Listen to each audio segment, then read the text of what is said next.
Hello ladies and gentlemen, and welcome to Aniran Plays. My name is Aniran, and today we're going to be playing The Legend of Zelda Breath of the Wild on the Nintendo Switch 2. Before we get to that, however, I want to start off by saying a big welcome to everyone who's joining me here in the stream today.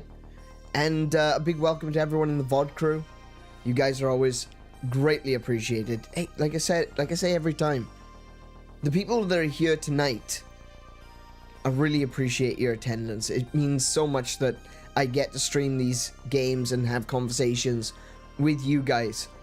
But also, the VOD crew, there's going to be hundreds more, maybe thousands more, maybe hundreds of thousands more in the VOD crew. So it's really important to show my respects and say, hey, thank you very much for watching. I really appreciate it. If you're coming back from the future to watch this old stream of mine, leave a comment saying, hey, I'm here in 2040. I might not be, but at least you will be. So, today, yeah, we're going to be playing some Breath of the Wild. First of all, let's talk a little bit about last night. Oh boy, fun times were had by all. Yeah, the stream last night did not go to plan. If you were there, you probably know exactly what I'm talking about. The VOD crew be undiscovered Koroks. They watch and haven't yahaha'd yet. Indeed. That is a great comparison. Though I'm sure that many of them will not see that as a good thing. Anyway, the stream last night didn't really go to plan. It was not all according to Keikaku. Yeah, I was planning on doing like kind of a big thing. It was the first of many celebrations that I would like to do for like specific days and such like that. And I figured that, you know, Independence Day, 4th of July, you know, in the US, something I could celebrate with a little bit of a fun, loud, bombastic, Murica game, you know? And, I think that, unfortunately, even though I think the writing of the game, was really good. We were playing, or we were trying to play, Metal Wolf Chaos, by the way. Even though the writing of the game, I'm sure, was fantastic, from what little I saw of it, it was hilarious. Definitely felt very cheesy, very B-movie. A similar sort of tone to, I compared it to, like, House of the Dead Overkill. So you may have played that one. House of the Dead Overkill is another one, which is very much a B-movie themed game. Much more adult than than Metal Wolf Chaos, sorry. But unfortunately, the game just didn't seem to want to run on my PC. Roughly the same, even though it wasn't necessarily the same location in the game, it seemed to be around about a similar time in the game. You know, once I had done all of the, you know, I destroyed all of the towers, and then suddenly it would break. So, obviously we had to do something about that. We couldn't leave it, I couldn't keep trying over and over again just for the game to crash every time.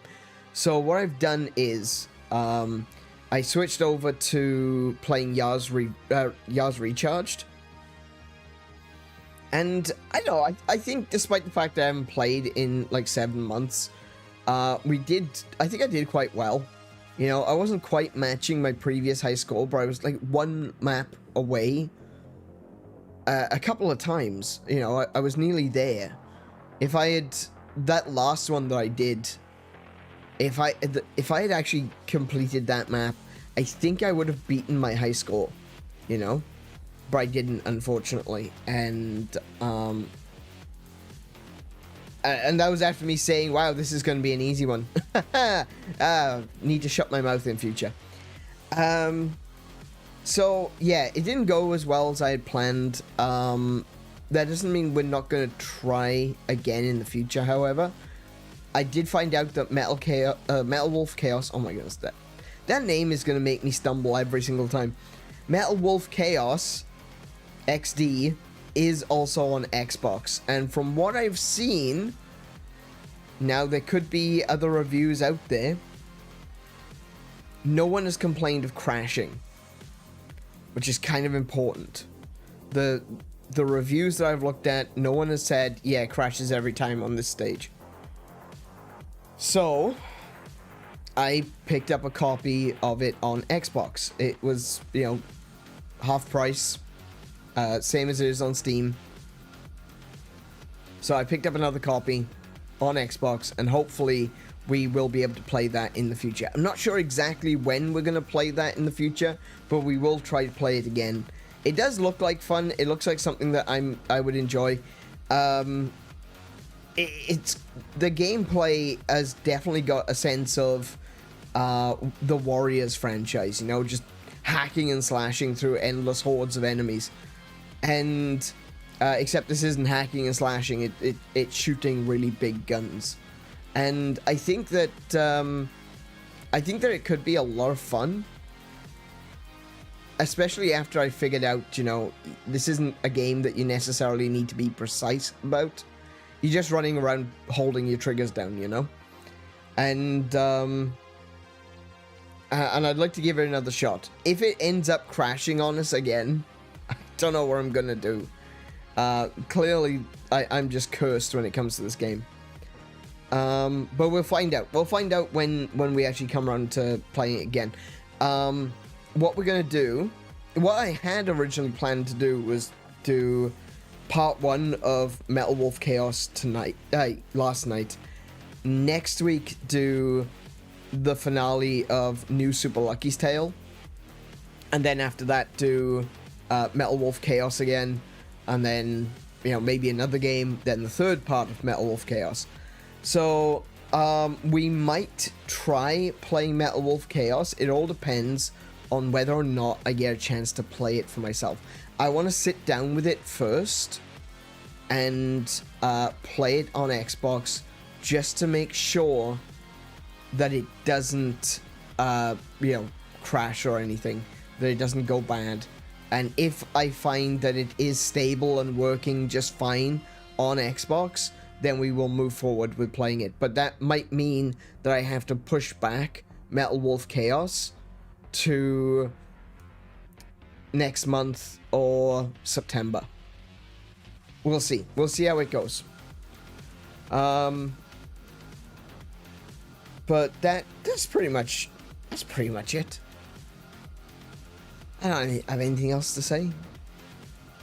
I think I've done a lot of exploration while I have been off stream with Breath of the Wild. I haven't done any shrines or anything like that. I've done a couple of Koroks, but basically I was just running around trying to figure out where my sensor was going off and seeing if I could find shrines.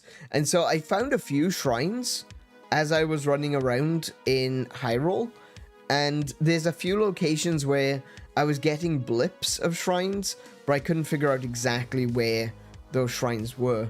So, before we jump on in to Eldin, before we go up to Death Mountain and see the Gorons, we're going to do a little bit of a explore for the first couple of hours of the stream to see if we can get some of those shrines, see if we can find some additional things. I'm pretty sure there's a fairy fountain in Akala, which I want to go and find. And like I said, there's a few shrines around as well that I would like to also find. So let's do that. And then we can make our move up Death Mountain, meet the Gorons, and make our way towards Varudania. Sounds like a plan? I hope so, because that's what we're going to do. Alright, so without further ado, let's just jump straight on into the game. Alrighty, so you can see here that there's a few more tags here than there was last time. Wait. So I tagged this one ages ago when we were in Akala, and when I was looking at this one on the map, I figured, I think that's the fairy fountain. I'm not sure, but I kind of feel like I remember that there's a fairy fountain. I also feel like there's not a fairy fountain, that there is a shrine somewhere on Tingle Island, and I think there's a shrine somewhere in Ulria Grotto. So it's on one of these islands, and I think there's one around here somewhere. So let me just do that, and I'll do that. And that's some things that we can start looking at. I don't know if there's anything here, or if that was in Tears of the Kingdom. I think that might be in Tears of the Kingdom. But there may be a shrine there as well, so we'll stick a tag on that as well. And I have tagged all. I went around. Let me tell you something, right? I found all of the monuments for the Zora. And some of them were so hard to find. I haven't read them yet, but they are, you know, tagged. This one took me bloody ages to find. I found out that there's 9 of them, right? So I went along the road, and I'm like, oh yeah, there's one. Pretty much found all of them pretty quickly. They're visible from the road, okay? This one we found while we were climbing up Ploymus Mountain. This one was barely visible, but I caught a glimpse of it. I was like, oh, right, there it is. This one's a pain in the ass. It's actually behind a rock formation, so you can't see it from the road. That one took me ages to find. Dick move, game. Dick move. Hey, Kana, welcome to the stream. How you doing today? No one has liked yet? No one has liked yet. Oh, I haven't asked anyone to like yet. If you're enjoying the stream so far, I know we've only just started, but if you're enjoying the stream so far, hit the thumbs up button. It really does help, especially while we're live. I believe. I think. If you hit the like button while I'm live, I'm pretty sure that boosts whether or not it gets shown to other people, you know, in recommendeds. I'm not 100% sure if that's true, but I believe so. I mean, I just realized the music was almost off here. Alright, Kiko says, I refuse to believe they put a landmark like that spiral in the game and there be nothing over there. That's a really good point. It is actually a reference to a location in Zelda 2. Hang on. Zelda 2 map. Oh, we're getting a new map in here. I think it was Zelda 2.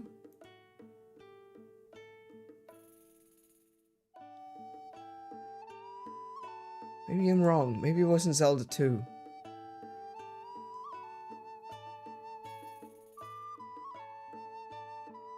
I think I'm wrong.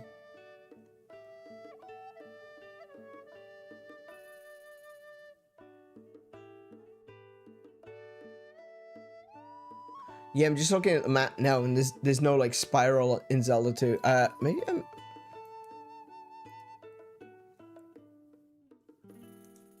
Was it really not on Zelda 2? Where the heck?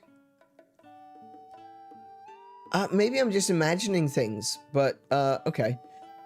I think I'm just imagining things.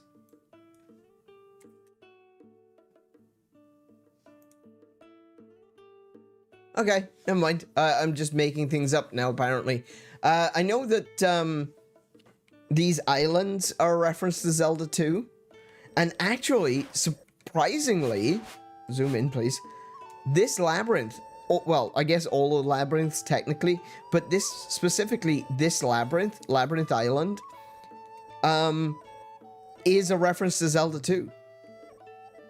One of the locations in Zelda 2 is an island that is a labyrinth. This is it.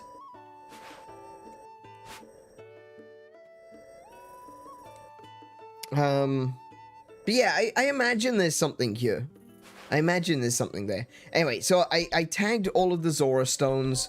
I've tagged a few places where I think, well, I just did that one and that one and that one. But I tagged a few places where I know there's a shrine. And I tagged a few places where my shrine, you know, sensor went off, like here. My shrine sensor went off. My shrine sensor went off over here somewhere.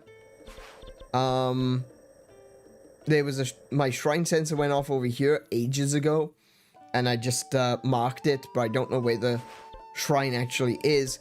There's a shrine puzzle there that we need to do. My shrine sensor went off around here, but I have no idea where the shrine actually is. I was walking around in the woods for ages, but I couldn't see it.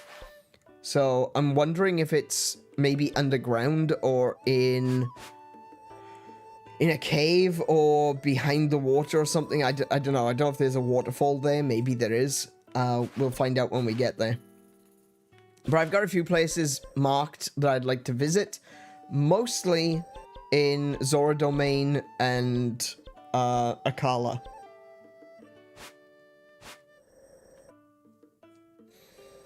We might do the Zora stuff another day though.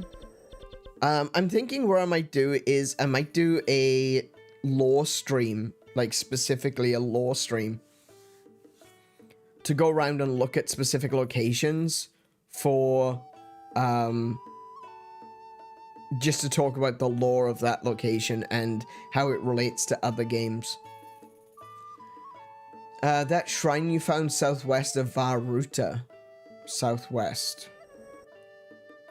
This one?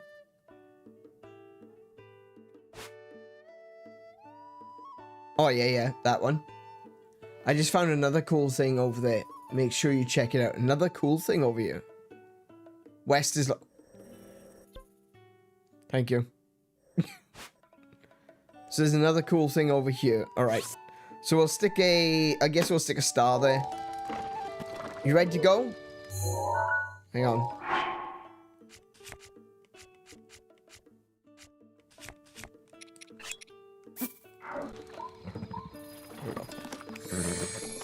Let's go. Alright, so we're gonna go over to Akala first. Where are we at?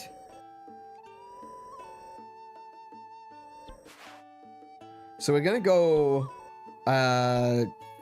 south across around the river. Then we're gonna divert up north, and we're gonna take this road into Akala because that takes us past this shrine. Takes us past Ulria Grotto. It takes us past this location that I believe is the fairy fountain, and after we've done the Akala stuff, we'll go back and we'll check out this location.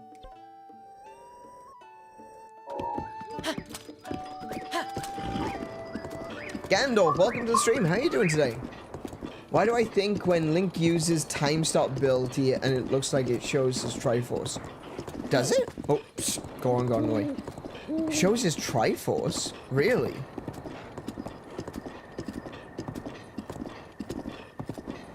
I'm gonna have to take a look at that.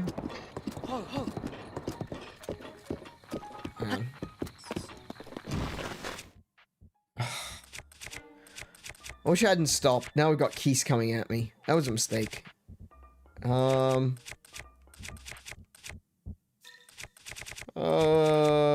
Okay. That one's got long throw. I'll use that one. Oi! Stop attacking my horse!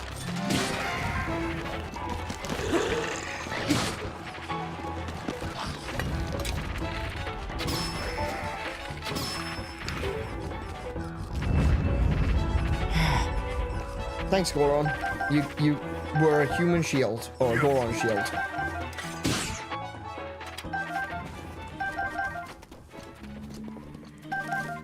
Alright, let's take a look at this. Now, hold on, because Ganondorf has said that it looks a bit like a Triforce.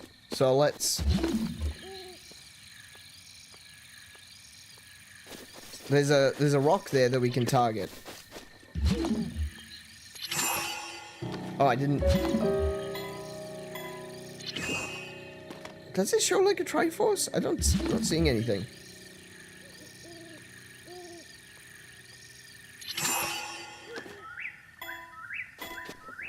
I don't know.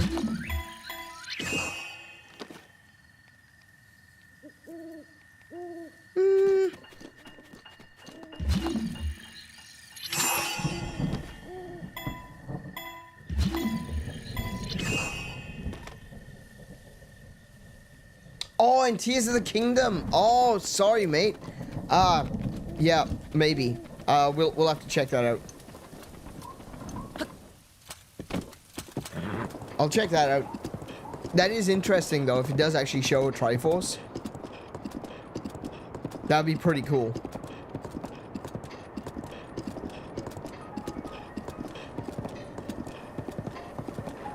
As I hold the other Triforce. It's weird how they, like, probably one of the biggest criticisms I have of Breath of the Wild and Tears of the Kingdom now. Like, I had a lot of criticisms with Breath of the Wild for a long time. But I've kind of come to accept the game as it is, and I really enjoy it now.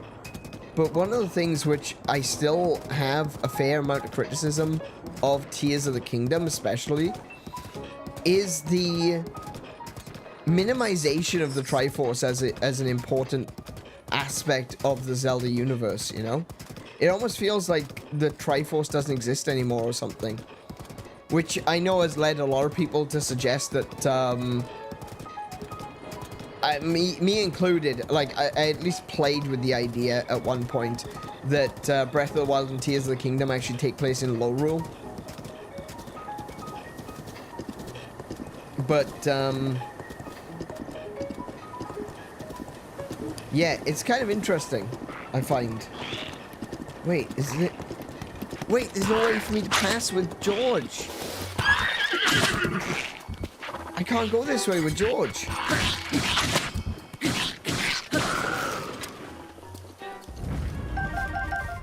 Hang on.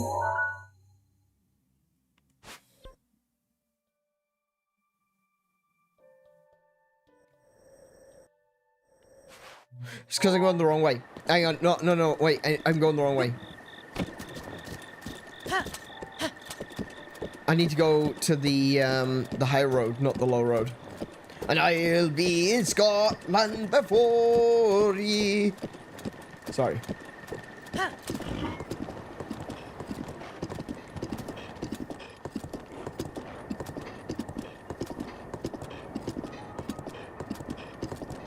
Hey, Danny, welcome to the stream. How you doing today? We're just hanging out, playing some Breath of the Wild, doing a little bit of exploring today. Try and find some things that I've missed.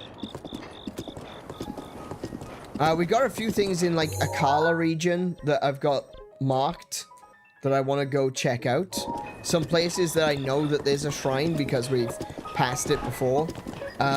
Or some places where I suspect that there might be a shrine. Shut up.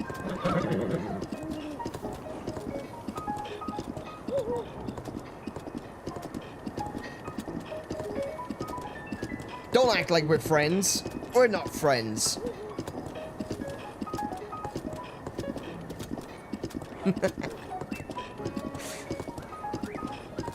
This way. This way. Always the high road. Always ever higher. Like the Creed song. Which I'm not going to sing, because I already sung once today, and that's it.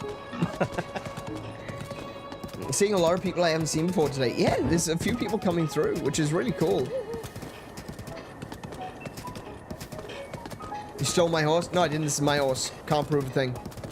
This is my horse. My best boy. Big George. I love him. He's definitely my horse. Got close enough to actually set my my arrow on fire, but not actually hit the damn thing. Nice.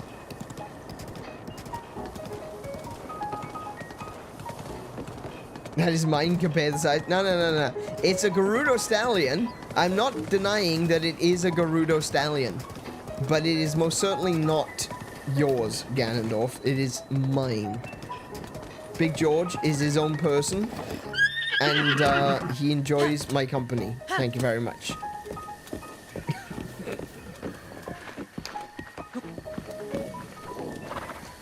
I want to fight this guy. I want to see where he's got.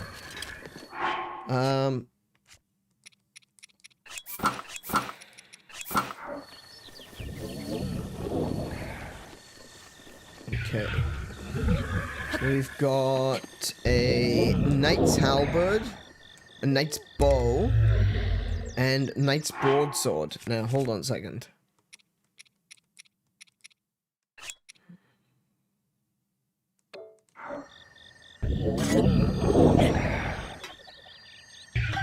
Take that one.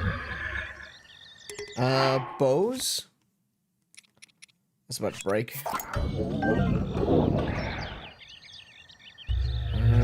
I don't really care for the halberd. Don't need to fight him. Didn't even wake him up. Lol. Oh, wait. Did I wake him up? I woke him up. Hi. Ah, damn it.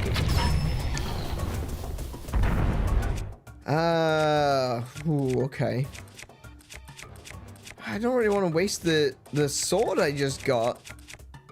It's got long throw. Oh my goodness. I keep getting swords with long throw.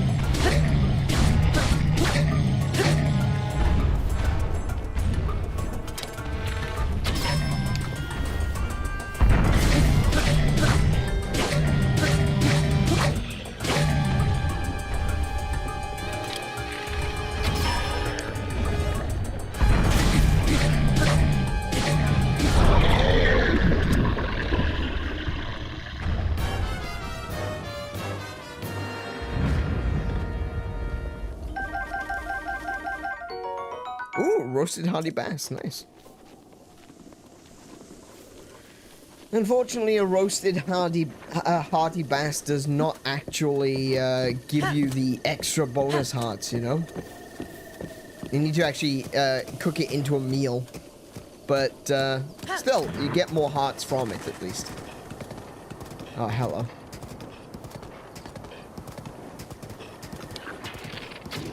Oh, I think I hit the guy.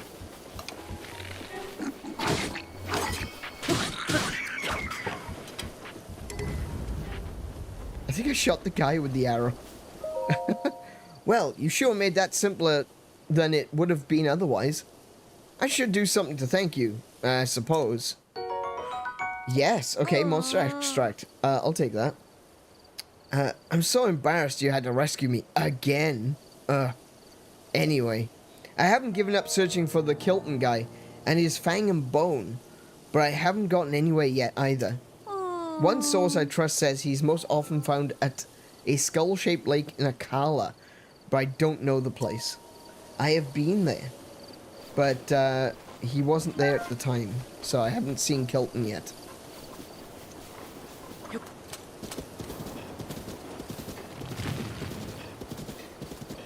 Alright. I can see some Lizal dudes over there.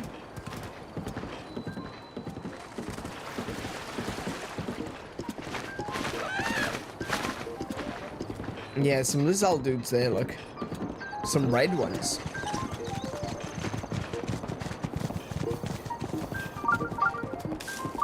And the shrine I'm looking for is, yeah, just right over there. Brilliant. How many hearts have I got? I've got... Sorry. Oh! Oh, no, no, no, no. George. Crap. Okay, I wasn't expecting to see a white one. I currently have 1, 2, 3, 4, 5, 6, 7, 8, 9, 10, 11, 12, 13, 14, 15 hearts. But that's not going to be much against this white bokoblin. I haven't encountered a white bokoblin yet. Let's see now.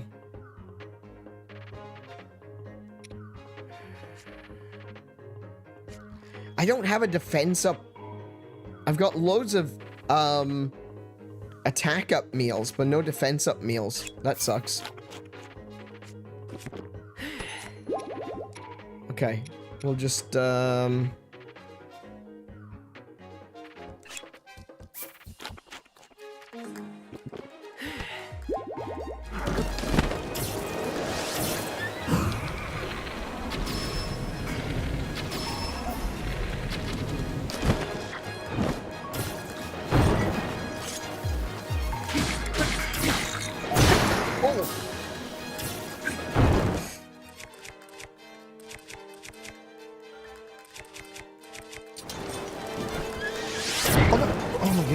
stop ducking, please. Oh my goodness.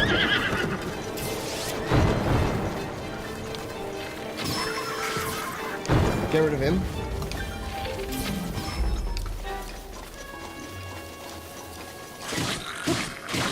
Alright.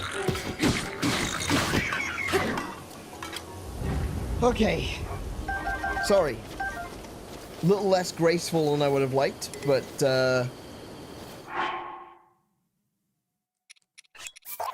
that the same? Steel his elbow. Very nice.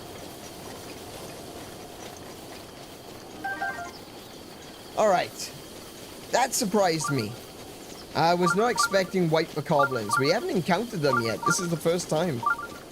So, I'm kind of hoping there's not going to be too many of those around here.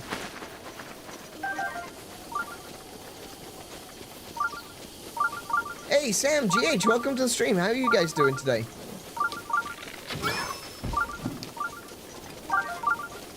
Alright, well, let's go and do this shrine before anything else happens.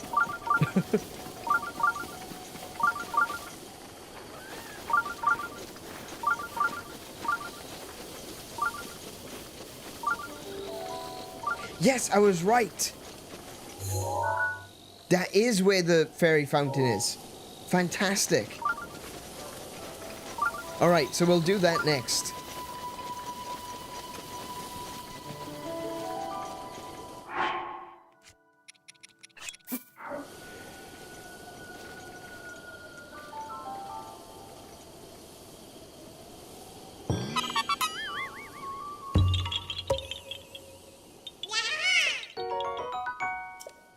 Chilling with your cat? Nice.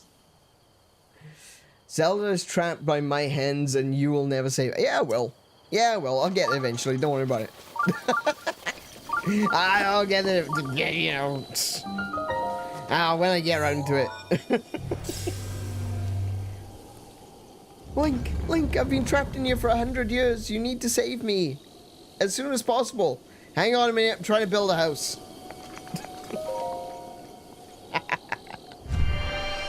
What time am I streaming till?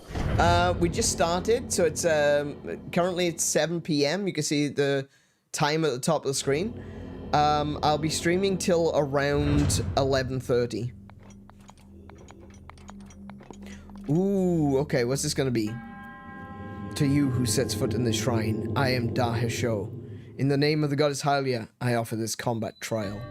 A minor test? Oh, this is gonna be easy.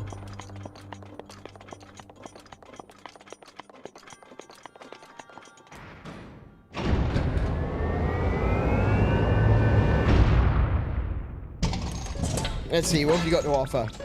Two-handed sword? Oh, okay.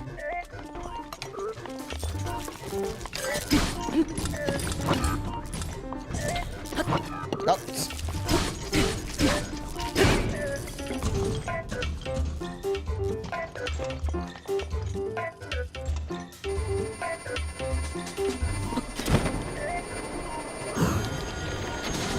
Oh, I missed!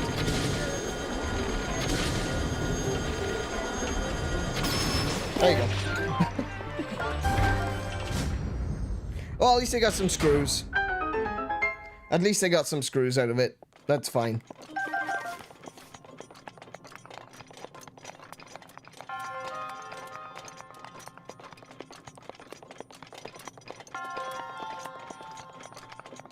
What we got in the chest?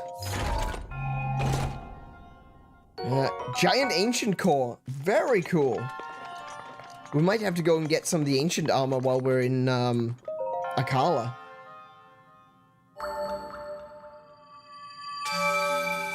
It's 5 a.m. where you are? Yeah. I assume you're in the States?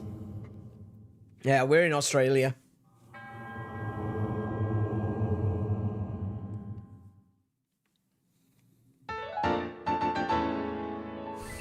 There we go.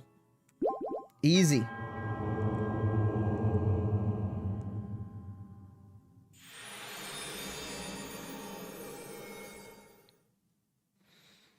All right, let's get this this fairy fountain going.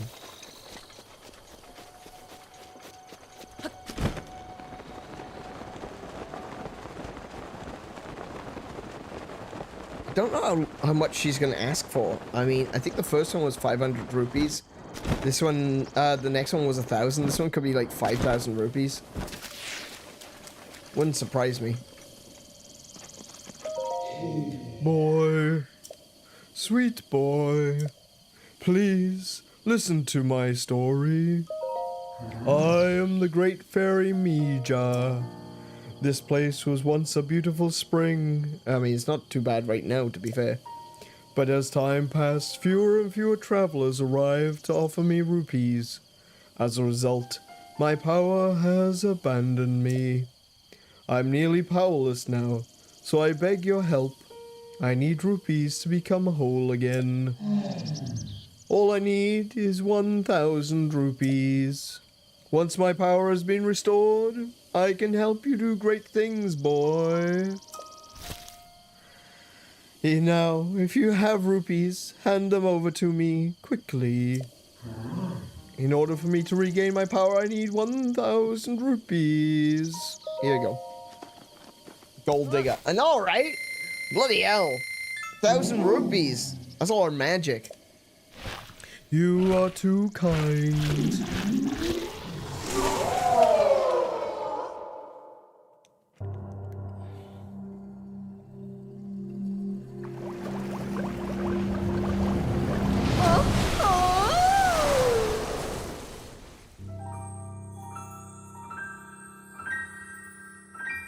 Welcome, ladies and gentlemen, to the Hyrule Cabaret.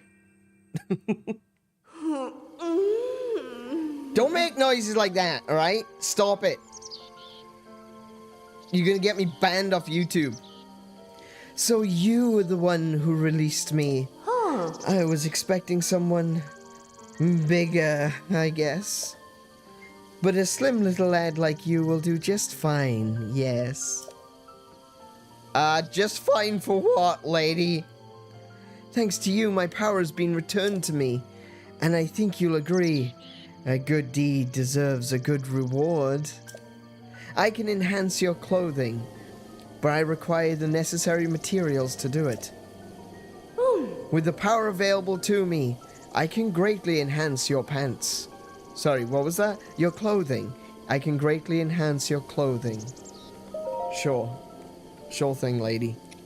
If you say so. So I think I'm gonna probably go with the soldier's gear first. Lizalfo tails and Hinox guts. Okay. I can pretty much afford to do all of that. Silent mushrooms and sneaky river snails. Yeah, I've got those too. Oh, cool. All right, so I'll be able to upgrade a fair... Oh, and the Zora gear. Lizalfo's horns. Hang on a minute. Lizalfo's horns. Don't know if I need Lizalfo horns for anything else, though, so that's okay. Alright. Let's start with the soldier's gear. You want me to... you want the soldier's...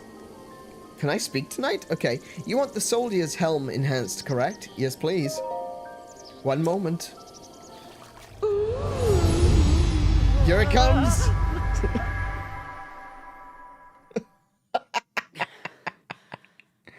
I'm gonna tell the kids in the future that the fairy is Chappelle Roan. I don't know who that is. I have no idea what that is. Here we go. Any other clothing you want me to work on? Sure.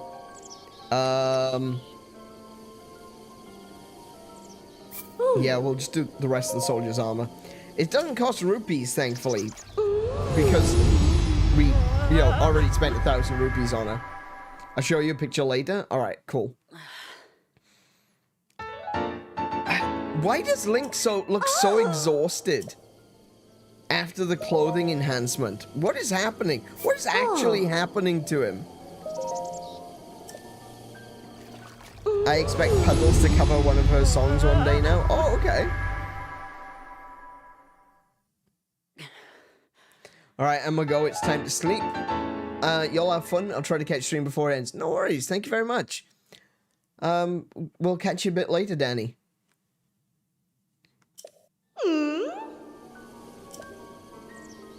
Sleep well. Can I? Oh, I can improve the champion's tunic as well. I've got the Silent Princesses. I don't know if I'm going to need more than Silent Princesses. Well, probably will need more than Silent Princesses, but still.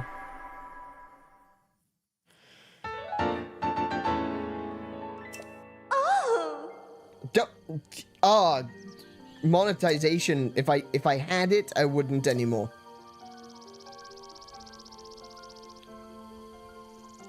Wait, I didn't catch what she said. This isn't true of everything I can enhance, sadly. Any other clothing items you want me to work on? Wait, what just happened? What did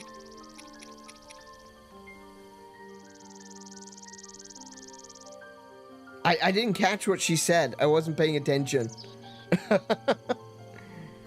I need 2 shards of Ferocious Horn. Wow. Okay.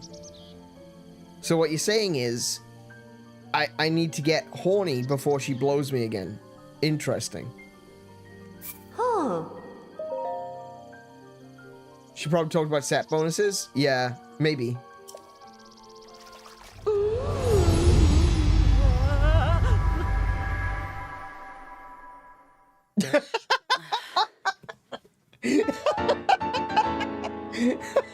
Everyone's like, wait, hold on a second. What did you just say?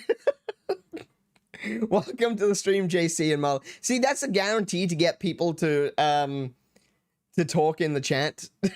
Say something completely out of pocket, and they'll jump up and they'll be like, wait, what the did you just say? There we go. Any other clothing items you want? Yes, stop asking me. Just do the damn job.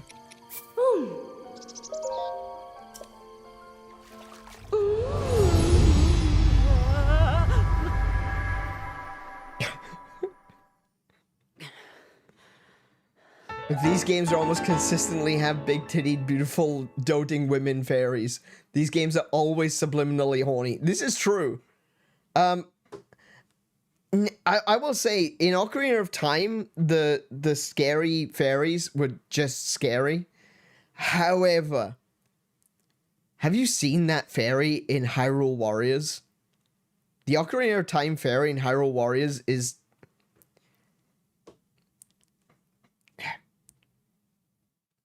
Yeah.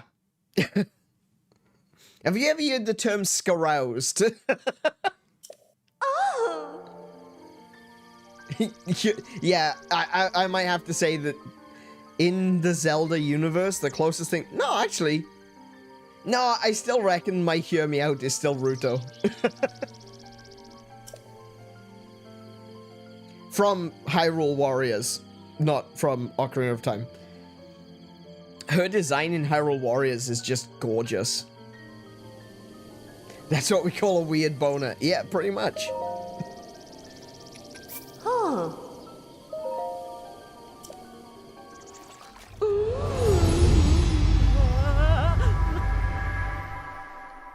We're just gonna have like 20 minutes of this, just so you're aware. Look at the way she like rubs her lip as well. Look, good grief. After she kisses him, she just kind of pulls her lip down like, oh my goodness. Oh, that was such a nice kiss. Oh, Linky. Anyway, well, let's go with the stealth mask. I want to do the Zora gear as well, because I really like the Zora gear. But where? These are the questions that that we dare not ask, or more accurately, dare not answer. Oh. Stop making that noise. Huh.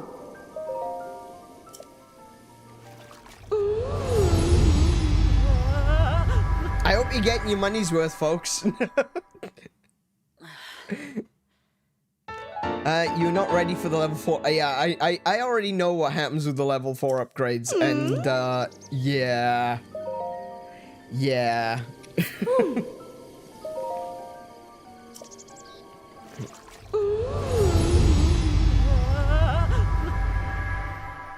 The fact that he's cowering from a giant kid, the way she rubs her lip, it's just, no, that's too horny. Stop it. That, ecchi, hentai, stalker. Huh. You get sent to Detroit. Ha!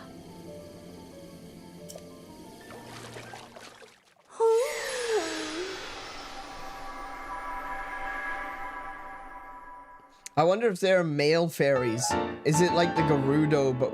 Okay, so this is really interesting. It's never fully explained, but it's kind of implied that fairies are... what's the word I should use? Like, shards of the goddesses?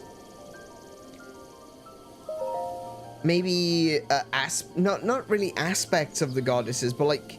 pieces of the goddesses. So there wouldn't be any male fairies. He's 17 and got killed before he got to first base with his fish girlfriend. I have no judgment on pulling. That's kind of true, yeah. Yeah, that's true. He never made out with Mifa.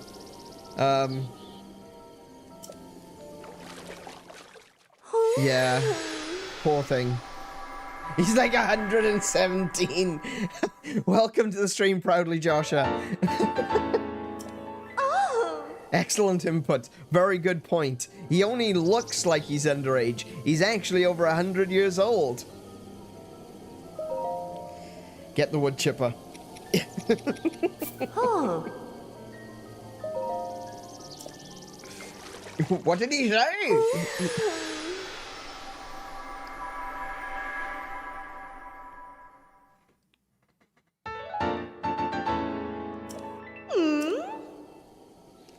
Alright, where are we at? We can still... I mean, I'm not too worried about the, you know, the climbing gear. The climbing gear, I don't really need that for defensive purposes. It's just the set bonus. The set bonus doesn't improve, I don't think. I might be wrong. Oh, wait, but it needs to be... You need to have them at level 2 or higher for the set bonus. So I suppose I could do those as well. Let's do the Snow Quill, because I'm definitely going to want this for armor when we go into Hebra and up Mount Lanayru. But yeah. Is this your first playthrough, or are you playing it? This is probably my... this is my 4th playthrough. And, but I haven't played it in a while. So I don't remember a lot of things. We're working our way through it very slowly. And, you know, it's really interesting. I was talking about this previously. It's really interesting having played this game years ago and then coming back to it now. Because I feel like I can identify with Link a lot more. Because as I'm walking around, I'm like, oh, I'm not really sure about this area. And then I'm starting to remember things. There's like a foggy memory in the back of my mind. And I'm like, I kind of recognize this place. I'm not really sure. And so I feel like I can really identify and immerse myself into it because it's been such a long time since I played. I feel like I have foggy memories, and it's great. I've been really enjoying this particular playthrough. If there's shards of the goddess, that means the goddess is really like Link.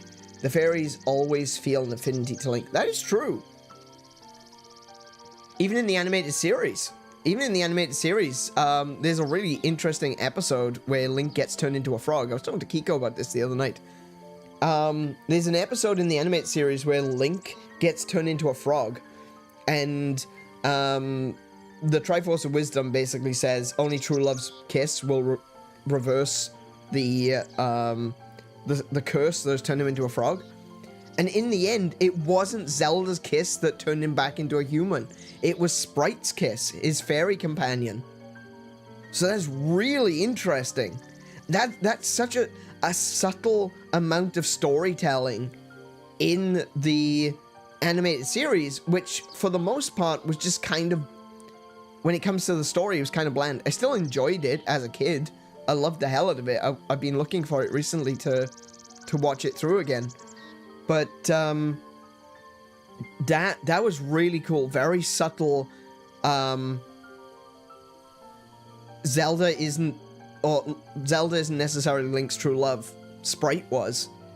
And I thought that was really cool.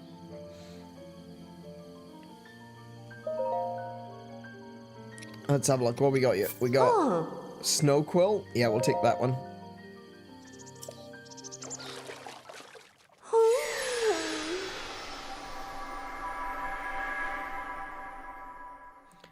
But yeah, the fairies definitely have an affinity and a connection to Link very directly. Just trying to think though. Not as bad as this though. Not as direct. I don't think in previous Zelda games they've ever really just made out with Link. Now, this is a little bit different.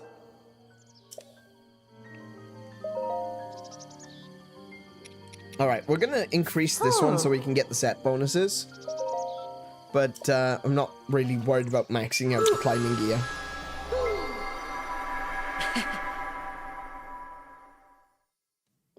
To me, it mostly meant it had to be a genuine love from person giving the kid. Well, yeah, okay, that's what I should say. Yeah, you're right. It doesn't necessarily mean that,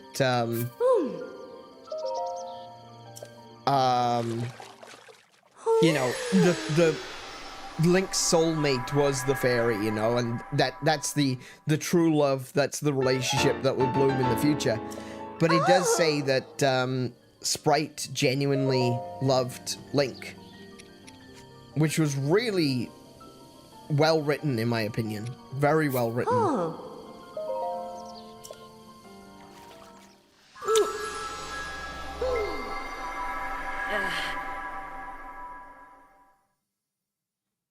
And that does make sense as well, because, you know, after the goddesses left Hyrule, they left Hylia in their place, and then Hylia sought out a champion. The champion was killed. Hylia returned to the Sacred Realm, and then reincarnated as Zelda so that she could be with the reincarnation of her champion.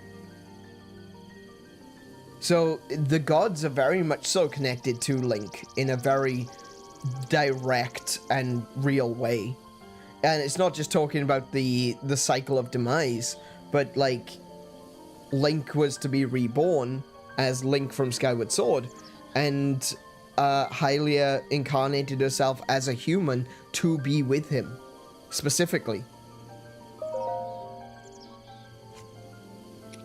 Right, so we got 2-star on these. The set bonus will be great when we actually get the third piece.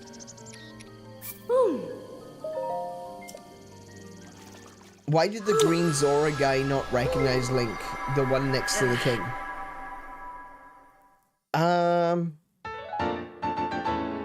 He did, didn't he? Oh! I thought he did.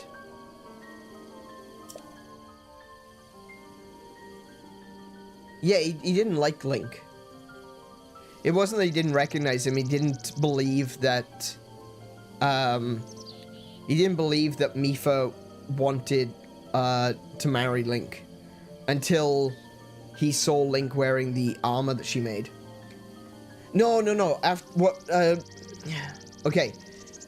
What happens is, he doesn't believe that. So okay, let me go back to the beginning. It is Zora tradition for a wedding gift or an engagement gift for a female Zora to create a suit of armor for a male Zora. And Muzu was pissed off because the king gave the armor that Mipha made to Link. And he was annoyed because, like, how dare you give such an important, essentially giving it an engagement ring that she fashioned herself. How dare you give that to a Hylian? A Hylian wearing Zora armor, that's unthinkable. And then when he actually wears the armor, Muzu realizes that it fits Link. That it was actually made for him. And that's when he's like, oh, I've been so wrong. Mipha clearly made that for you. And that's, I think in terms of like recognition, it's more that he recognizes that, not recognizes who Link is in like a physical way. He's like, oh, I understand, I can see your face now. It's more along the lines of he recognizes him as Mipha's true love.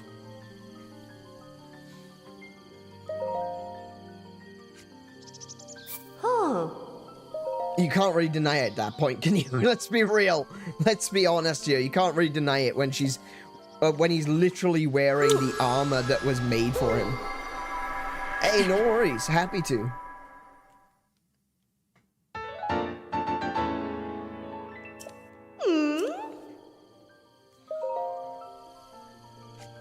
We'll get this finished as quickly as I can. It's gonna, once we get through, I know this is really boring, but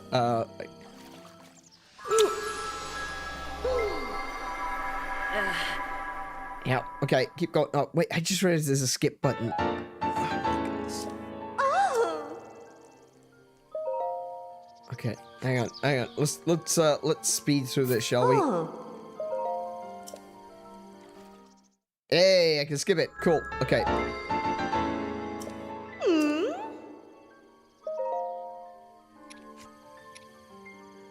Can I just do... There we go. 2, 2, 2. 2. 1, 1. Oh, I don't have warm Saflina. I can't upgrade the snow... Oh, okay. Okay, I'm gonna have to find some warm Saflina somewhere.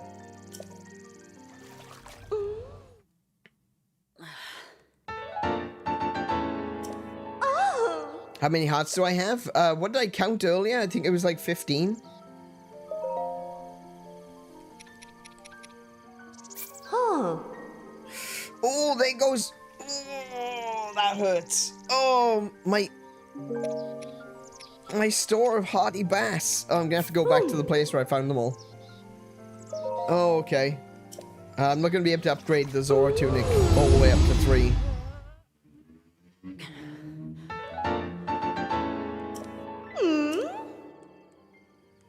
Let's see if there's anything else.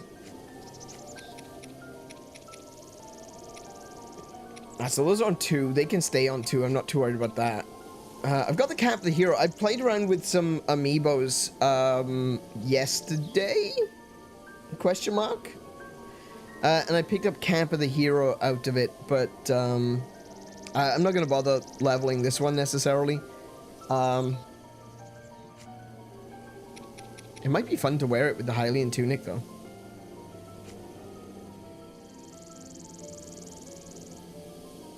Ah well. I'm gonna do some amiibo scanning. Probably like on the weekend or something, just so I can get through it and do a bunch quickly. So long for now, I suppose.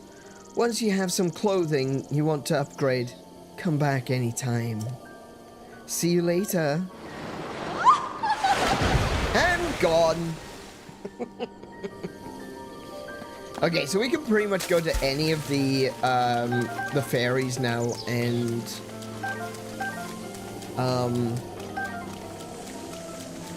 get those upgrades. We don't have to keep coming back to this one in particular. I can see Endura carrots.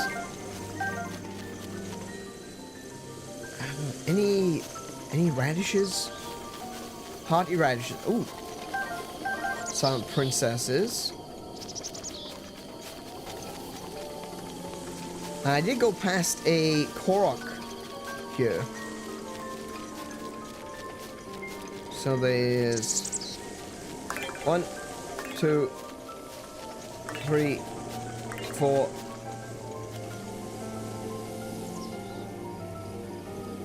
What? What?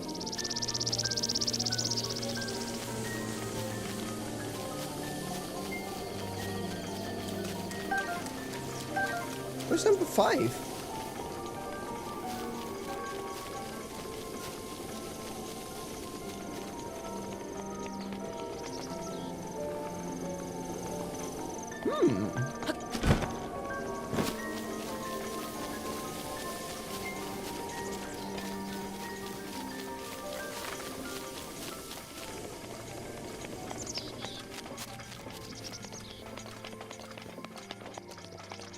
Maybe it's up here?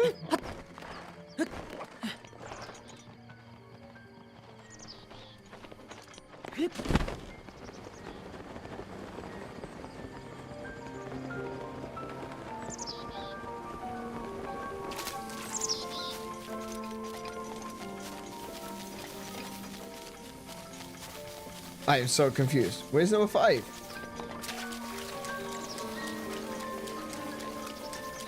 How do you get the shrine next to the Great Fairy in Kakariko Village?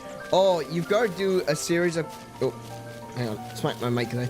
I need to do a series of quests to unlock Impa giving the ball to you.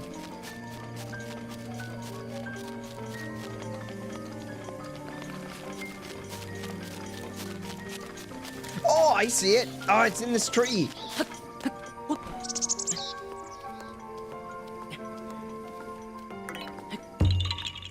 Got it. Yeah, the boulder Impa's guarding. That's the one, yeah.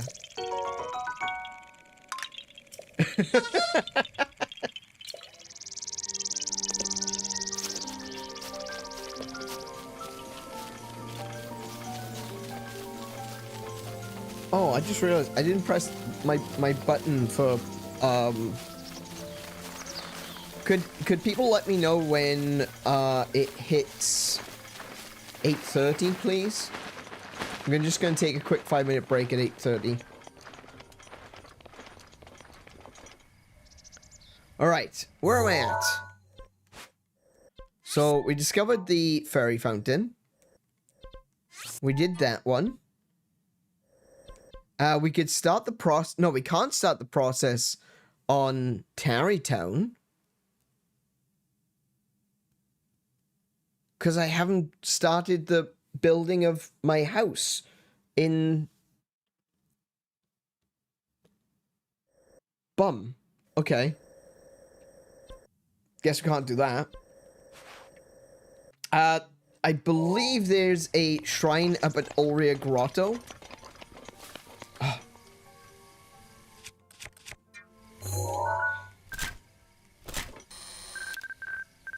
Oh, I've got mountain crows.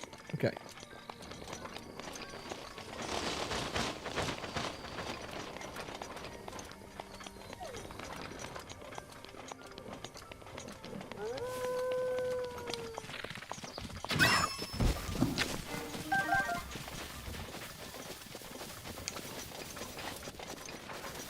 So, Ulria Grotto is... I'm not really going what I would consider the correct way, but I'm sort of going the right way. There's the road.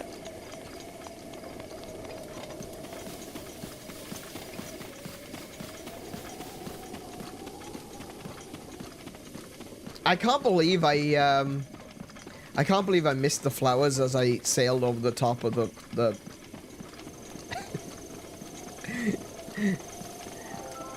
When I went over the top of the tree, it's just like, oh, there's nothing here. Nothing here to look at. Nothing at all. Hang on. I need to change my armor, otherwise it'll get rusty.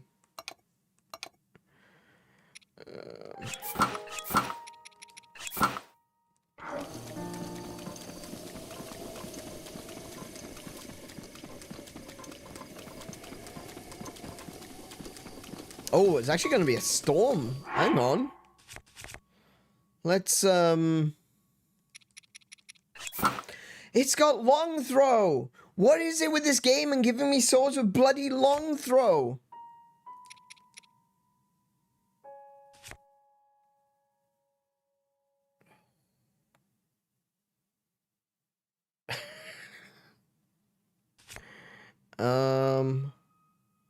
I don't have any wooden bows. Or wooden shields except for this one. That's got durability up though, so... Sure, it's better than nothing.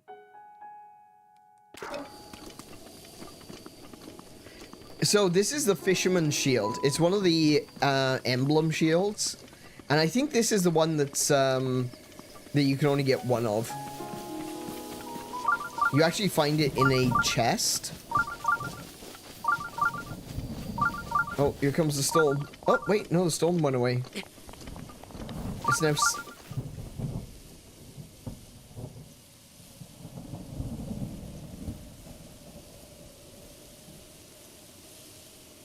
I mean, it's raining, like, just there, but it says sunny on my dial.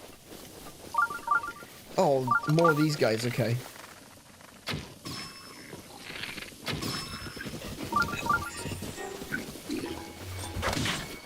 Oh, you move.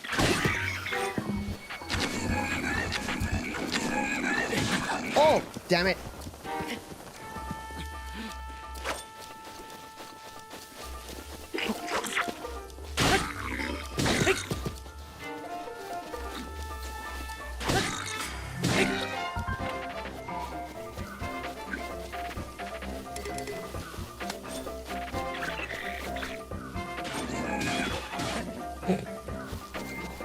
You hit your own horse.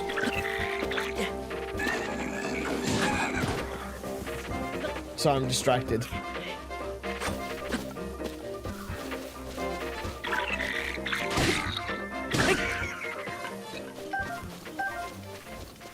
Don't mind me, I'm just being distracted. Right. There's a shrine over here. I feel like... Wait a minute. There's like 3... apple trees in a row up here.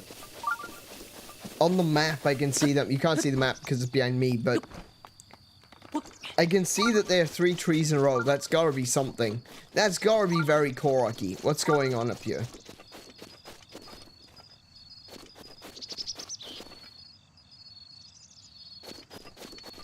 Really? There's no Korok puzzle? This is weird. Maybe there is. Maybe I just haven't noticed it yet. Like there might be something hanging from the branches? No? It's just 3 trees in a...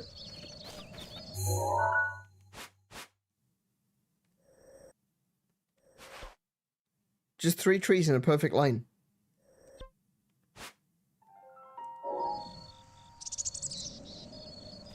Okay. What can I say? It's a tad weird. Is it pointing somewhere? Ooh, is it pointing somewhere? That's interesting. See if it lines up with any other 3 trees in a row. Not really.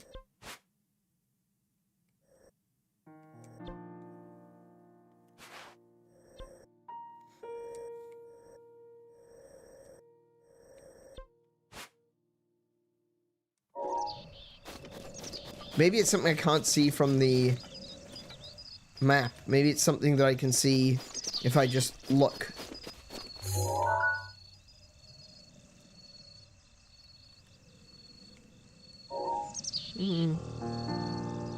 No, I don't think so. Interesting. Okay. Well, I'm gonna grab some apples. Oh, I can't reach that one.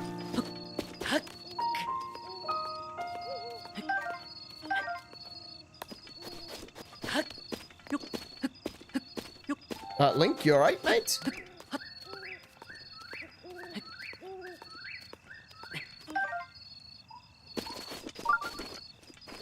And there's still one apple on that tree. Hang on.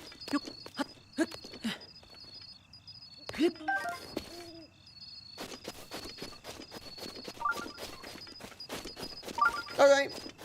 I thought maybe it was collect all the apples to get the Korok to appear, but no. Interesting. Alright, we're gonna go into Ulria Grotto.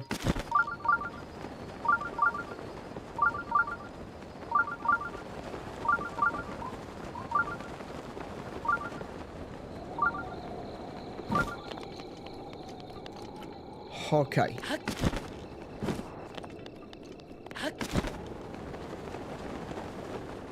This place is pretty cool. Oh, it looks like it was like an ancient quarry. Oh, I thought that was it's Death Mountain. I thought that was a blood moon. Alright, let's see. What weapons have I got that I can drop? This one's not great. I've got the double axe as well. I guess I don't need the double axe. I'll take one of these hammers. Start swinging.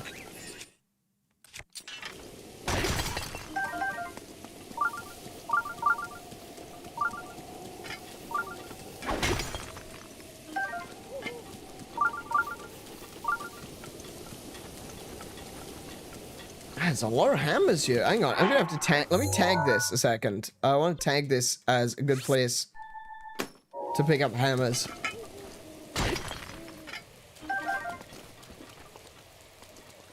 Okay, so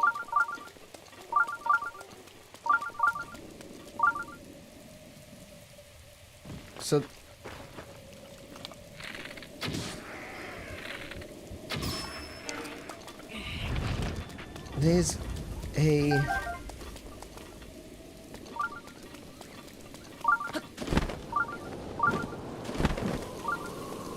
I can hear the shrine. I can hear the bleeping, but I can't see where there's a shrine. Oh! Right, okay. I think that might be it. Hang on, let's get some elevation. The map also helps with Koroks. Oh, sorry, the app also helps with Koroks. Yeah, I've been wanting to use the app. I wanted to figure out like a good way of integrating it into the stream. But because it's sound that comes through the phone, I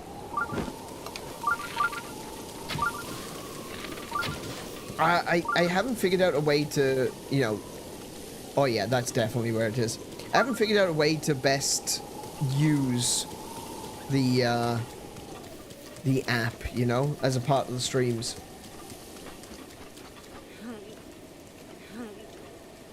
One of the things that I wanted that in particular was the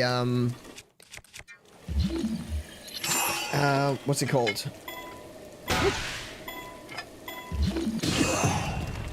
The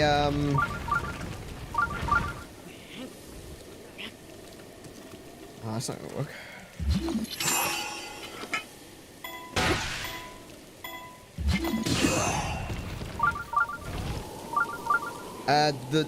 The voice messages, the voice memories that Zelda leaves behind. Now then, can I actually reach it from here? That's the question.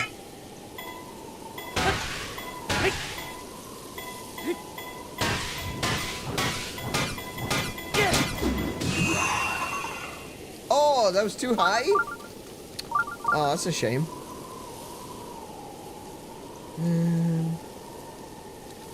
Like, there's not many rocks around here. Hang on, is there any metal rocks? They'll be easier to carry down to the location, at least.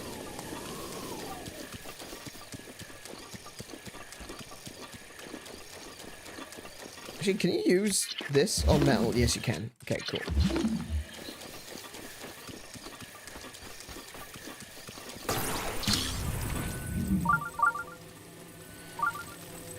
But yeah, I've got it set up, and basically, I would argue it's basically ready to go. I could use the app at any point. It's just I really wanted to find a way to incorporate it into the streams, and I haven't figured out a good way yet. Okay, so I don't want to hit it full tilt, necessarily. I just want to...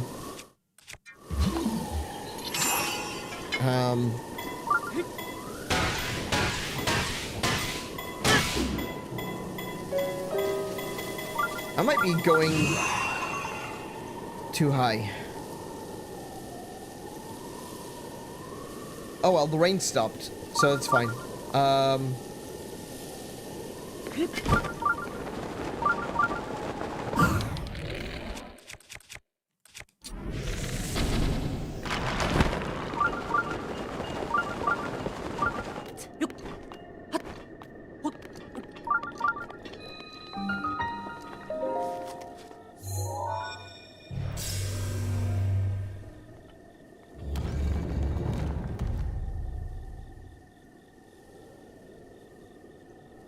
Okay. Yeah, I've beaten Tears of the Kingdom. I've got a fair few Zelda games on this channel right now. I'd like to go back and play some of the other ones I played while I was still on Twitch. But I'm waiting because I'm anticipating for Nintendo to reveal that they're going to be releasing them as a HD version for Switch. It's just waiting for when that actually happens. Which is, you know... They're taking their damn time. I'm really excited. I really want to play Twilight Princess again.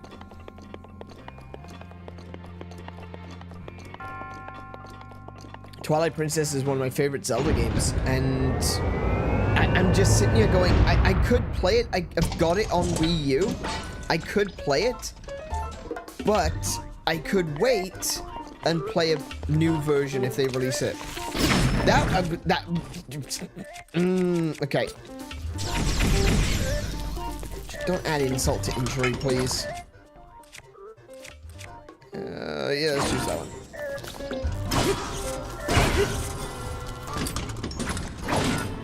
Oi!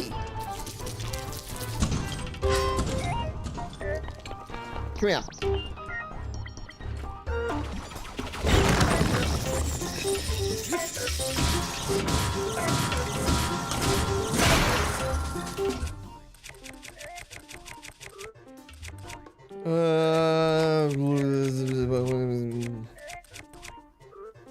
I always got durability up. That's pretty cool. Missed. Ow. Okay. There we go.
Damn it.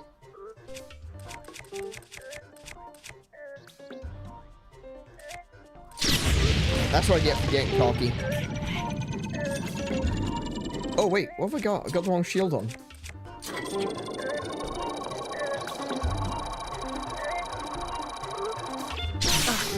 What? Oh, for goodness sake. Are we really doing this again? I had this. I had this, no problem.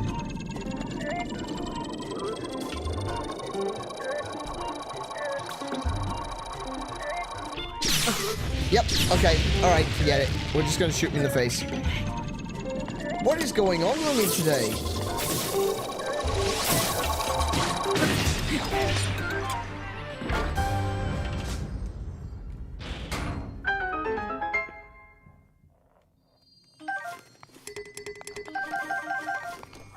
What'd I get? Oh yeah. Guardian Sword Plus. Attack up. Ooh, very nice. I like that. That's really cool.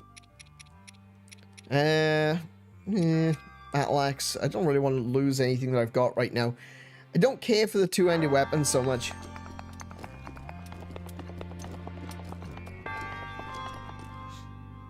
Twilight Princess was my favorite in my family with the Wii, but I want to play it on Switch too. Yeah, same. Exactly. That's exactly right. And I want them to add motion control back in.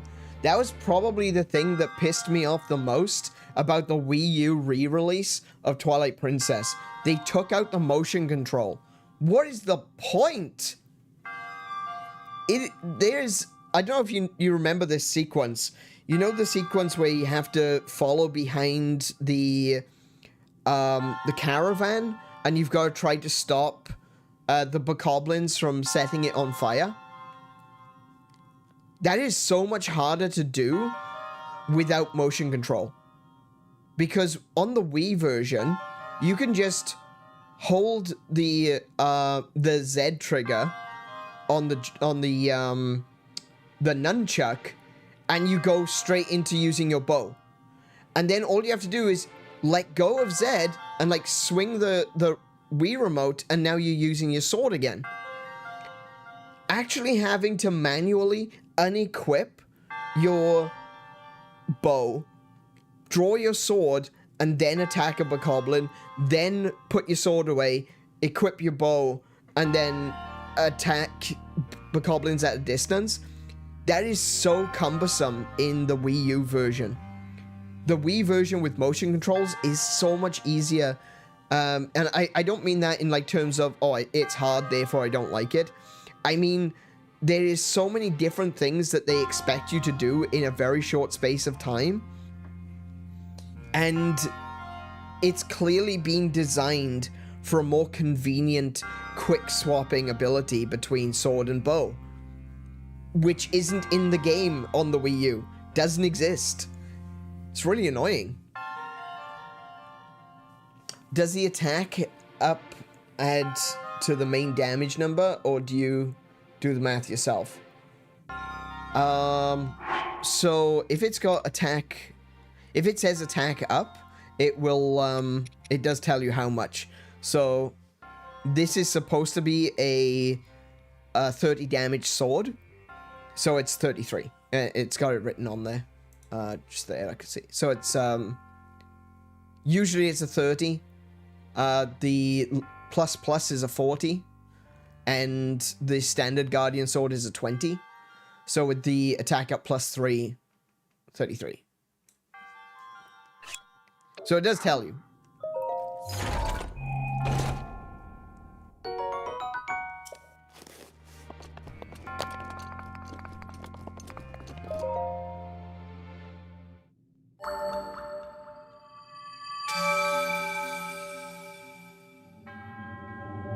Your triumph over this test of strength subverts a prophecy of ruin.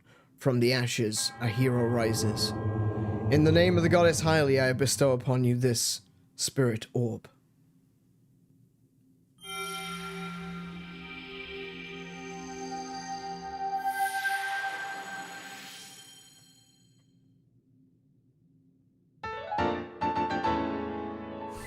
There we go. There's another heart. Actually, I've got 15 hearts. I might go for stamina. Might do a second stamina wheel.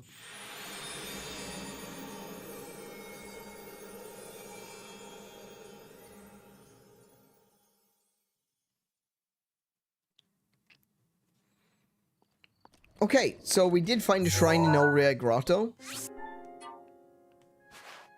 We're at Tal Peak. Cute.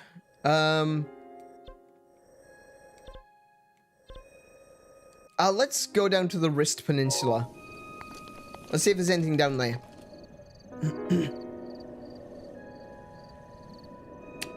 Oh, I guess there isn't an easy way out here, is there?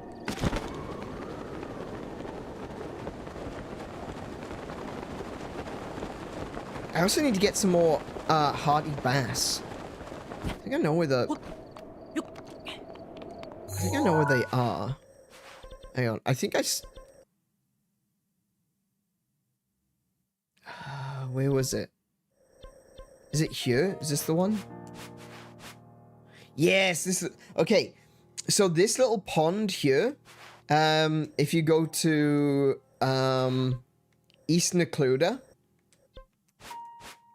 this little pond here has about 5 or 6 hardy bass in it. So definitely check out this little pond. So it's south of this Hateno Tower. It's directly southeast. It shouldn't be difficult to find. If you just go straight south to the mountains, and then you go east a little bit, there's a little pond down there. Hearty bass, full of hearty bass. Brilliant place. Hey Jean, welcome to the stream. How you doing today?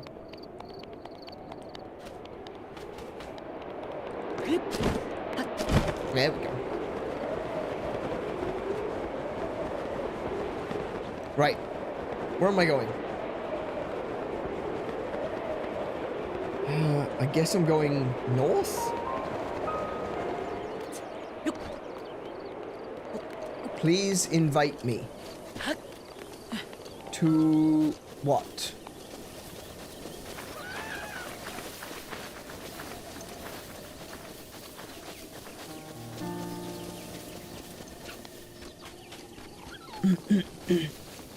Nintendo Switch? If you want to join, if you want to add me to your Switch as a friend, there's a link. Sorry, there's a my code is in the description.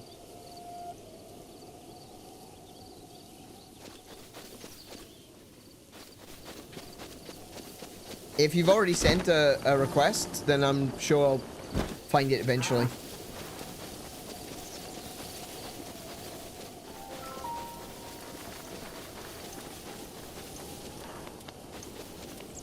Actually, I'm looking forward to doing a another Mario Kart day soon. I'm not sure when exactly we're gonna do that yet, but look forward to that. That will be happening. I need to go find George. Where's George? I think I left him over by the shrine, didn't I?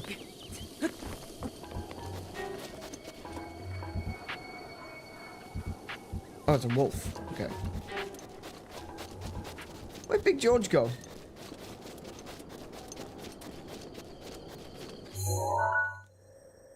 Oh, yeah. He's up over there. Okay.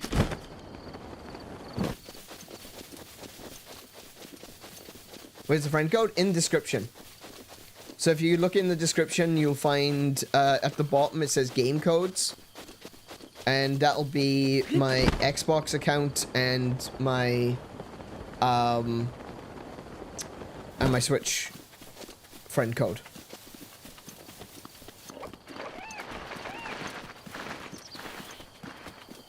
Honestly, actually, I don't always play Switch games. I play on Xbox and PC as well.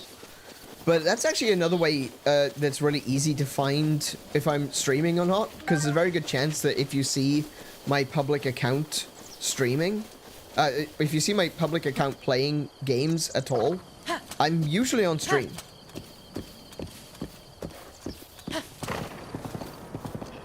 And now is a great opportunity for me to say, don't forget to subscribe if you haven't already, because we're going to be completing Breath of the Wild. When we get to the end of Breath of the Wild, I have finally made my decision. It will at last be happening. We will be playing Xenoblade Chronicles 2 after Breath of the Wild. That's happening. It's going to happen. We're doing it.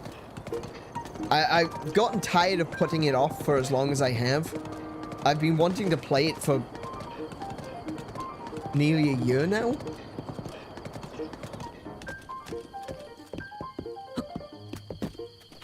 I think it was a year ago that we played the first one.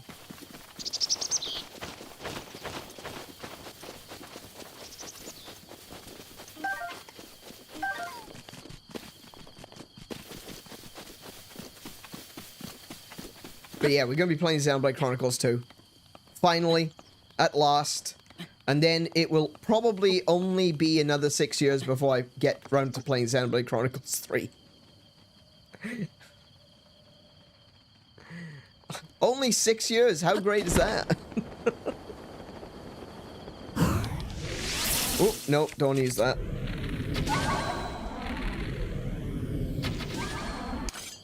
Oh, no. Okay. I also killed a Korok in the process, I think. There we go.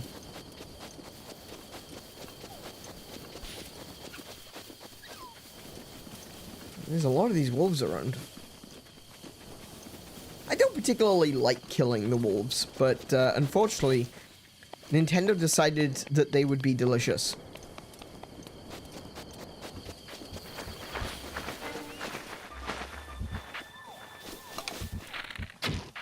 Oh, I missed. That's not like me.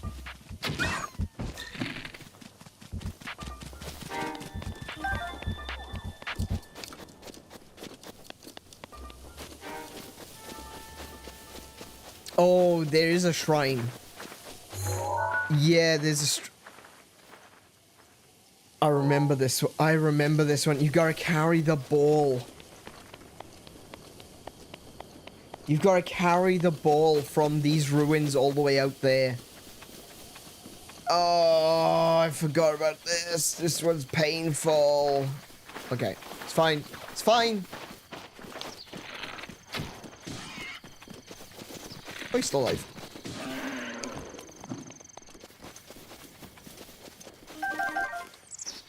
Oh, Korok puzzle.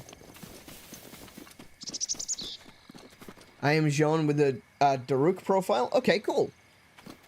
When I take a break, I'll take a little look.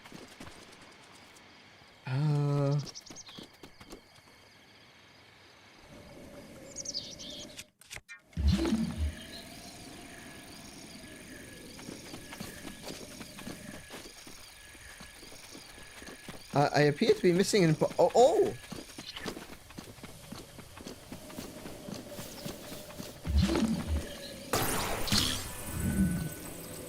Right, let's have a look. Where does this go?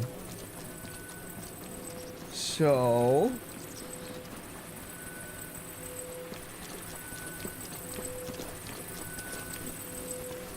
Wait, what?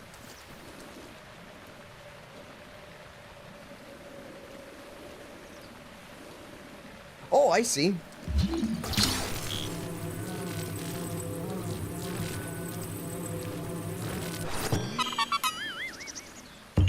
Yeah, that's right. An Iron DT. That's me.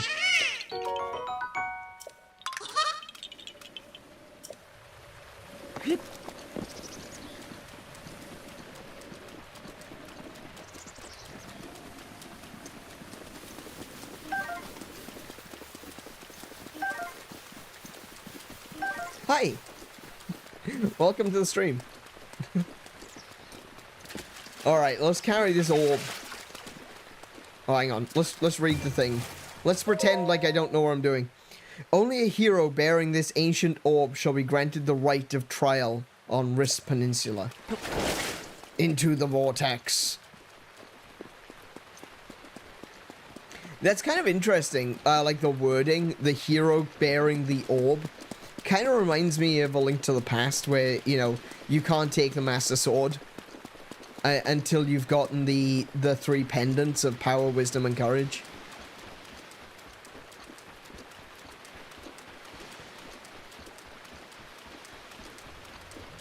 You must carry the orbs. Only then will you be deemed worthy. Okay, well, first things first. There's 2 blue ones and a black one, so let's clear out some of these.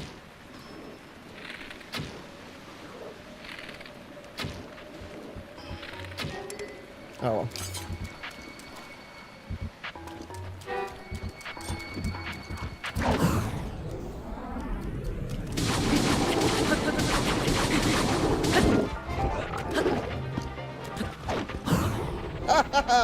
Wow, okay.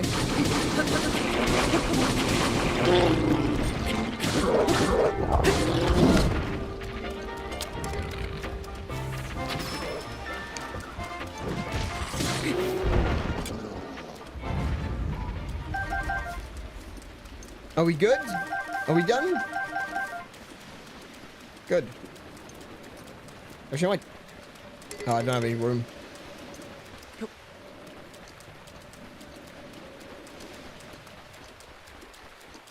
Let's see now. I've got a couple of fishies here. I'll go and grab these fishies. And, do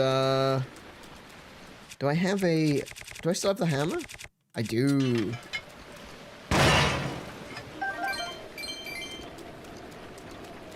You know, I'm not gonna lie, it's kind of scary. Oh, frog. It's kind of scary.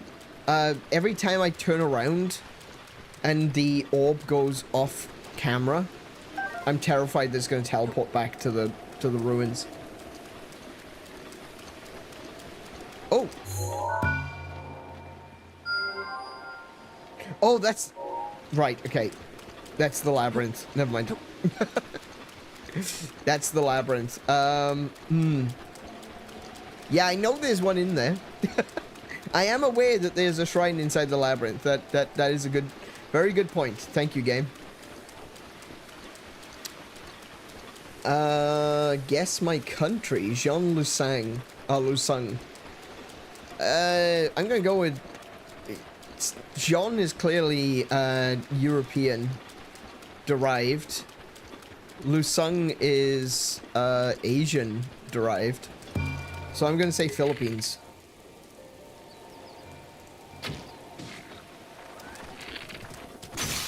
Oh, my bow! What was I doing? That, okay,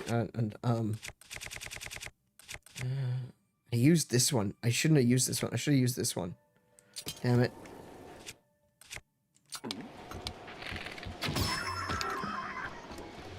Oh, that horse hit my ball.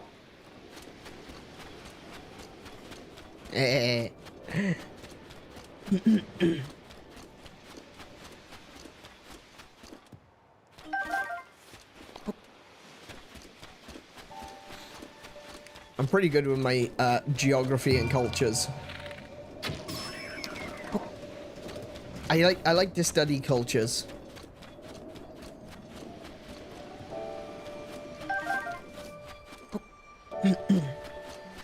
It's interesting. I've spoken to a lot of people from Philippines that don't realize that their names are actually European.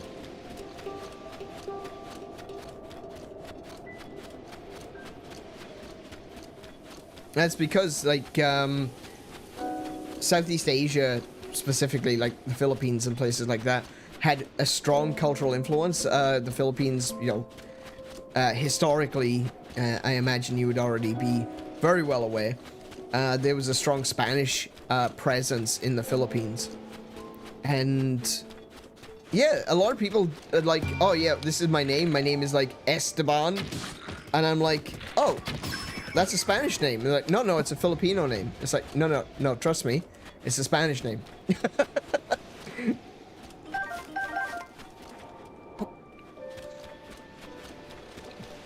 I sent you a friend request. My name is Slimeman74. No worries. Yeah, I'll accept the invitations when I take a break in about 15 minutes. Oh, no, didn't mean to do that. I forgot I was carrying it.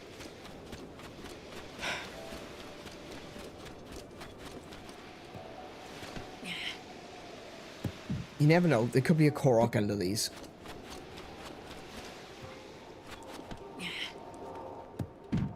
No. Link! Pick up the ball!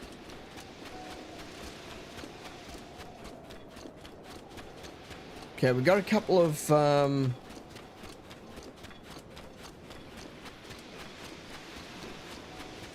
Lizalfos. Oh, no. Hang on.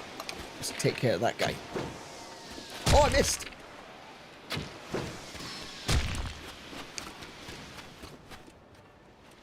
No! Did he hit my ball?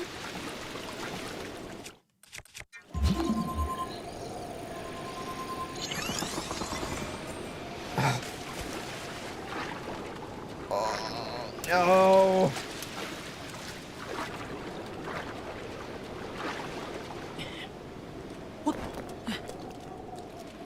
bloody frustrating. No! Stop!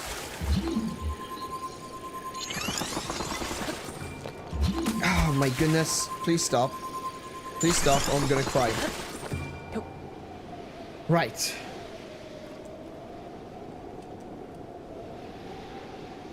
I don't know what I'm gonna do. Stop. Oh, there's wind.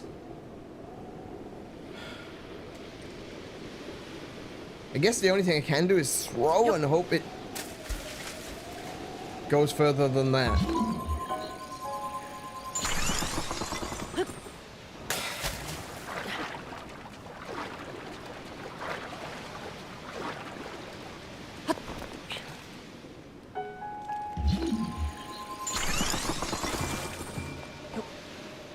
My disappointment is immeasurable, and my day's ruined.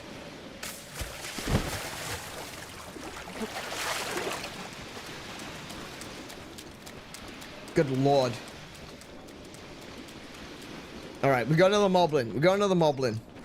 This has to be one of the most boring shrine quests. It's basically just running around in a big bloody circle. I'm putting this down here. Getting rid of him.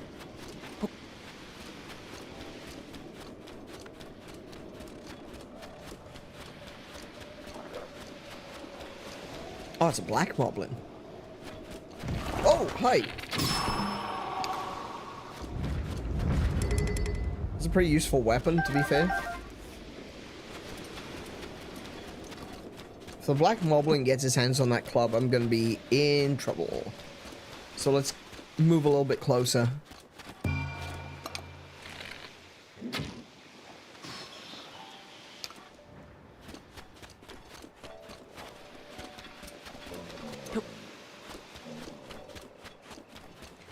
Oh no. No! Really? A blood moon? Now?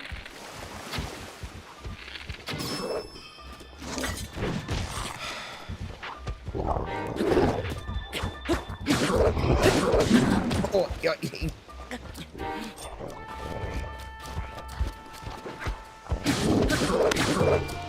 Don't chuck my ball!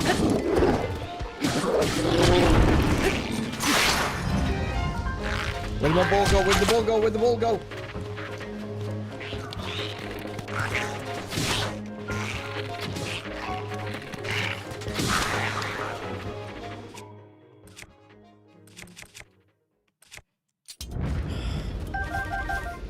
This is really, really bad timing.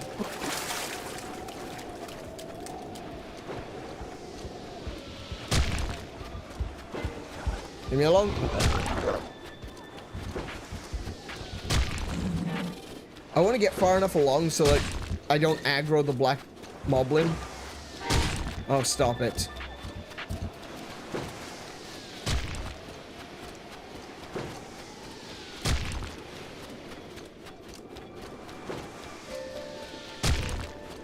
All right.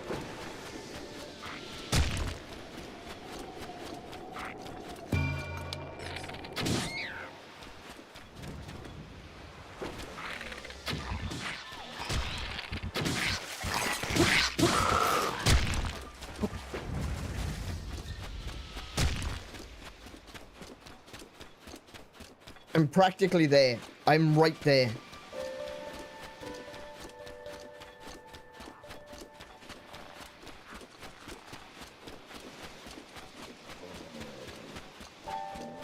We've got some keys. I'm fine with the keys for now. I'll keep an eye. Here we go. If I get there, I gotta put the ball into the hole. Okay. All right. You could use stasis on the ball and golf it to the center. That is true, but if I knock it so far that it goes beyond render distance, then it would just despawn and reappear back at the ruins.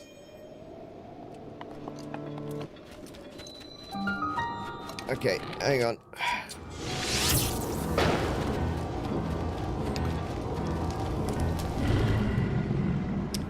Here we go.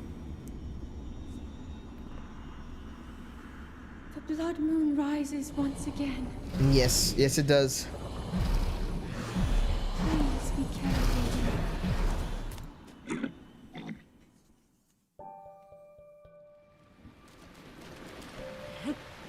There's a Korok.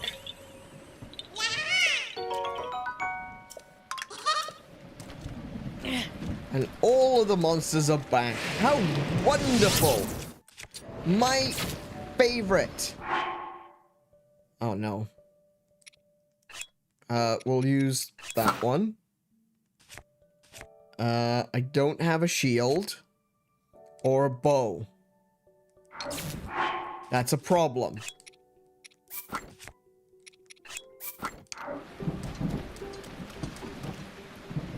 Okay.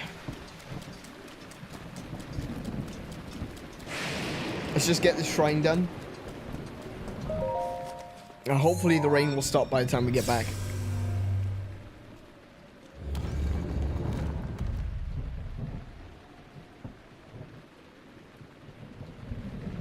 Okay. And after we finish this shrine, I'm going to take a quick break. 5 minutes, and then we'll be back again.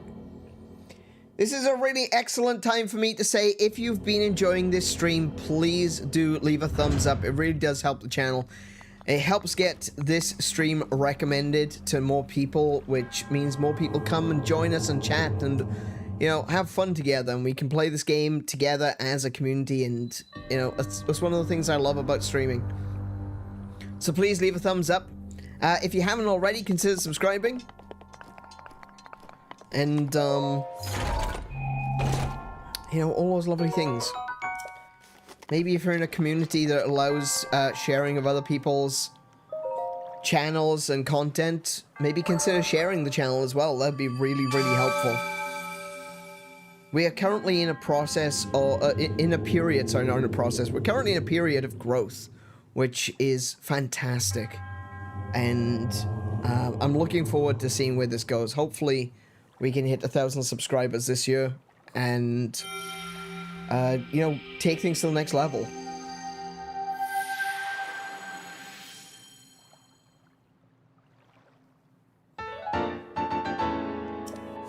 There we go. Shrine done.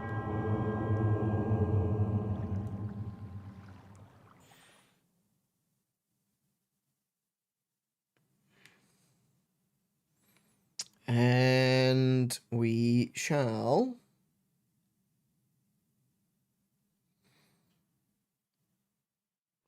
Okay, it's still storming, right? So I'm going to delete that. And I will take a quick 5-minute break. Please don't go away, because I certainly will not be. I will see you all in just a moment. Be right back. Hello everyone, welcome back. We're in the middle of playing The Legend of Zelda Breath of the Wild on Switch 2. We just finished a shrine at Wrist Peninsula.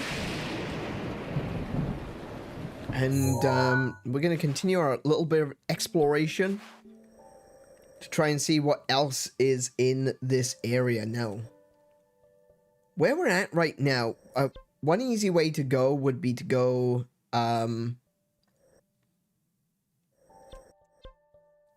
north. Actually, I kind of want to go back to the Spring of Power. Oh, no, no.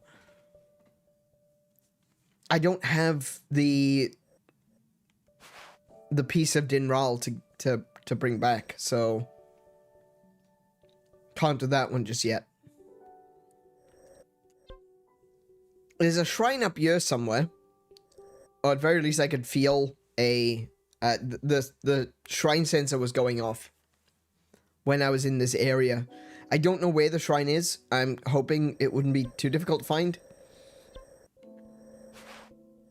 I believe there's a shrine on Tingle Island, so I think my best move right now would be to fast travel here.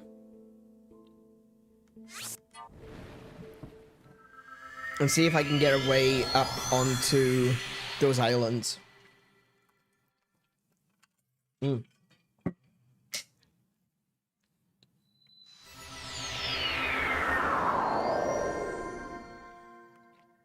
Okay, so this is Ulria Grotto. We're back up here again.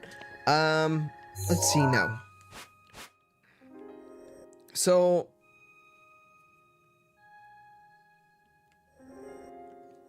oh, there's a bridge. Okay, right. There's a bridge right there. That'll be the easy way across. Or... maybe not the easiest way across, but the most straightforward way across. Let's see what we can get if we go that way.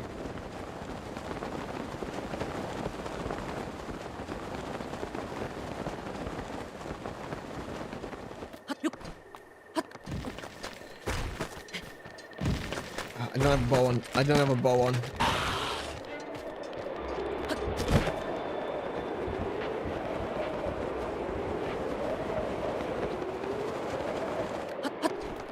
Okay, let's quickly equip ourselves again because I took everything off while the storm was coming in.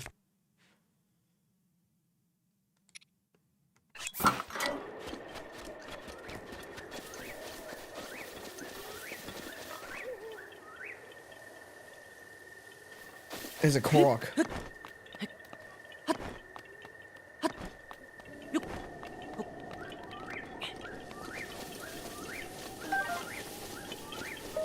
Got him.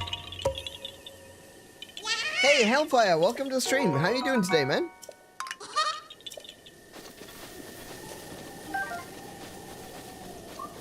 Ooh.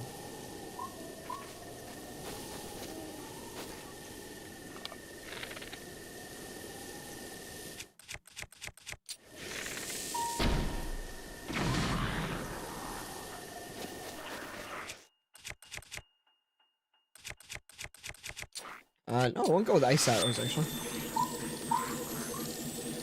He runs straight back into the fire. Oh, I missed!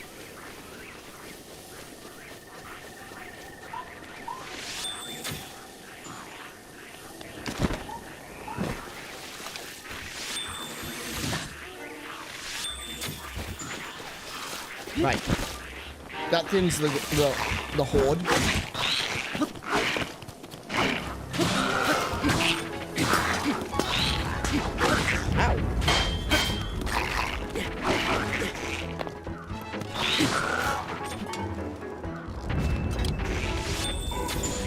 Idiot.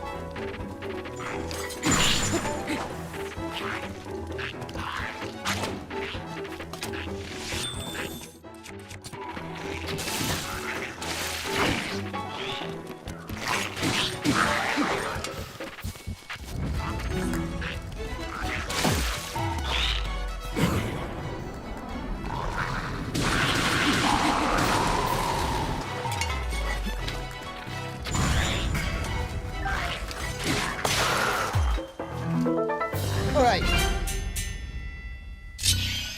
Easy.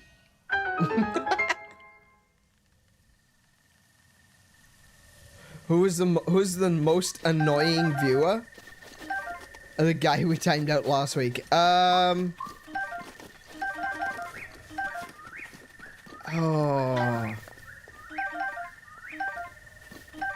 Probably Hellfire.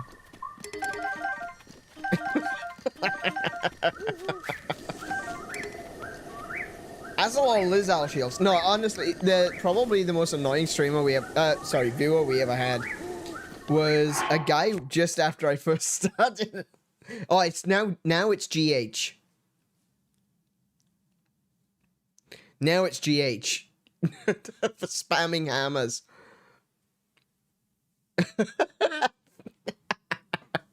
No, okay. There was a user. Wow, that was cold. GH. That's so strange. Oh, maybe that was like an auto moderation thing, but yeah, GH, your massive wall of hammers hasn't come up. Yeah, YouTube killed it. Yeah. Yeah. So there was when we were playing Tears of the Kingdom, there was a guy that came in and he was being really obnoxious, and he was basically trying to take over the stream. And so what I did is, right in the middle of streaming, I just stopped, put my controller down, and I said, okay, this is your stream now. You want to be the center of attention? Let's hear it. What have you got to say? And he went very quiet, very, very, very quickly. But he was really obnoxious, and I'm like, go on, all right. You are now the center of attention. What do you have to contribute? and he went very, very quiet. That was actually good. I didn't know if that technique would work, but it worked surprisingly well. Ooh, this one's got attack up 11? Ooh, I like that one. This one's got durability, but let's check out this broadsword. It's just a regular one. That's fine. Wow, attack up 11. That makes it almost as strong as the tri-boomerang, look. It's just 1 point of damage away. That's so cool. I do want another Lizal boomerang, though.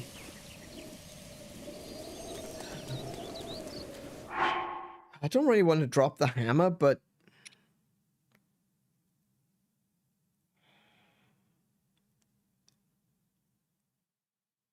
No, that'll be fine. I can always come back and get more Lizal boomerangs. I think Lizal boomerangs are probably some of my favorite weapons in this game, because they are actually useful as a weapon. And you know, because the way boomerangs work is that they tend to be very low damage, but when you throw them, they have a 1.5 multiplier. Oh dear. Flying Guardians. Of course they're Flying Guardians. They have, I think it's a 1.5 multiplier when you throw them. So the fact that these are 36 damage and 35 damage, and then they've got an additional 17 or 18 on top of them, making it like a 54 damage weapon when thrown. These are really good weapons.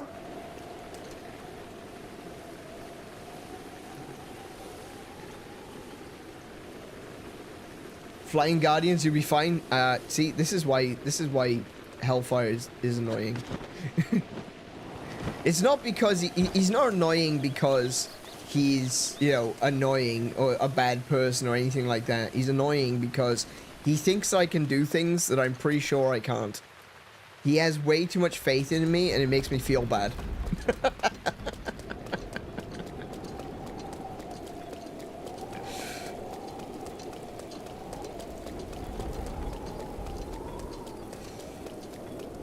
Okay. That's a guardian over there too. Oh, hi.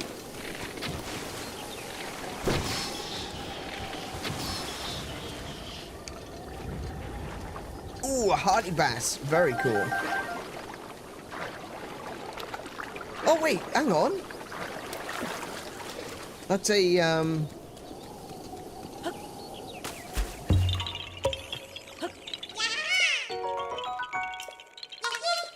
brained myself on the floor of the pond, but that's fine.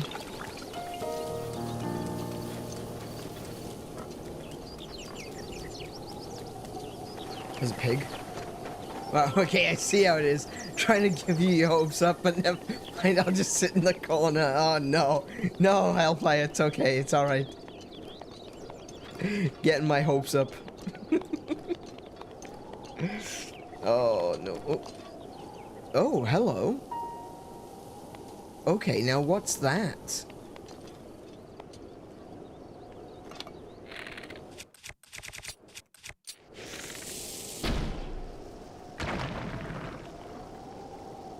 A Korok. Okay.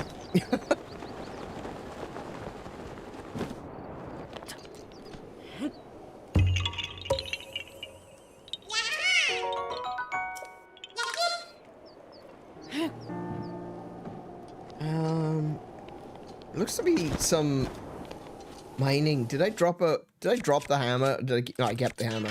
Cool. Oh, it's a good one. It's a good one. Ooh, lots of amber, topaz, and a sapphire. That's lovely. I like that.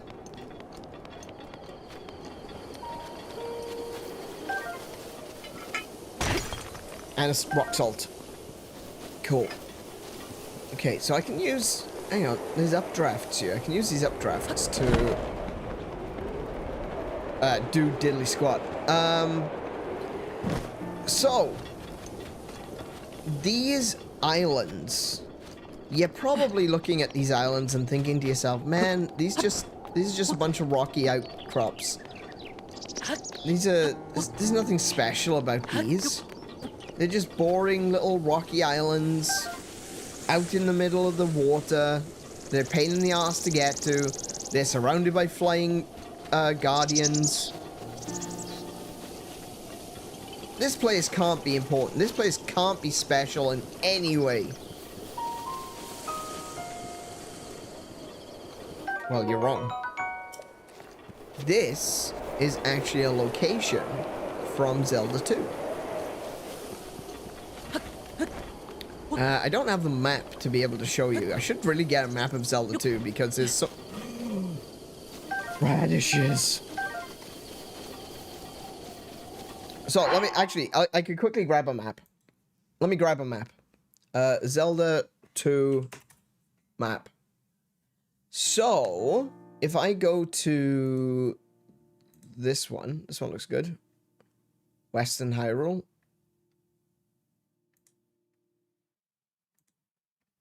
I'm clicking on it, but nothing's happening.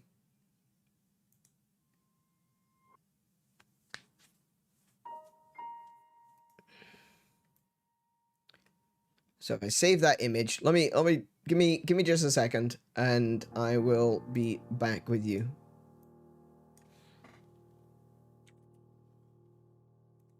And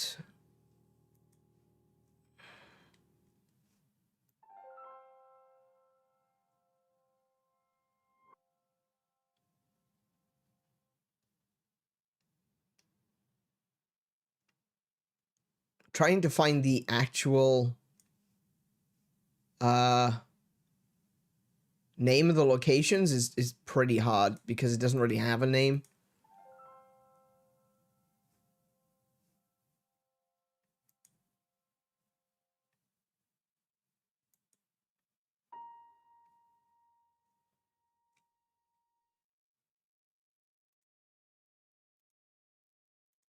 Let me go Zelda 2.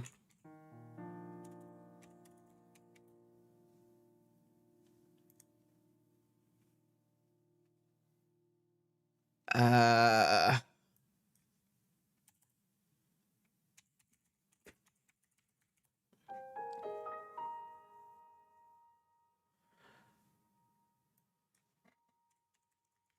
I can't find a picture of what I'm looking for, which sucks.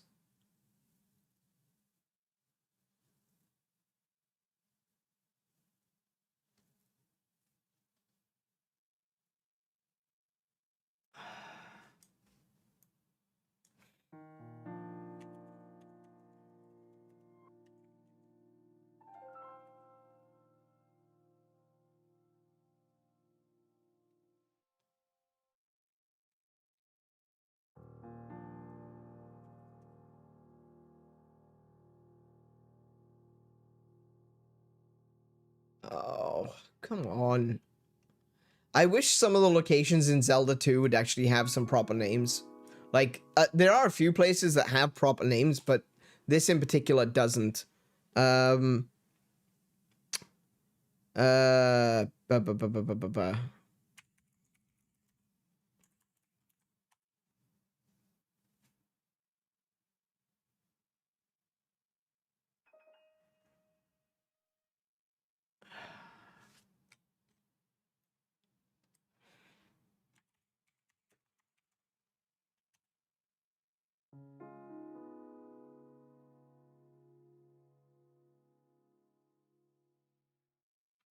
I can't find it. I can't find a picture of it.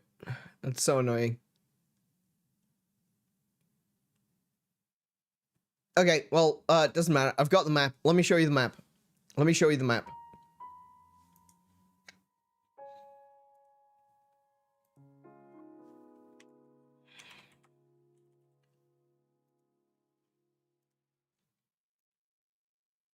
First of all, let me just move that into place. There we go. Okay, and we go browse.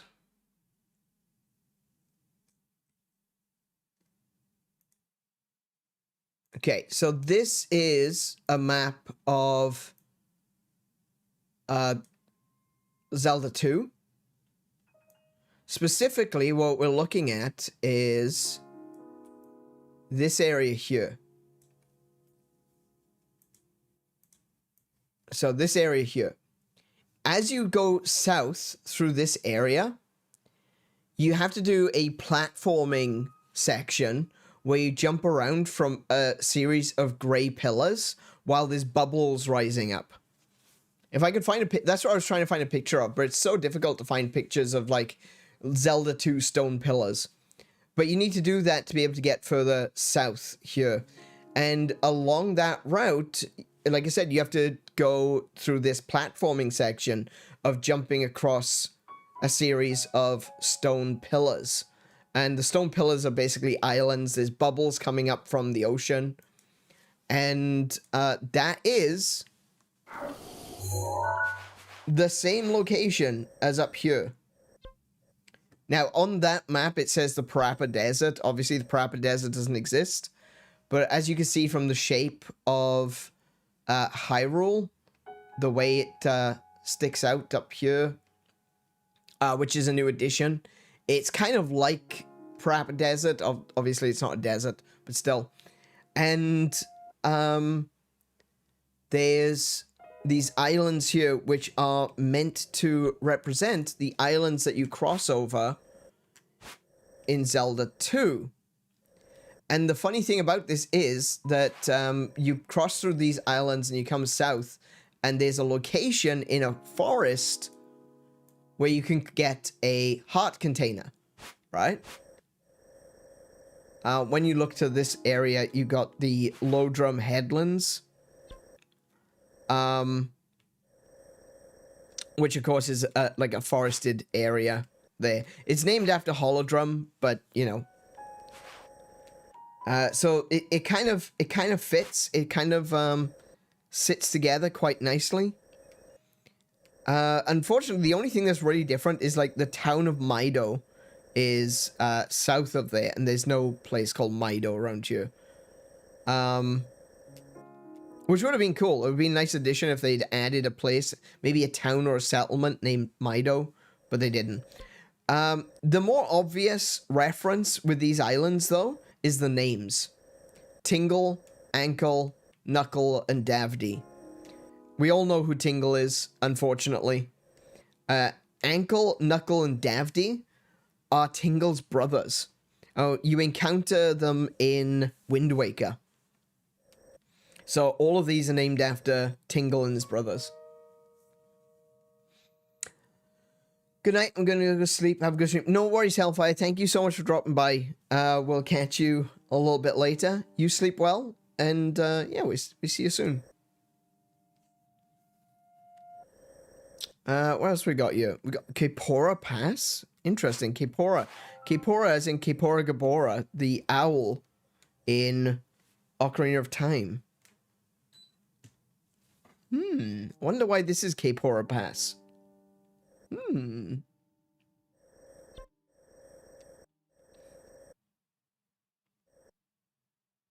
That's interesting. All right.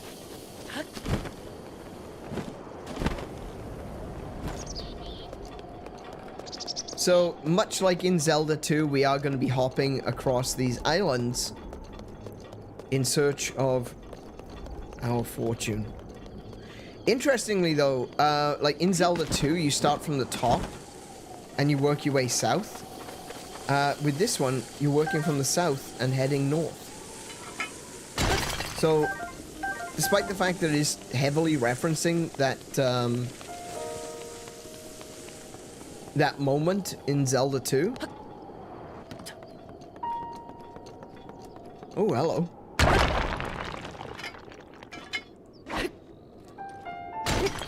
There are some clear differences that separate it and make it a little bit different. One of the things that makes it very, very different are these flying guardians everywhere. Totally not terrifying, honestly.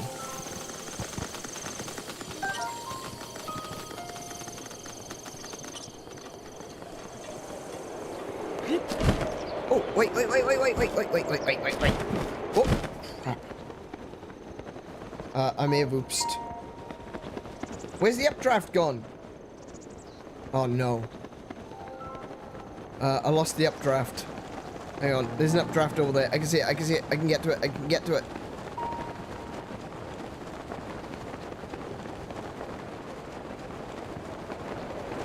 There we go.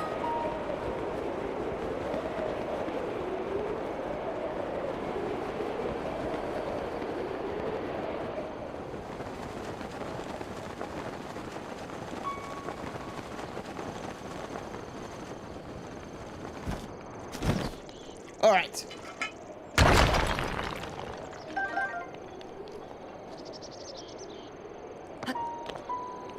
I'm not sure. Oh, there we go.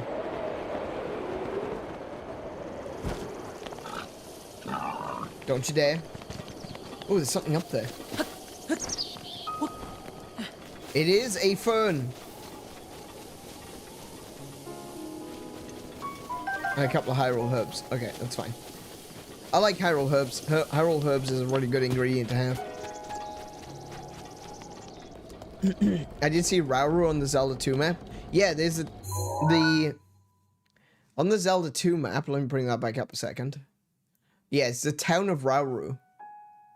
So a lot of the places and names that you might recognize from other games like Ocarina of Time, Twilight Princess, Breath of the Wild, a lot of them come from here. Some of them come from the original Zelda, but a lot of them, Zelda 2, despite being considered the black sheep of the family, Zelda 2 has had such a huge influence on Zelda as a whole. You know, one, it expanded out the world, so this world looks a lot more like what we have in Breath of the Wild. Except that, as you can see, you know, Death Mountain is all the way down here because this is the area down here. Hang on a minute, I'm holding the wrong thing. There we go. The area down here is actually Hyrule from the original Legend of Zelda. Just fits into this little space down here, and this location is called Greater Hyrule. So this is Hyrule north of the Hyrule that you play in the first Legend of Zelda. But as you can see, this world is a lot more like the map that we have in Breath of the Wild. Like, if we look at, if we zoom out, we've got the castle at the center there. We've got a lot more wetlands. We've got some swamps down here. We've got some mountains and all that sort of stuff. And when you take a look at what you've got here is, you know, you've got the castle in the center, you've got some mountains, you've got the swamps. Admittedly, there are differences. There's some clear and obvious differences, but a lot of this is very similar. It's kind of like it's a mashup between this map and that map, you know? But what you can see on here is a bunch of different names, like the village of Ruto, the village of Mido, the village of Rauru. You've got the village of Saria down here. And one of the other things that you've got, which isn't actually on this map, is off this direction is the island that I talked about, which is literally called Labyrinth Island. And that is what that is based on. So it all comes together. It's all connected. Even though this map looks a lot like the map from A Link to the Past, it's not just the map from A Link to the Past. It's a mashup of all the different Hyrules to create this new, unique, and special Hyrule. That's the reason why a lot of places feel like they've moved, even though maybe technically they haven't. Because one of the other things to consider is like the Hebra Mountains. Okay, so if this is going to be, if this map is supposed to be the map of A Link to the Past, and we, like I said, we can definitely take the map of A Link to the Past, shrink it down, and it fits quite neatly here, right? So what you've got is you've got Hyrule Castle in the center, you've got Gerudo Desert down here, you've got these are referred to as the Pillars of Levia. Pillars of, hang on a minute. Yeah, of Levia. Right? This is where Sahasrahla hides in A Link to the Past, which is exactly where Kakariko Village is on the Breath of the Wild map. There's a witch's hut. You can't really see it. Hang on a minute. There's a witch's hut down this side. Where is it? Down here. Oh, wait. That's... Sorry. Wait, no, I'm confused myself. That's, sorry. That's, Lake Hylia down here. And this is the reason why I've got this map at an angle, is because if we then hide this, you can see it's the same here, right? You've got, castle in the center, you've got, the forest and the mountain, you've got the wetlands, you've got Lake Hylia down here, and you've got the desert down here. So you go, okay, well that's fine, but what about Hebra? Hebra isn't in the map of A Link to the Past. Correct. Absolutely correct. And neither was Necluda. But Hebra, to the northwest, is in A Link to... is in Twilight Princess. It's where you do the snowboarding. And what do you do in Hebra? Shield surfing. It's connected. So, like, locations like this are locations that do exist in other Zelda games, just kind of mashed together so that they make a cohesive, singular map. And it makes a lot of sense, and I can understand why some people don't like it. Because some of it doesn't make... Some of it doesn't make sense in terms of, like, well, whoa, hold on a second. Why has the Forgotten Temple, why is it here? Shouldn't it be here? And yeah, probably.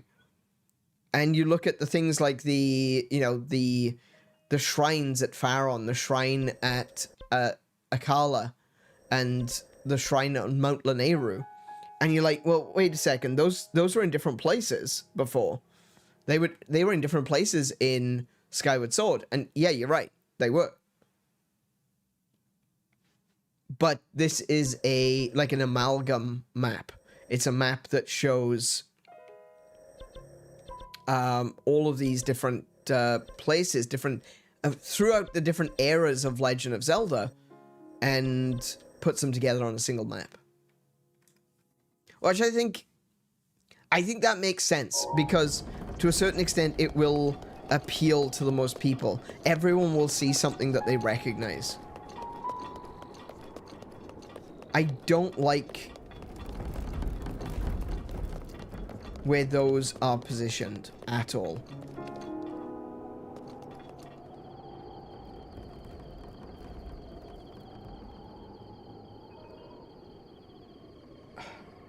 I want to collect those, but how?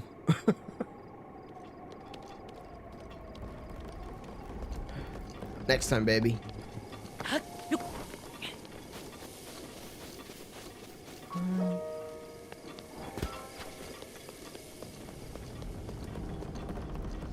Bomb arrow and pray they land on the platform? Yeah, that's the problem, is the praying part. Just the sheer dumb luck that he actually lands in the right place. Okay, are you alive?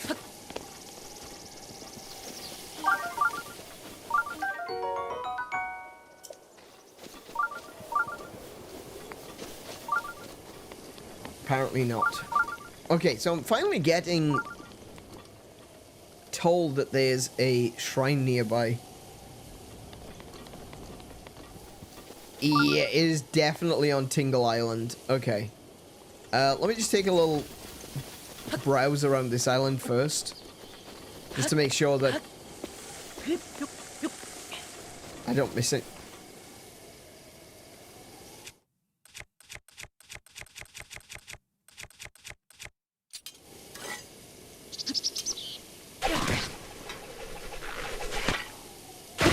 Oh!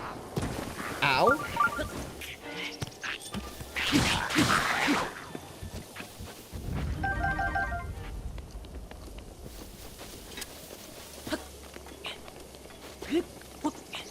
That did not go well. that did not go well at all. And there's nothing even up here. That was a complete waste of my time.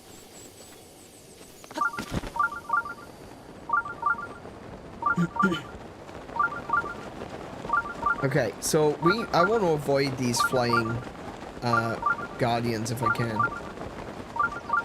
It's just something I don't want to deal with.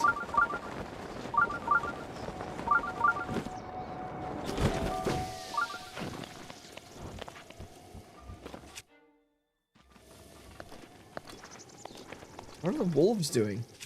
Wolves are being weird.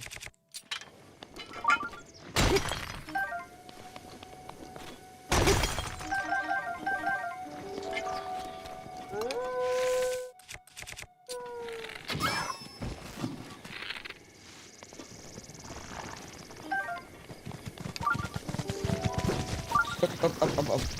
I'm out. There's a... Oh, I see him. Hi. Oh.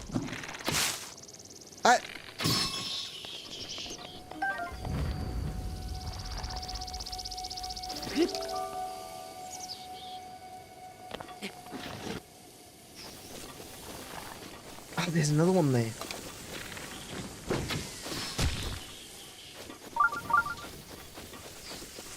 I can hear another one. There's another one here too. Oh, there you. Oh, there's 4 of them. These things are so annoying.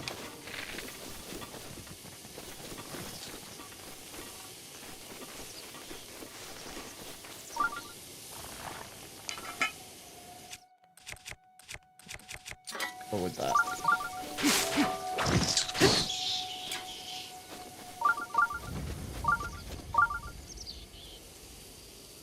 Well, I'm gonna guess that the shrine is in there.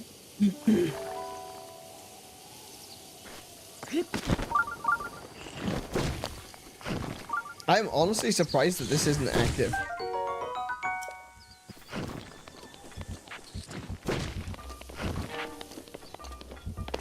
Alright, before we do the shrine, let's have a bit more of an explore.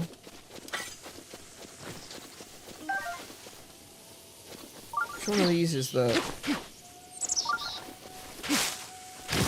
There he is.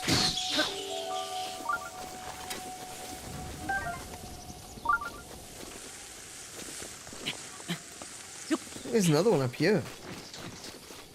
Well, there's a couple up here.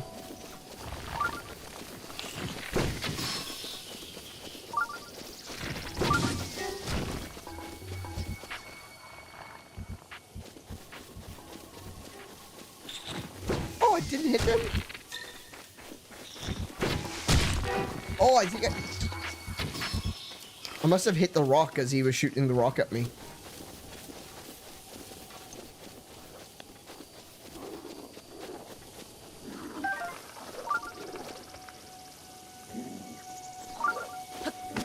Oh, no, it was a bad idea. Bad idea. Bad idea. Bad idea. I was just about to jump down on top of those guys and fight them. But there's a flying guardian. That's a really bad idea. What was I thinking? think the answer is that I wasn't.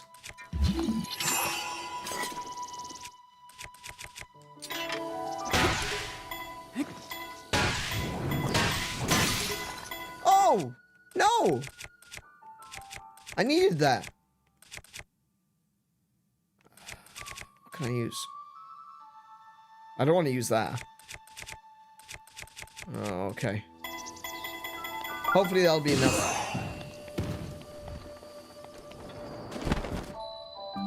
There we go. Carmel Shrine. Interesting.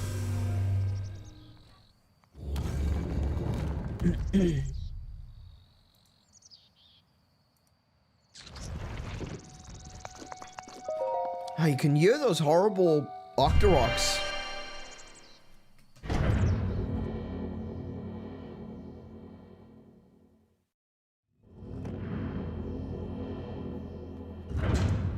It's really interesting, the evolution of Octoroks.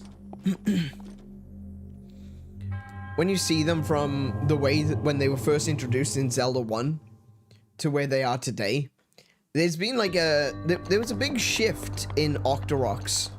And it kind of appeared around about Ocarina of Time. See, Octoroks in the original Legend of Zelda were these...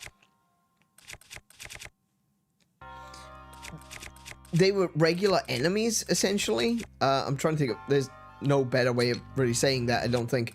They were essentially just regular enemies that you would fight in the world.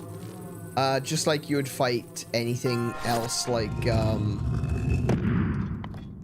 Oh, I can't get up there. Oh!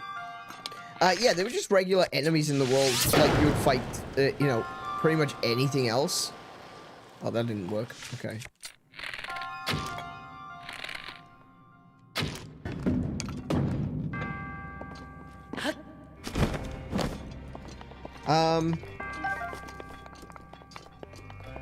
And they seemed extremely large, you know?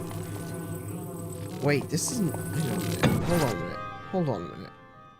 There's gotta be another block somewhere. Oh, no, no, no. There isn't another block. I get it. I get it. I understand. I comprehend. So if I take that off there, drop it there, I'll take this one off here, and drop it. That sends me up.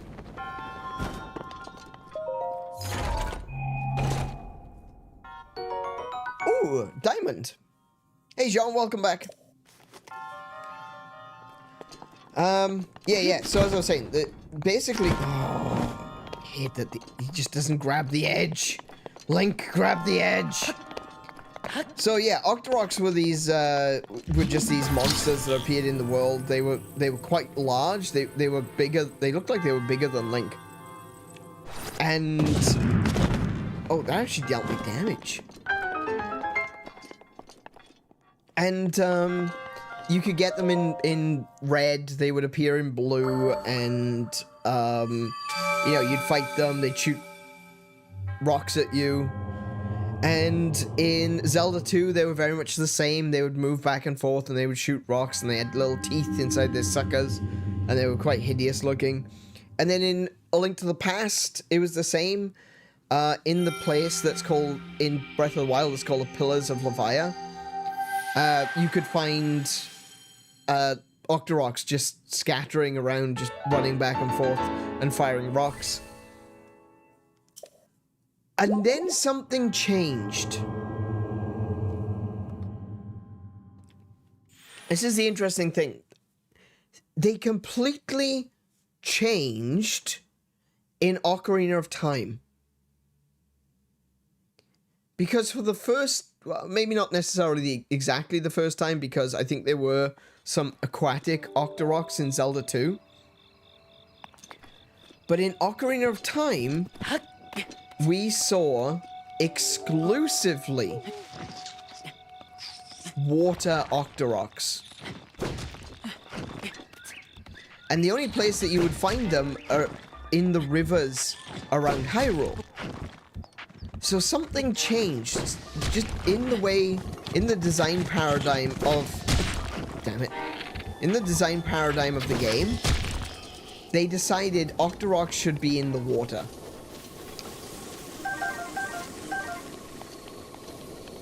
I'm not entirely sure what that reasoning was, but, you know, that's what they decided to do.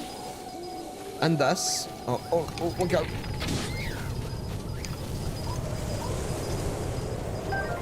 And thus, Octoroks became an aquatic species. And it kind of stayed that way. It hasn't really changed. They've never really gone back to be... I mean, some of the 2D Zelda games still include Octoroks on land. But for new games, for games that aren't referencing older Zelda games, Octoroks are exclusive to water. And then you get Breath of the Wild, which is another,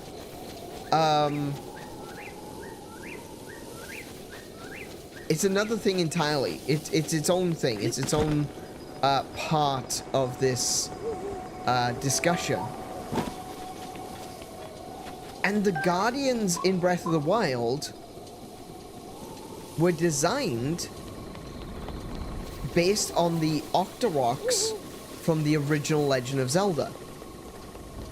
When Aonuma, I think it was Aonuma specifically who was talking about this, Aonuma mentioned that he remembers playing the original the original Legend of Zelda and being like, man, these big scary octopus things running around everywhere, making a mess of Hyrule, you know?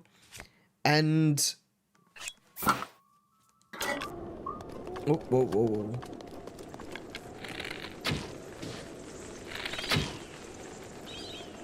Off they go. Cool.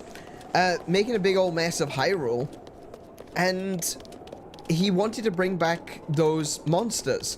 But of course, Octoroks already exist. They exist as these horrible little jumping octopus things that live in lakes and in rivers that jump up and spit rocks at you, and that's all they do. So that's when he came up with the idea of the Guardians.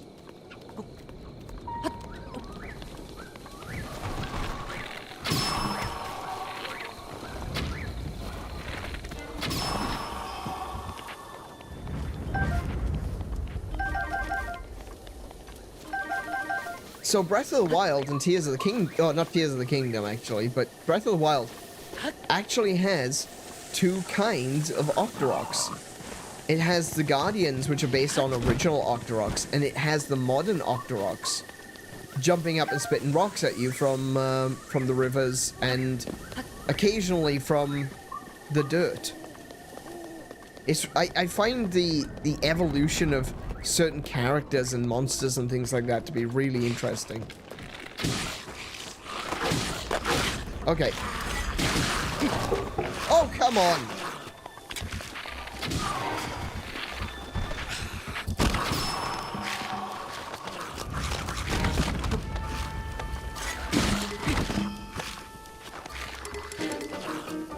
You're gonna make me,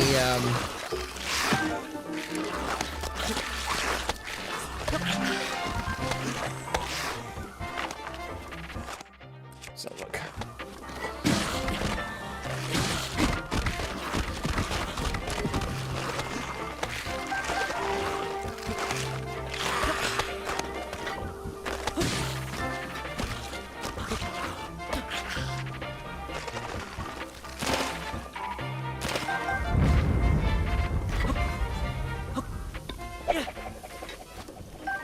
Go.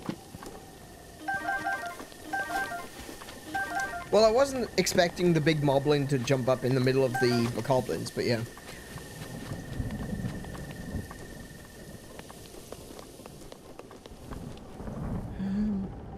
So, where am I right now? I'm just going back across the... If I remember correctly, in Tears of the Kingdom, there's actually a a cave that comes out around here. And there's a shrine on the side of the wall. Oh. Maybe it's down there.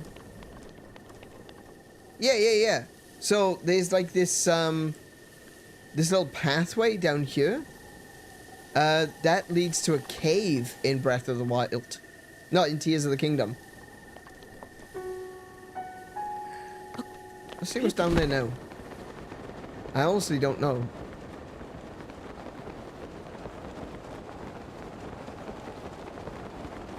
Doesn't look like there's much down here. If anything at all.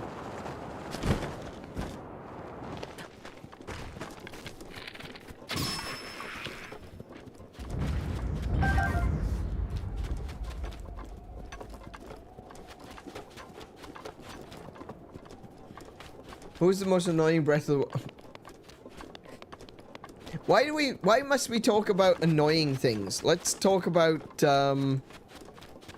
positive things, shall we?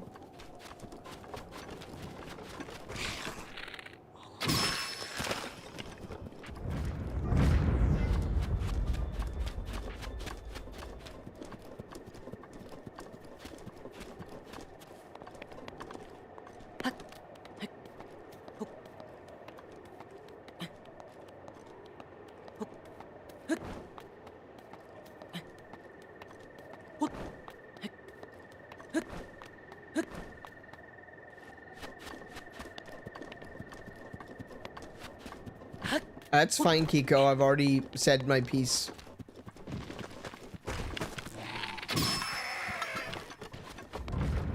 You took a break? Yeah, that's fine. Yeah. I mean, there's nothing wrong with taking a break from the stream. I took a break as well. I took 5 minutes off. Where's this area looks like... Okay, fair enough.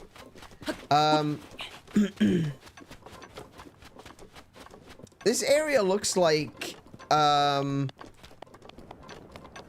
should be something here, doesn't it? Like, I wouldn't really call this a secret path, but it almost feels like there should be something down here. Like, this runs the entire length of the area.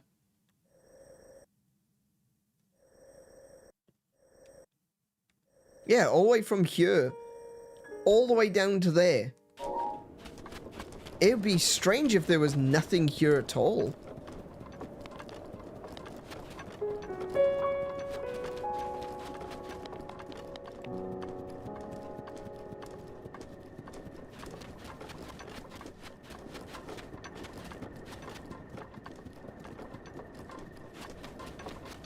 And yet, that is the situation that we are in.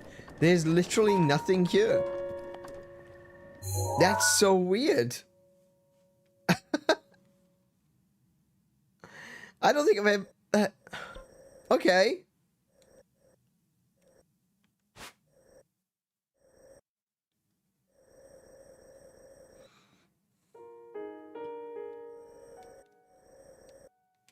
Looks like there may have been something over there, but I'm not going to go back now. Alright, let's see now. Where are we at? We've done most of this. I'm gonna go to...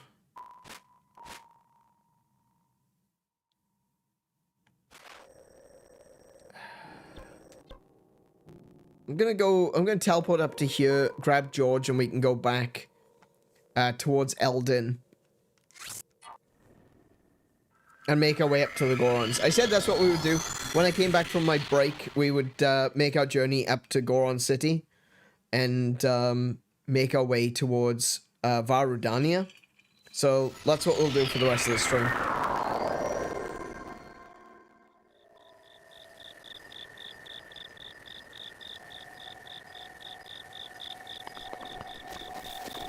I've got that Korok. Okay. That's just a bit of lava.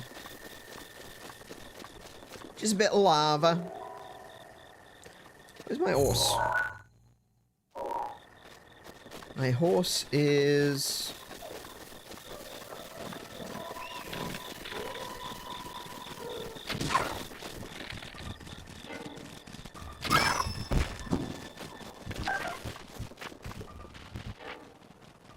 Up they go. My horse is over there.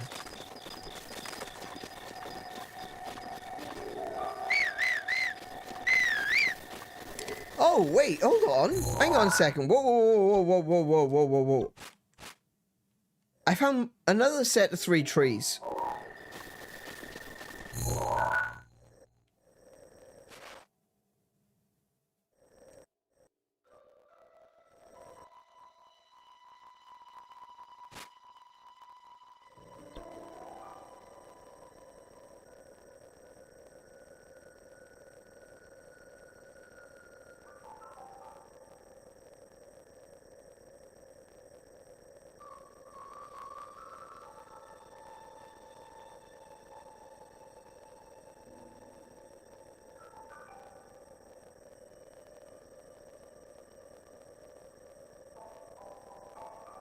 Yeah, it doesn't seem to point to anything, though.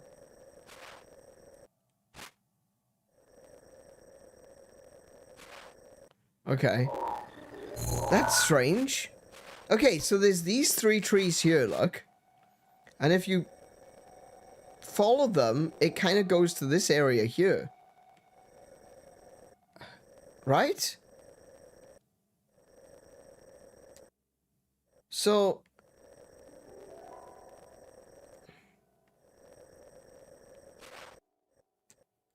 just trying to look at the line.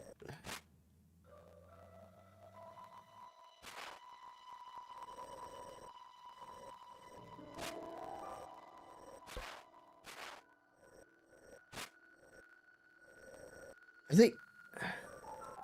I have no idea where it's pointing to. I'm so confused right now.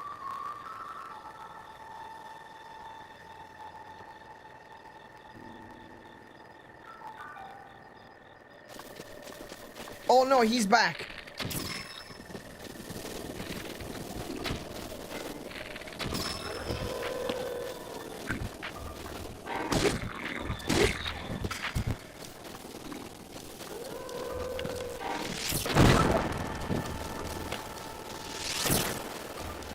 Okay, hold on. I'm not prepared. I forgot about this guy. Let's get fully healed. A couple of extra hearts. Let's get armored up. Hey Tim, welcome to the stream. How are you doing it? How are you doing it today? Yes. How are you doing it today?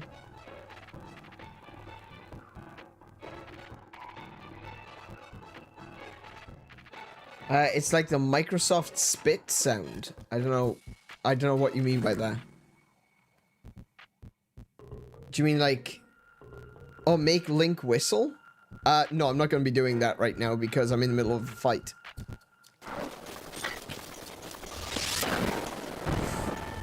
No. Oh my goodness sake.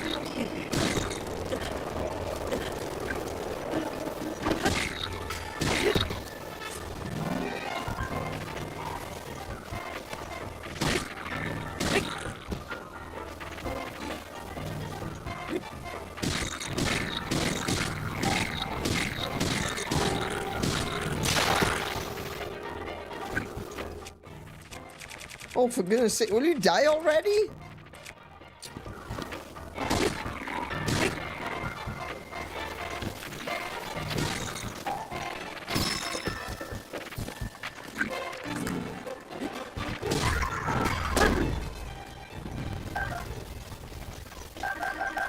Okay, right, make the whistle sound you said.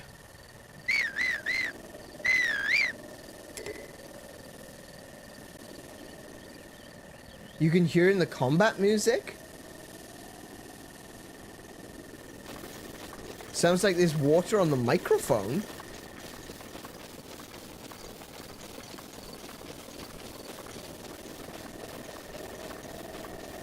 Something has happened to the game sound?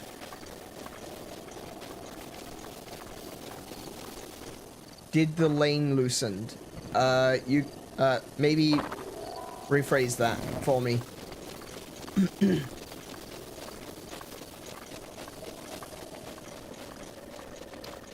Everyone is saying microphone, but it's not that because your voice is fine. Okay, cool.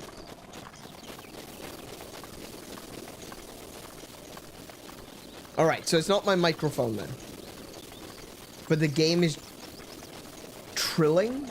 I don't know what trilling is, but okay.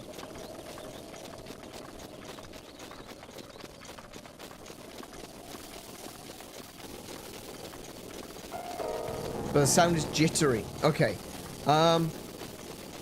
We're gonna figure out what this is, and we'll fix it now.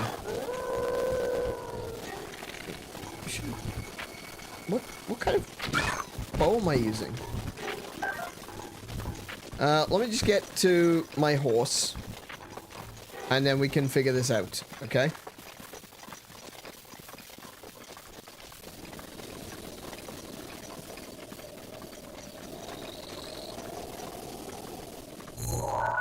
Oh, my horse is miles away. Good grief.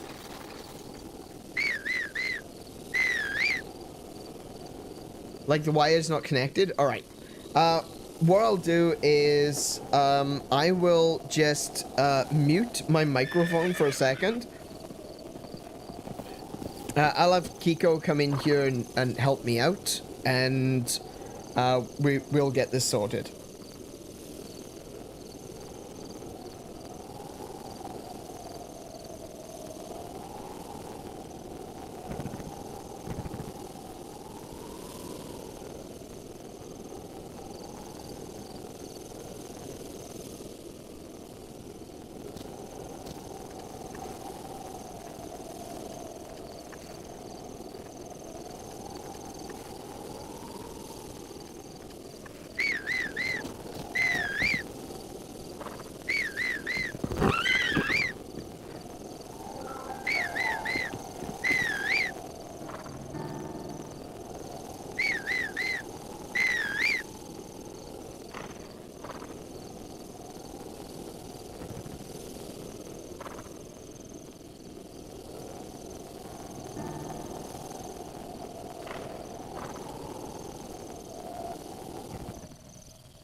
Okay, I've heard the sound. I understand what's going on. I'm going to try to fix this. I'm not sure how to fix it, but I will try. I'm gonna quickly go to be right back, and I'm gonna see if I can do something to make it work. Give me just a second. Okay, does this sound any better?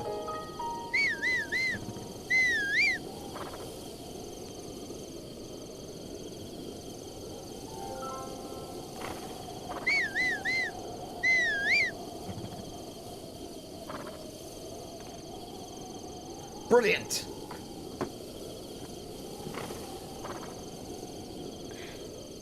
I have no idea what was causing it, but I'm glad it's fixed. Alright, we're gonna jump on George, and, cause he's confused as hell. Poor George, we're sitting here whistling at him, and he's like, oh, but I'm right here. Can you not see me? Am I an invisible horse? No, George, you're not invisible, it's all good.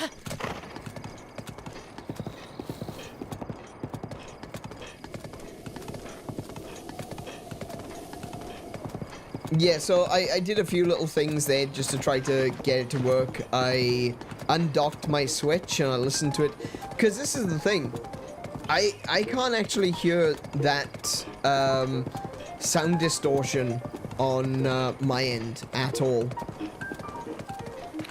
So I undocked my Switch, I redocked the Switch, I unplugged the HDMI cable, I replugged the HDMI cable. I disabled my capture device, I re-enabled my capture device. I did a bunch of different things to try to figure out what could have been causing it. Clearly it solved it, but yeah, I don't know why it would suddenly do that.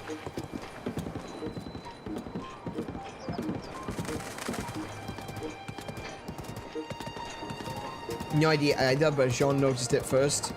Not sure if that was a connection thing or just good hearing. I think it might have been good hearing, definitely. Yeah, because if you guys were then, you know, able to pick it up, it clearly just wasn't a connection situation, but yeah.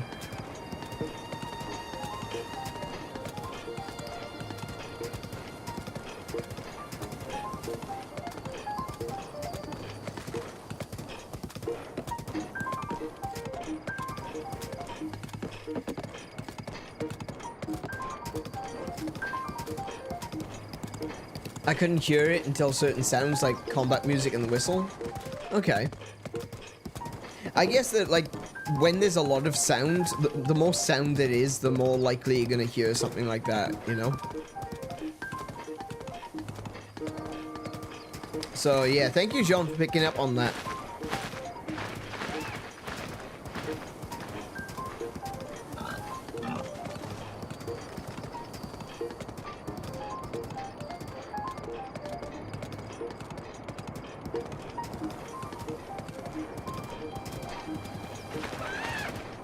Well, I'm glad it's fixed. Either way, I'm glad it's fixed. Right, which way do I have to go?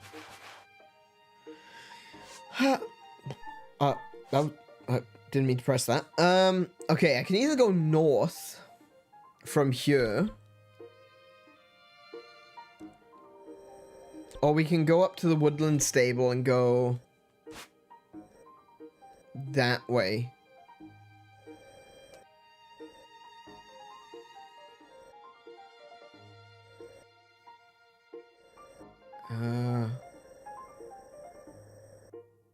Where's Goron City?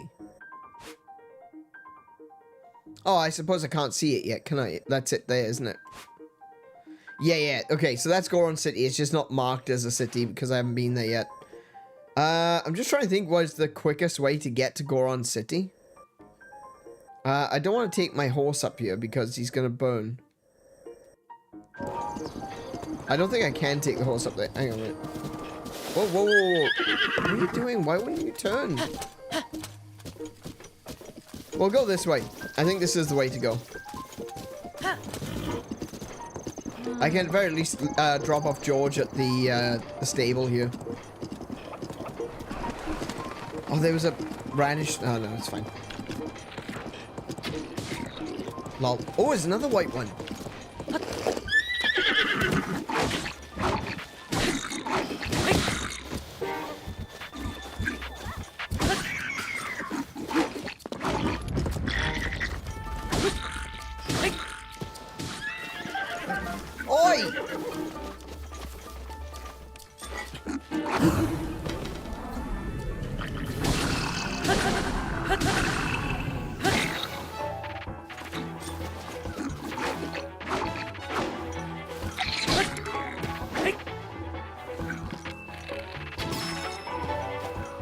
Oh, off he goes.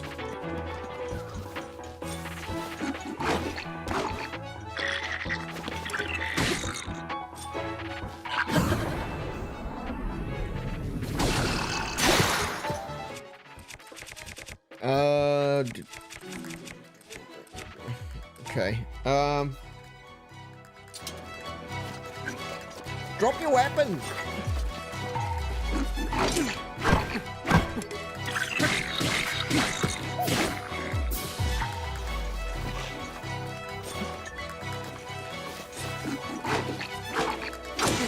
Oh.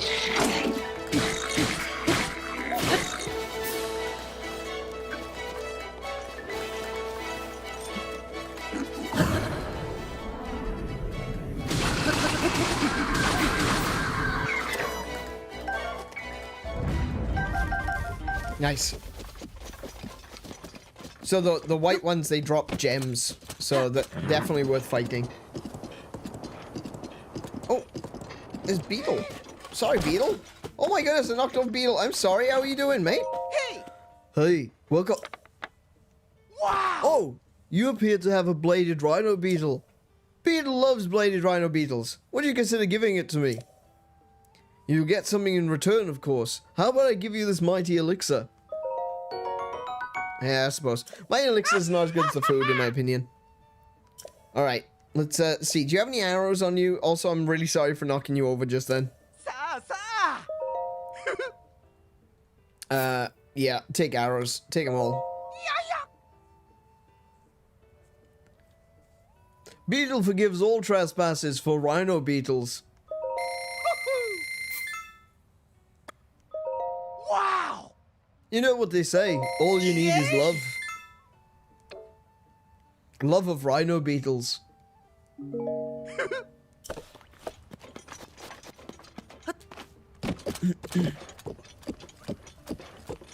It's him again.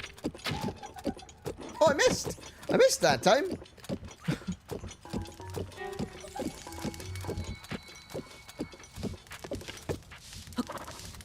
Alright, George. You stay here, okay? You good?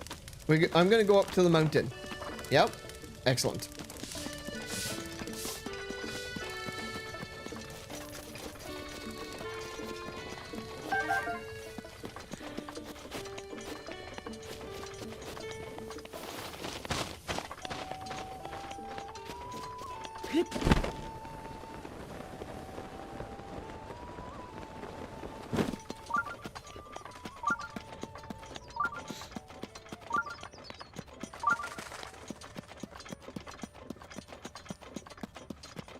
Oh, ooh, wait. Oh, I just realized something. I need to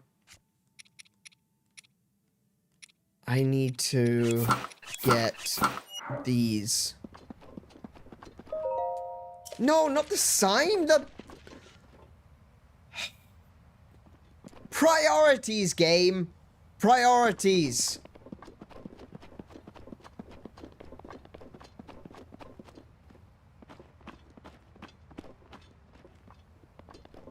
I need to get these lizards.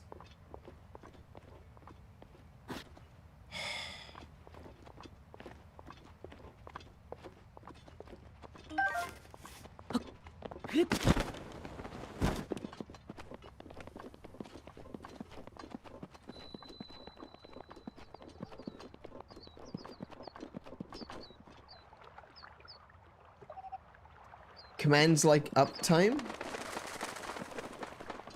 I don't know what that is. You might have to rephrase that for me.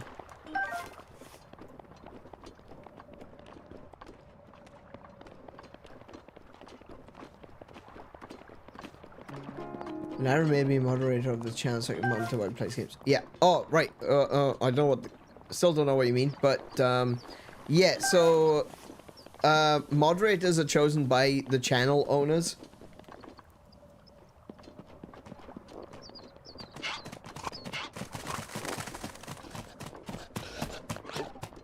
Yeah. He's asking about commands that chat has used. Oh, right, okay. No, I don't have any of those. I have been thinking about it recently, but I didn't want to do anything just yet. I've been looking into potentially getting some,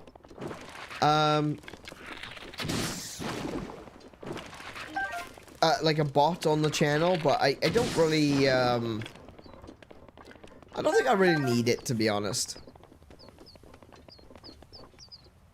I feel like a lot of that stuff is just to kind of fake interaction, and I prefer the interaction on the channel to be natural, organic, you know? Not something that some people feel forced to do because there's a bot telling them, oi, say something, you know? There's a lot of dead guardians around here. I don't like it one bit. Oh, there's an alive one. Of course there's an alive one. Why wouldn't there be?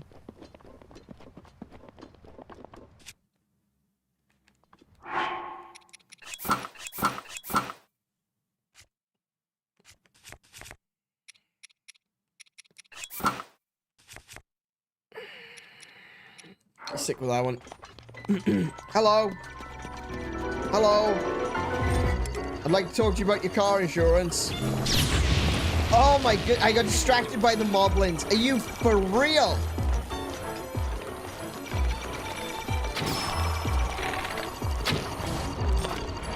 Oh no, second wall! This has gone Pete Tong. Oh, I can't get away! Oh, these freaking moblins! For real!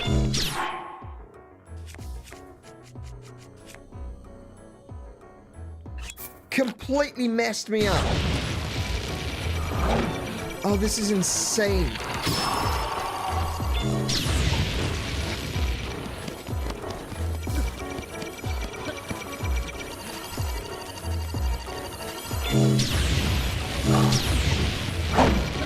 I literally can't get away.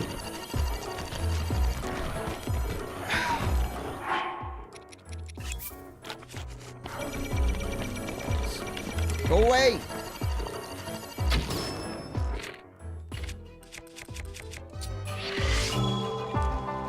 Look at me.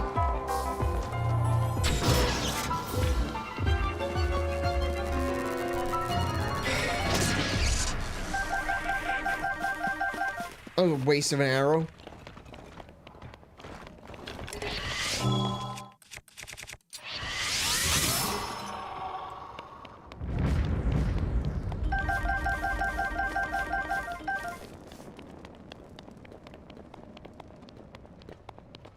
Oh, I'm annoyed at that. Oh, I don't have a hammer.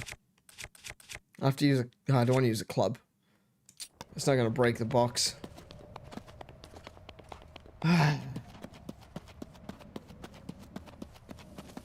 sicky of spam calls too. Yeah, I know. Oh, I broke my bow in the process.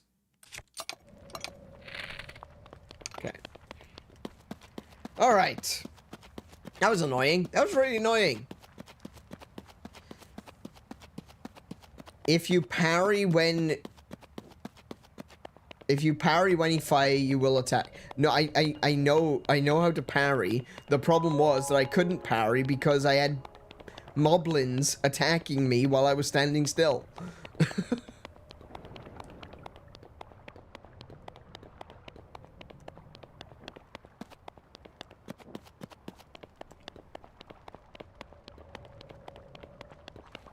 And as soon as you get knocked down, this is the thing. As soon as you get knocked down by one of those guardians, and you're basically rolling, you're trying to figure out, you're trying to get back up. It can be really difficult if they keep knocking you down a hill.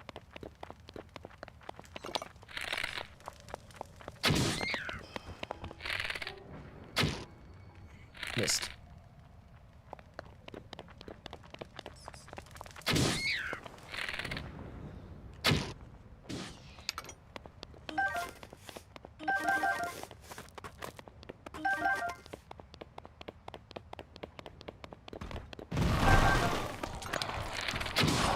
Oh, come on, that was on your head.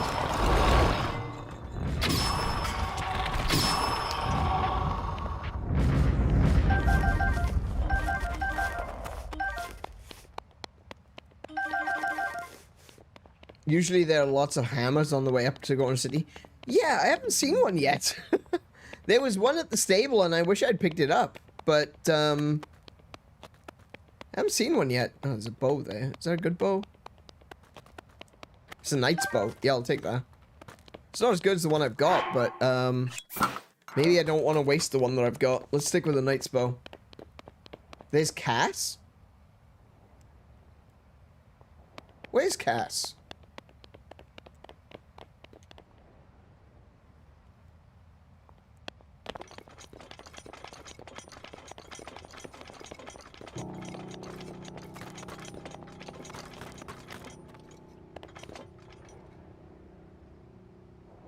Hang on a minute.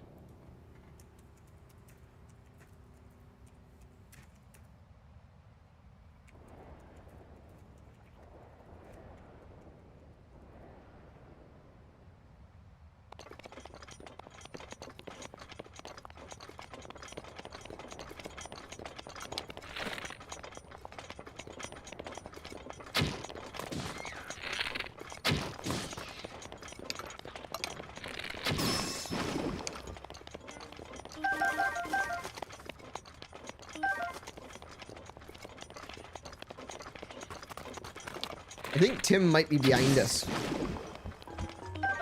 Because there's no cast around here. Gonna have to go now. No worries, GH. You have a good rest of your evening or your day. Have a good sleep if you're going to bed. And we'll catch you next time. Oh!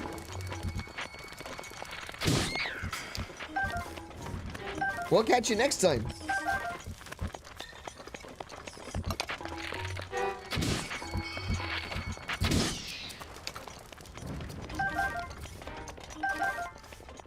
You were behind? Okay. Well. Alright. Oh, wait. Oh, there's warm Safalina grows on this, mountain.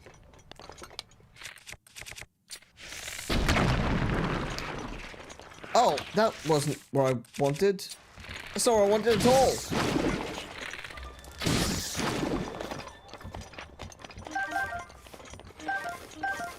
I do want that though. Let's break her open. Nice. Amber, ruby, sapphire. Perfect. We can get some Safalina up here. I needed the Safalina for upgrading my armor. The Rito armor. What am I doing right now? What do I need to do right now? I need to switch over to stealth. Because there's another lizard right there. I need fireproof lizards and smother wing butterflies.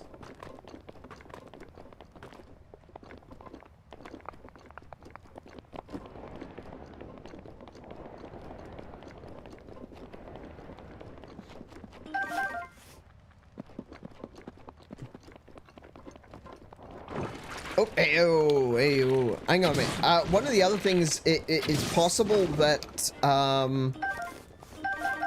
I have forgotten to turn off DVR. Oh, the drill shaft. Oh, now that's a spear worth getting.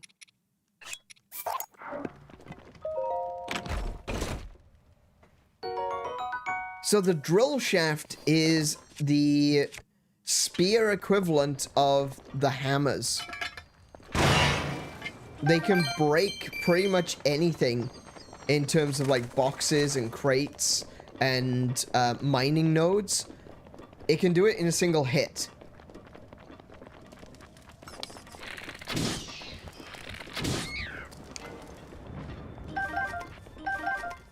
So it's a really good utility spear.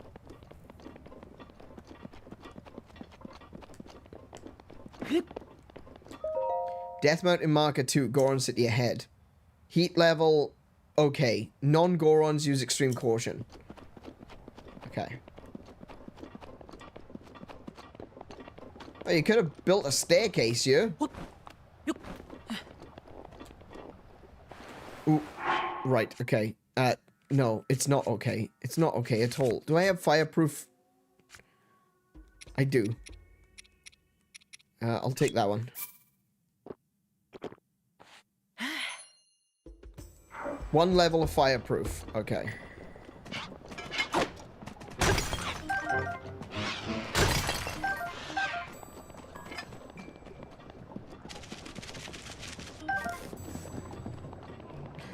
Smother wing. Nice.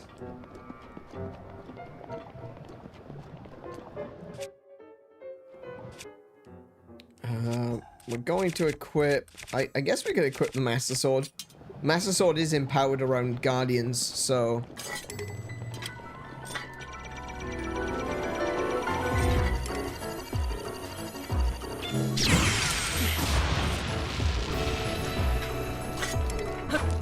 Oh! Take his legs! Take his legs!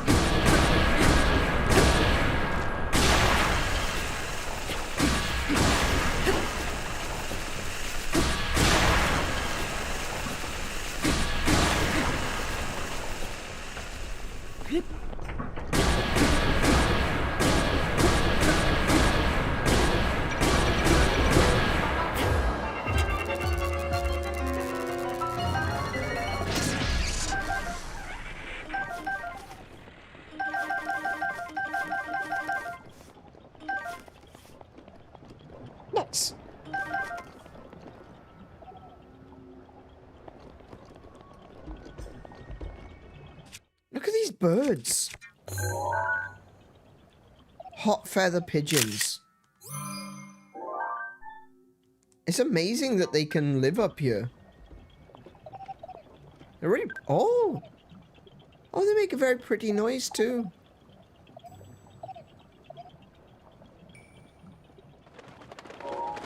Very cute.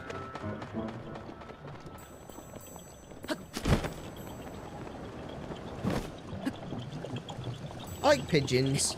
I'm a big fan of birds in general, but I like pigeons.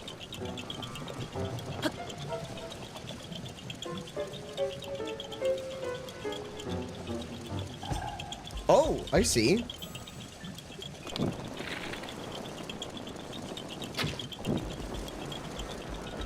Well, that's a long way to go.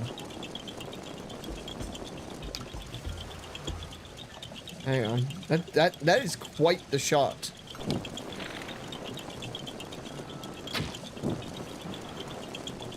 Okay, I do have a bow that can do this.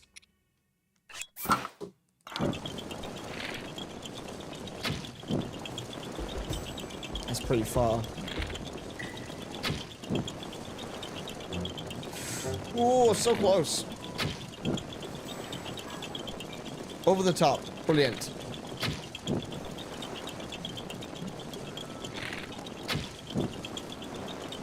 There we go. My goodness, I have wasted so much durability on this bow.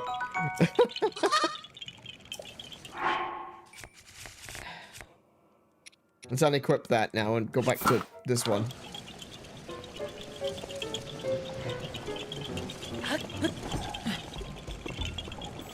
Oh, that's like instant death. I'm just gonna do one of these.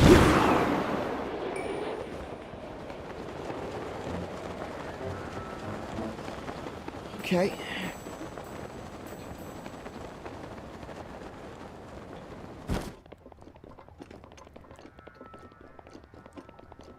You think the pigeon is amazing? Wait till you get to the city. What's in the city? Oh, let me unequip that sword.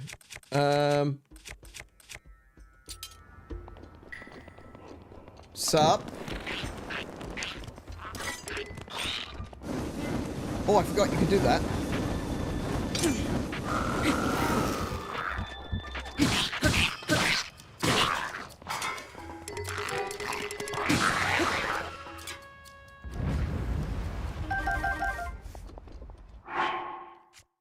Let's have a look. What's the one I got? That one's got attack up. Oh, I want to keep that. Gonna drop that. Pick that up. Doesn't have any bonuses. That sucks. Okay. I'm gonna drop that one. Pick that one up. Cool. And back to the drill. Someone who can withstand the heat is still bogged. Oh, okay. Right. All right. Yeah. Shock arrows. Very cool.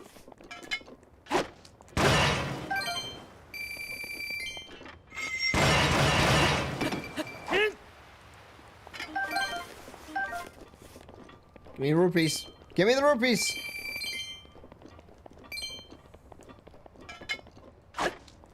What? Why is he turning around?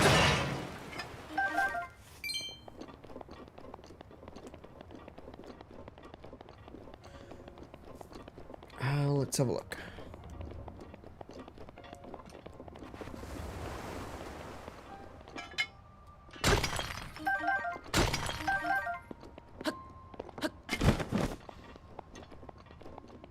All right, where are we at?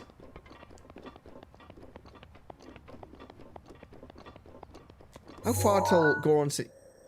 Oh, we still got quite a ways to Goron City.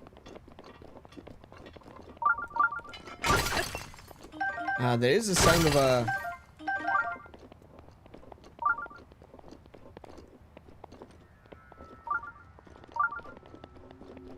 That way.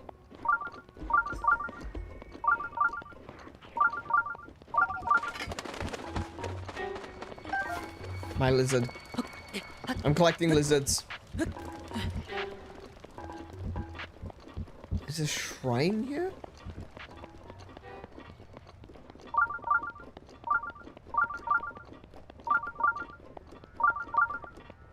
Oh, it's over there. Is it on that island? It is. It's on the island. Let me switch weapons.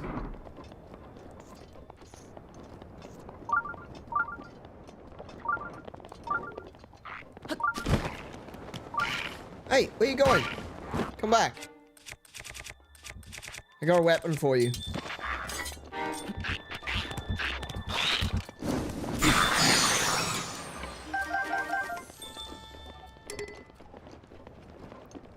Okay, so I can use magnesis to move this.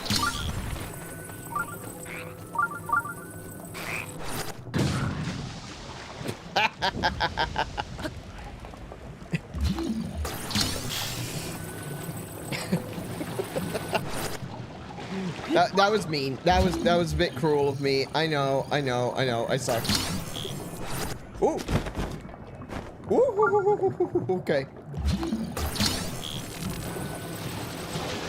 I forgot about the janky physics on some of the things in this game.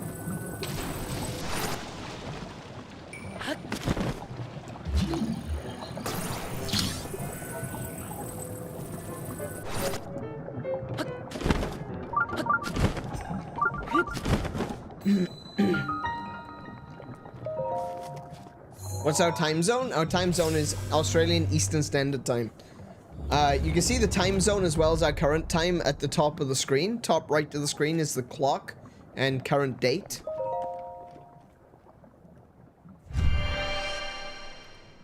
Right here, look. Up there.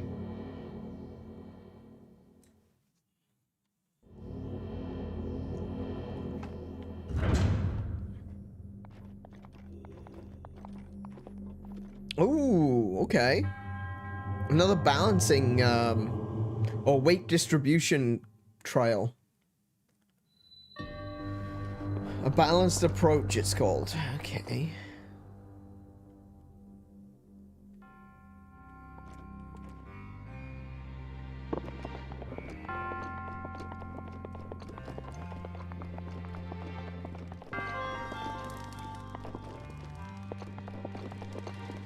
Well, first thing I noticed is that there's some blocks up there that I can destroy. So I think I'll start off by destroying those.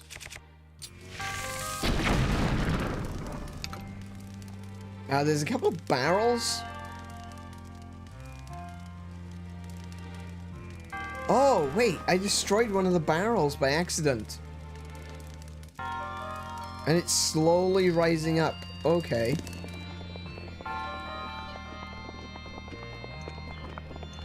I thought there was a chest up there. Oh, I destroyed the chest. I didn't know I could destroy chests. What?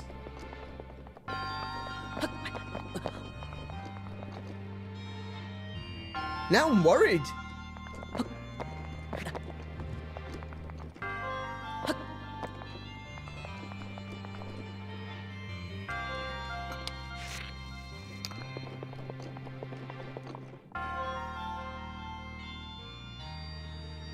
You can if the chest is made of wood. Oh, wow. I never knew that. As I said, Jean, AEST means Australian Eastern Standard Time.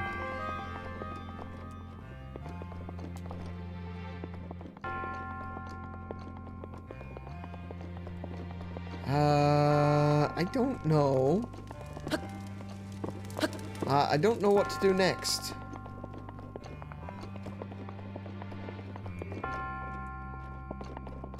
I feel...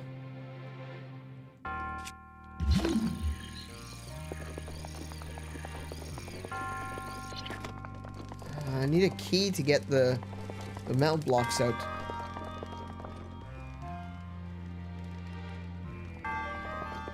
Oh, wait, what if I do that? I can grab the key.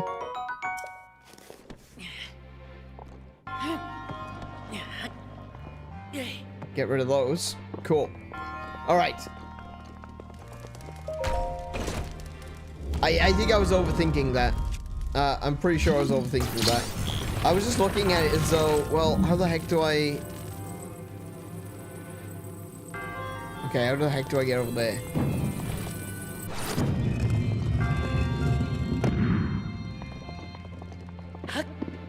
I guess I can do... Oh, I can't.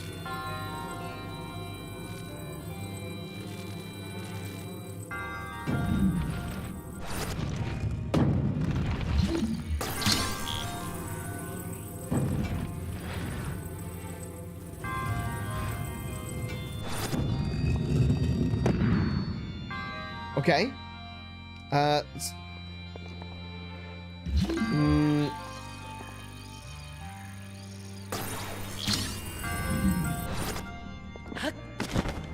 Okay, hang on. I understand why it's called the balanced approach. I understand. I got it. I understand, and I can do this.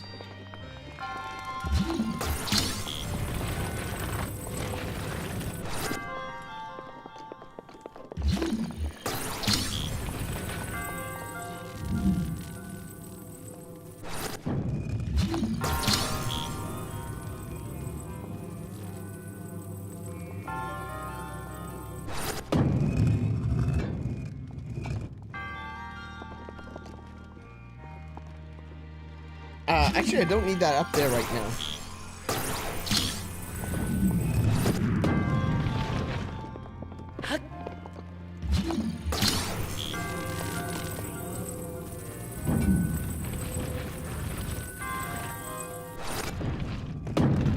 Oh, wait. I still got this one on you. Hang on, I've still got one on you.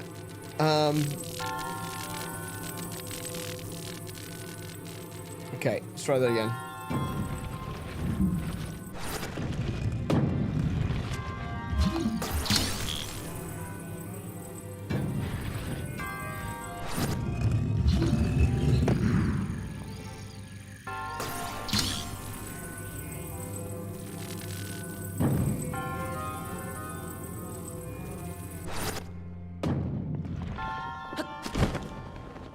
Oh no, why? Oh my goodness! I can't even begin to tell you how frustrated I am at stuff like that. Oh, okay. Alright, fine. We'll put this on there. Yeah, it doesn't quite reach. I can't get down. Yeah, I can't climb up that. Okay.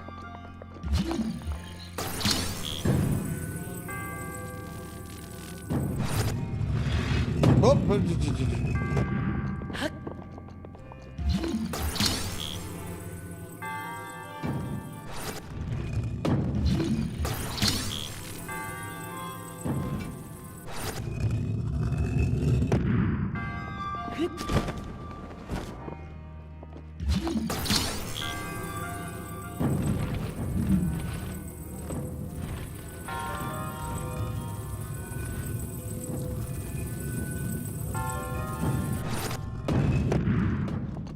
Okay, chest got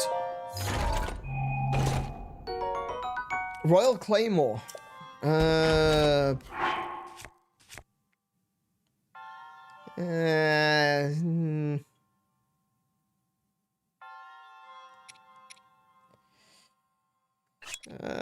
drop that one.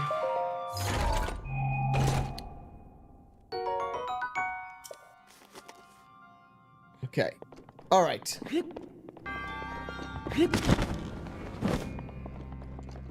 So what I want to do is I need one on this to stop from going all the way up to the spikes.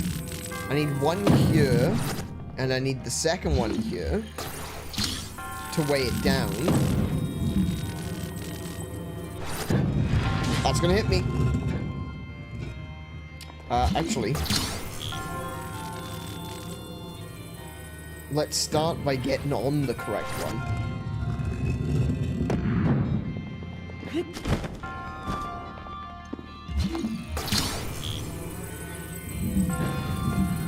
No, I knocked the other one off. Crap.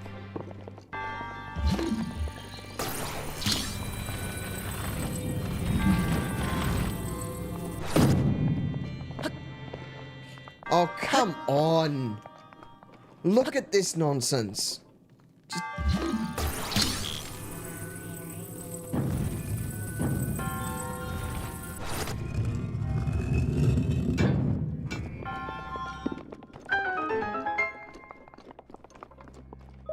Okay, done. Over.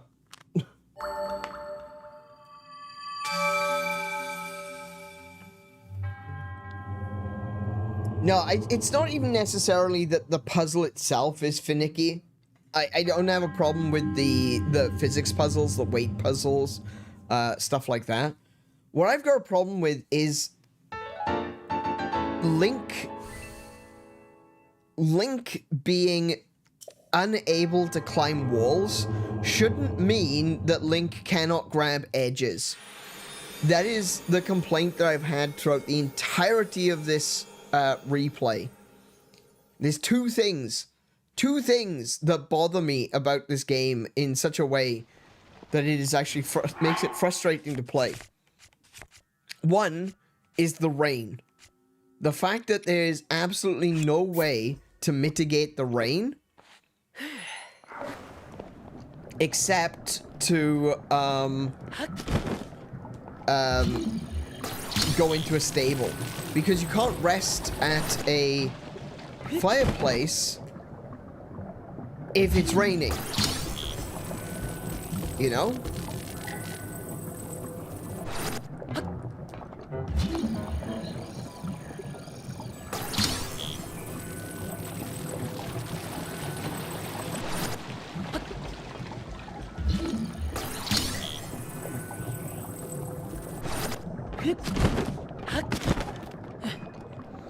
The rain is one of them. The other one is that the fact that you can't climb walls shouldn't stop Link from grabbing edges. But for some reason, Link just doesn't like to grab edges.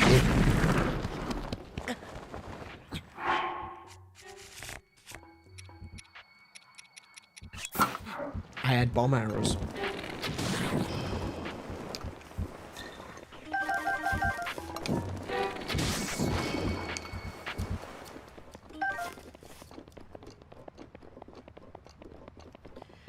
Yeah, the inability to climb walls shouldn't mean that you have an inability to, you know, grab edges. That's plain and simple.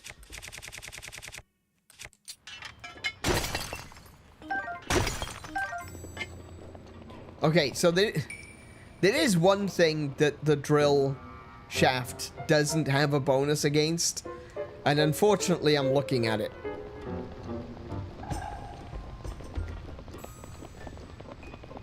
I'm gonna sneak on Pi because I don't want to fight that thing.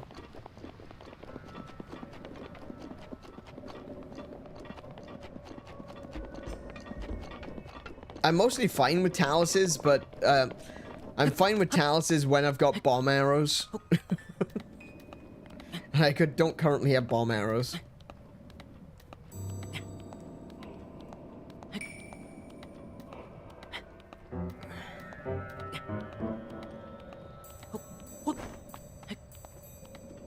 Yeah, that's a Talus. Right in the middle of the road there. That right there, that's a Talus.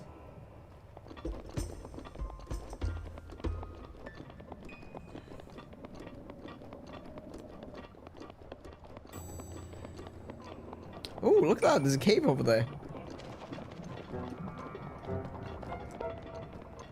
Is anything in the cave, or is it just gonna be... Oh, there's some mining in there.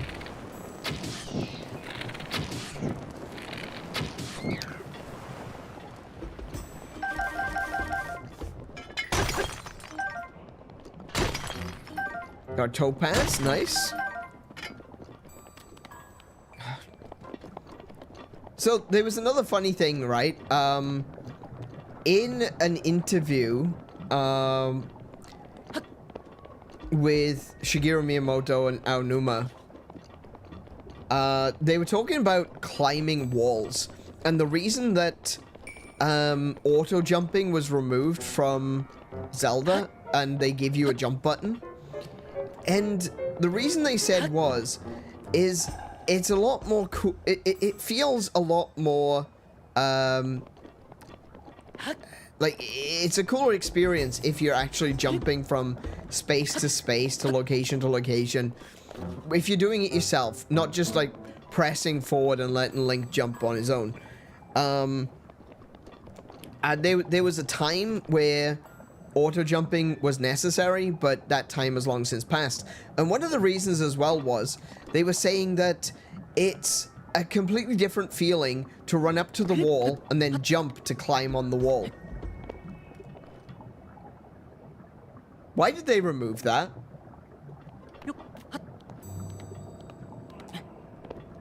I'm not pressing the jump button.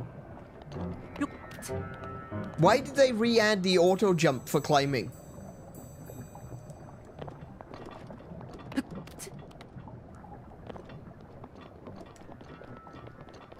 They specifically said in that interview that it was a cooler experience to jump and grab the wall. And then they added it back in.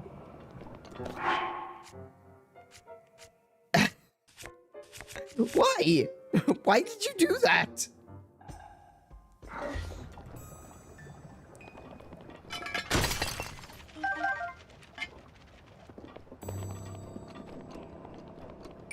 Oh, look at all them lizards. Oh, lizard central. Here we go. If only there were butterflies up here.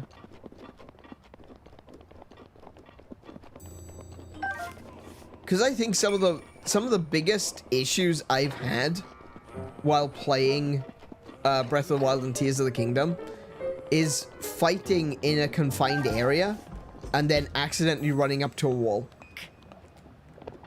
and climbing it, and then, you know, the camera swings around and you lose track of your enemy, the thing that you're fighting.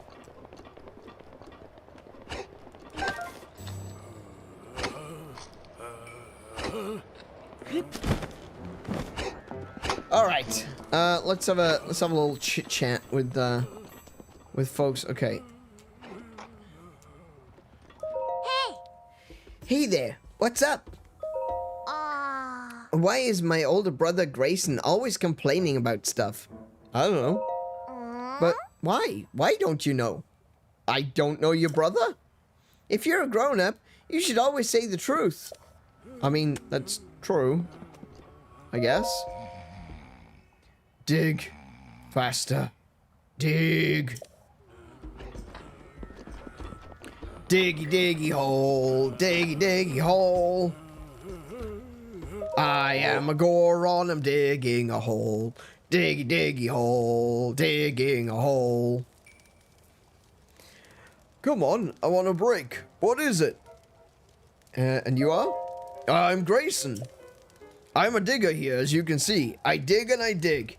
Day in, day out. To be honest, I'm sick of it.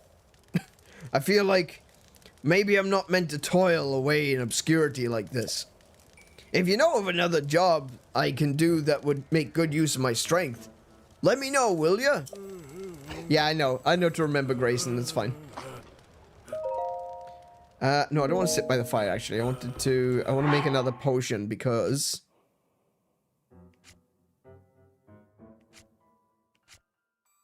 Didn't I pick up a smother wing? Oh, wait, hang on. There we go.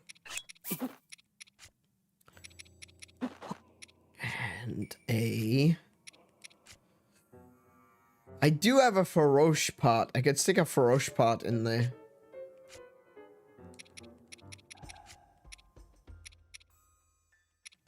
I thought I had a Feroche part.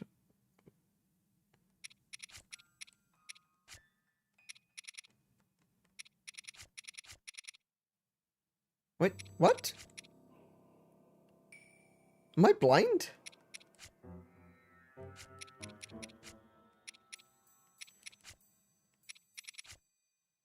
Oh, it's there. Nadra's Fang. Ferocious Scale. Maybe I won't... No. I'm not going to do that. I'll use Hinox parts. I'll use, like, Hinox guts. Yeah, I'll use Hinox guts. I don't want to use the... I don't want to use the,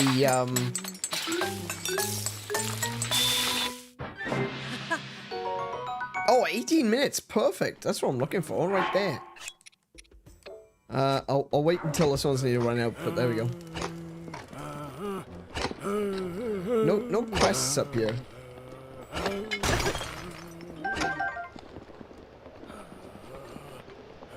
Toilet, because the guy sells toil. Oh no. It's toil to let.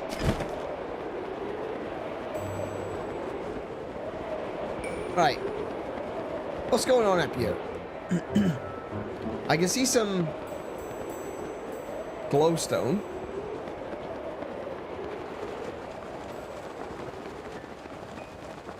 Let's get some glowstone. Wait, luminous stone. Glowstone's Minecraft.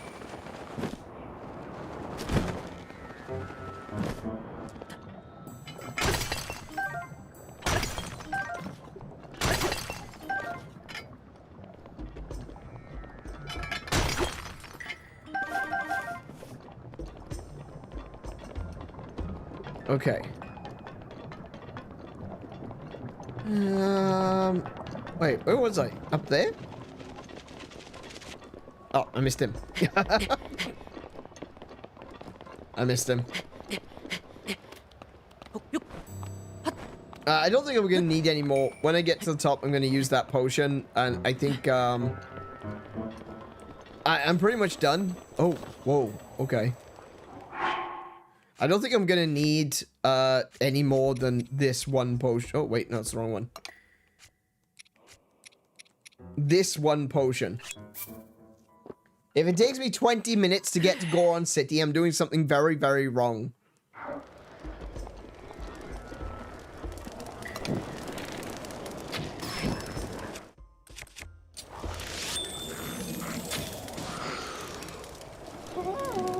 Oh, I didn't see you.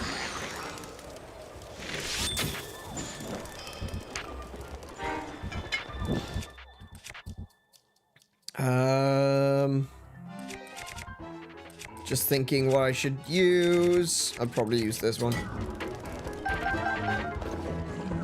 It's a bow. Oh, that's a nice bow.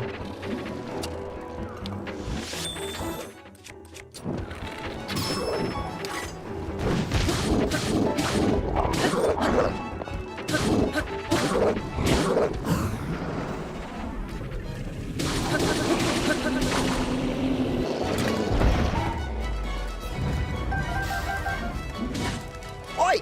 Who did that?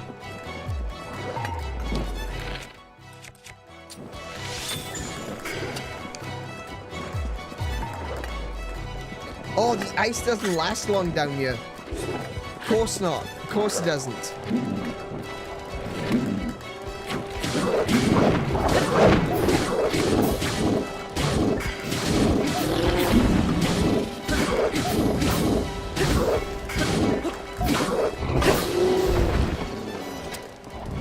Right, what have you got?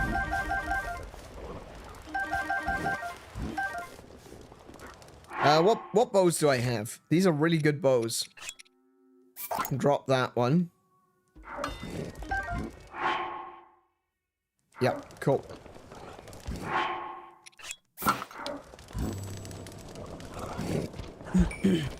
Okay, so there's another moblin up there somewhere. Oh, there he is. Where's he going?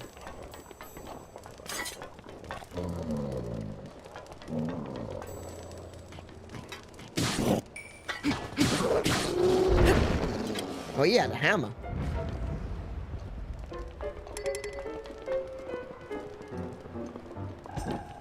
Ooh. Just double check there's no one around. 3 chests. Very nice. Stone Smasher. Right. Okay. Well, I'm gonna drop. Someone got durability up. Oh, I don't want to drop that.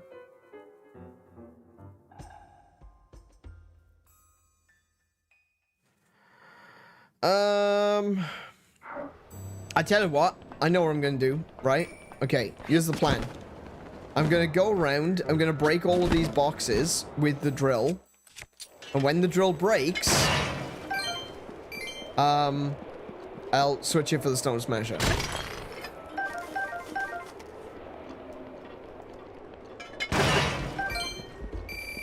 Because the Stone Smasher does work against taluses. Taluses? Is talus the plural of talus? Tali?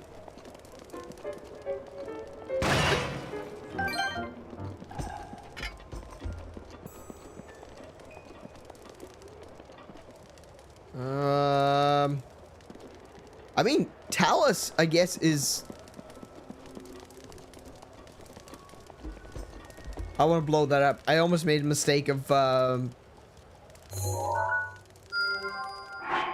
almost made the mistake of pulling out a bomb arrow. Let's stick that there, because I don't know what it is. We'll find out. Once you sneak strike, go to the other side. What do you mean by go to the other side? It's a handy spear for the region. Oh yeah, no, the drill bit is amazing. The only problem is it doesn't have a...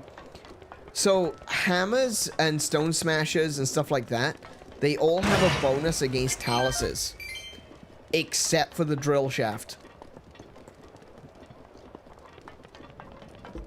Oh, the enemy. Right. Oh, a night shield. Hang on. I could drop that. Take that.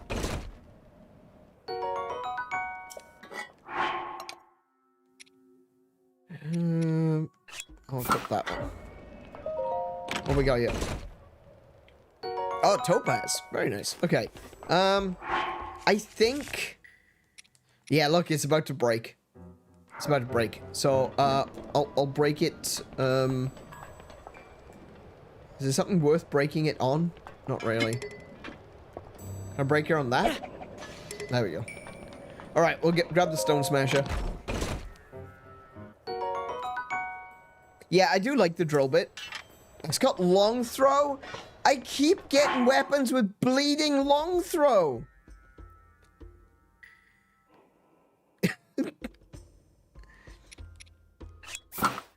I can't work under these conditions.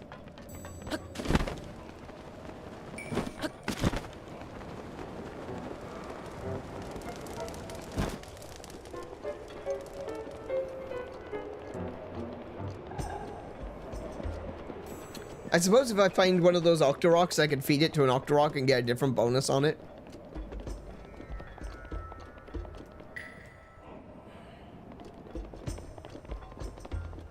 I didn't... Wait, there wasn't one of the...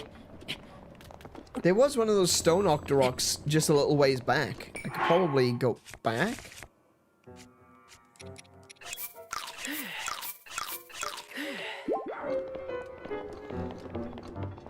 I don't want to get long-throwed.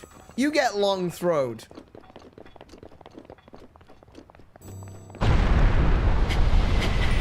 Excuse me? Excuse? Oh, wait, yeah, this is Death Mountain, of course.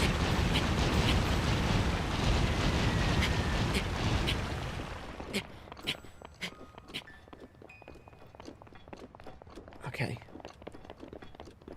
I'm up. I'm going the wrong way. Wait, hold on. Hold on. Wait. I can... No, I can work with this. Hang on, I can work with this. I can work with this. If I go this way... I heard the pigeon. These pigeons are really cute.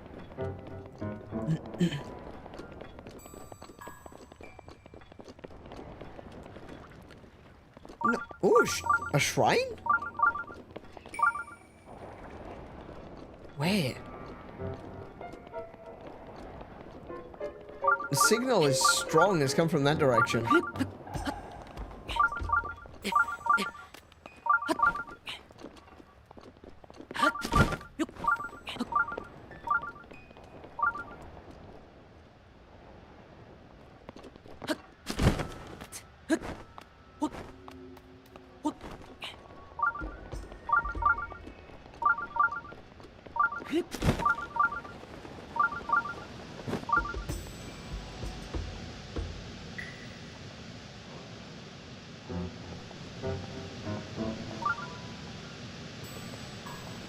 I'm not seeing it. Oh, I see it. It's right there. It's actually really difficult to see with all the lava around. Hey, Marley, welcome to the stream. How are you doing today? You hate Varudania? Really? I think it's my favorite one.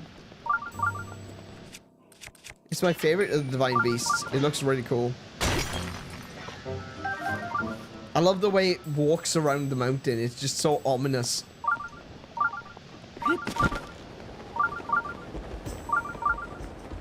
I'm back for a bit. Just gave a Honey Pop 2 a shot.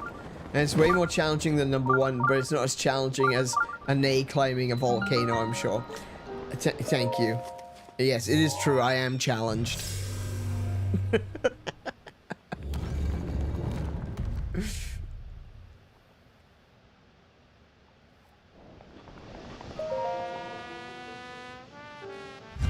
What's all that music? Suddenly. Got a little bit of brass coming in there.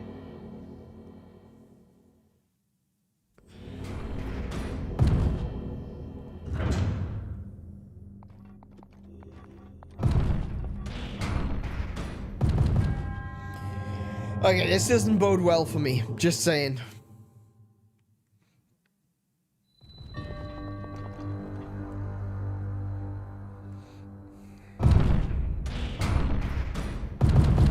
What's the chances that I'm going to get crushed underneath that?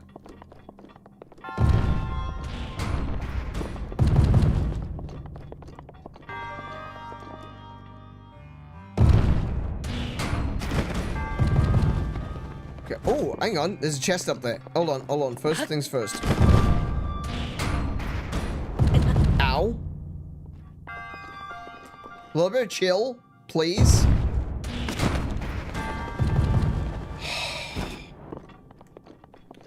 Okay. Maybe I need to be on top. Is there any spikes above there? No. Can I get onto this? No, I can't.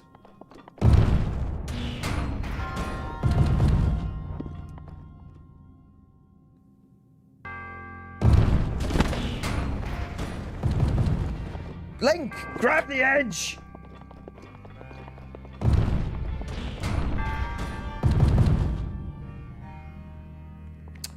I guess. Oh, wait, I know what I can do. Okay, hold on. Switch this over.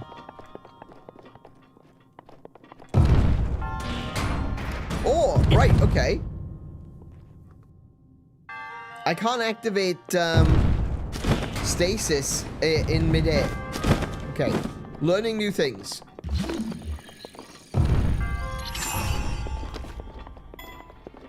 That wasn't high enough.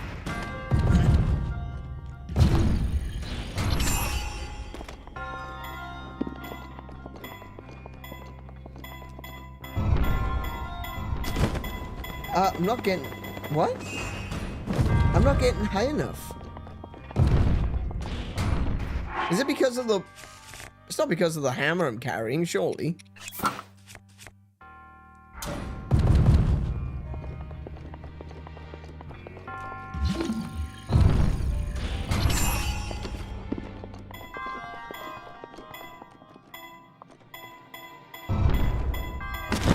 Yeah, I don't get high enough.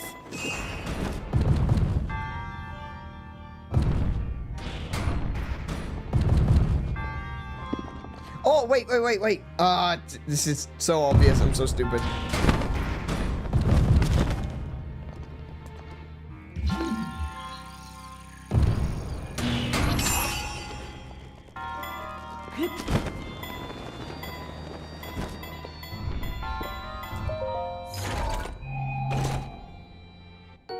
Oh, the Divine Beast's meteors are annoying. Yeah, they are.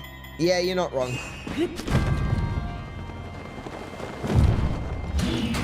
Oh, I can't do that yet. Yeah.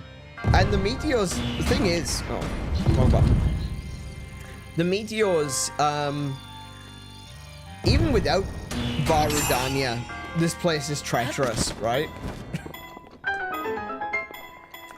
When you go back to Ocarina of Time, the volcano itself is creating meteors, when you go back to A Link to the Past, there's just rocks constantly falling down from the top of Death Mountain. It's not a safe place to be by any stretch of the imagination.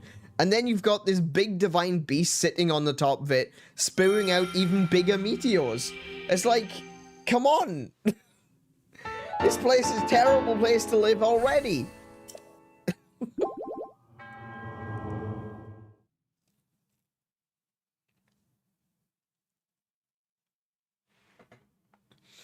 You wouldn't catch me anywhere near Death Mountain IRL. Not just because, obviously, human skin combusts when you go too close to a volcano. You just wouldn't get me living anywhere this freaking hot. Right? Not a chance.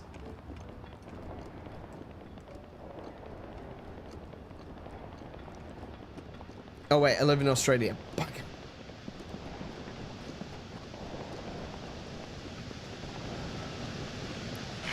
Oh, hi. I didn't even see you there.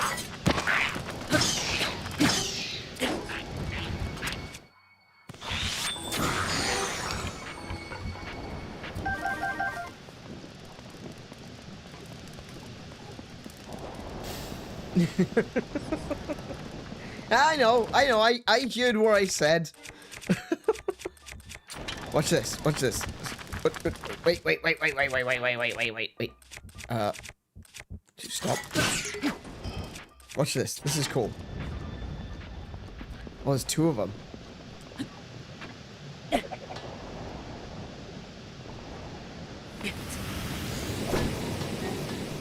There you go. Oh, no, it doesn't do it with this one? Oh, no. Either that or I just received the same...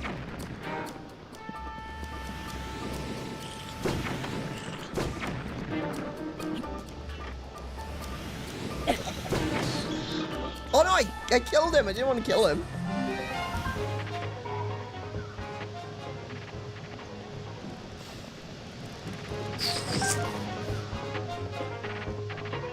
Come here, swallow that for me.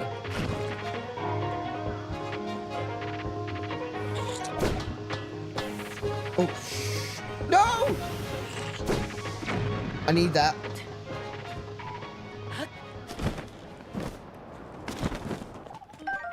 Okay, so...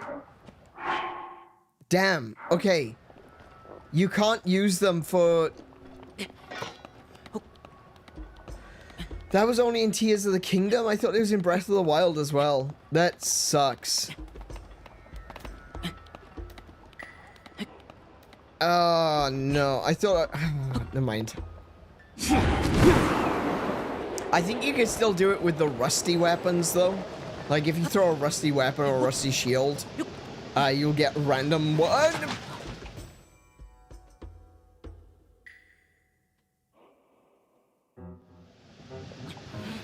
You didn't see that. Yeah, so if you throw in a rusty shield or rusty weapon or something like that, you will get a random one back.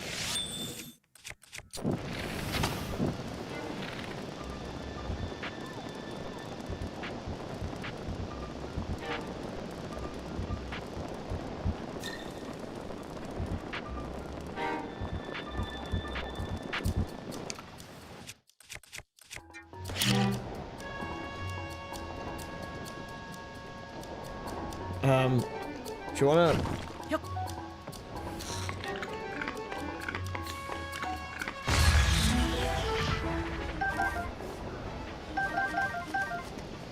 Okay. Yeah, so in Tears of the Kingdom, what you can actually do is you throw a weapon towards them and they will actually change the enchantment on it. I thought that was in Breath of the Wild as well, but sad to say, it was not.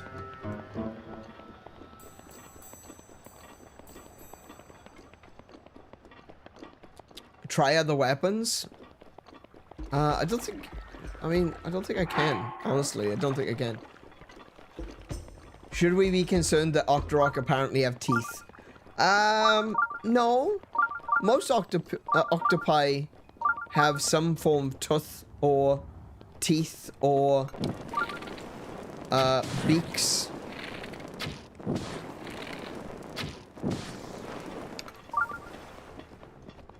In fact, there's one particularly terrifying octopus that has human teeth.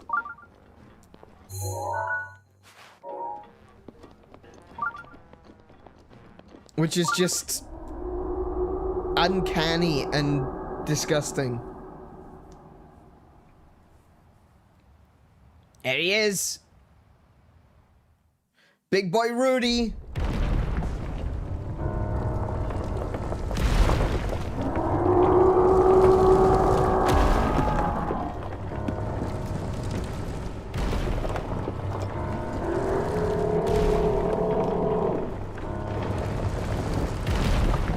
He is so cool.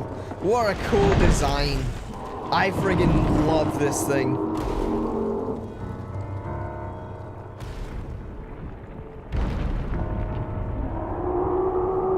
You've never seen one chew before? Yeah, that it is a little off-putting, isn't it? It's just like crunch, crunch, crunch. Oh, okay then. Alright, I did see a shrine. There's a shrine right there, like.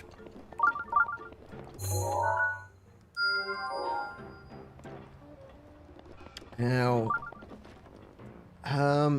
when I go up to do Rudania, I will be going past that shrine, so I don't think I need to, like, go up there and do it right now. On the other hand, I can see more rocks to smash.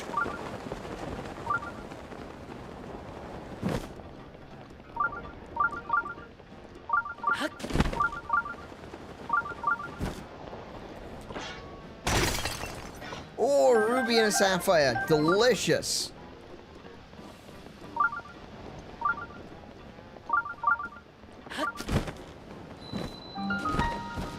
And we finally made it to Goron City. Ooh.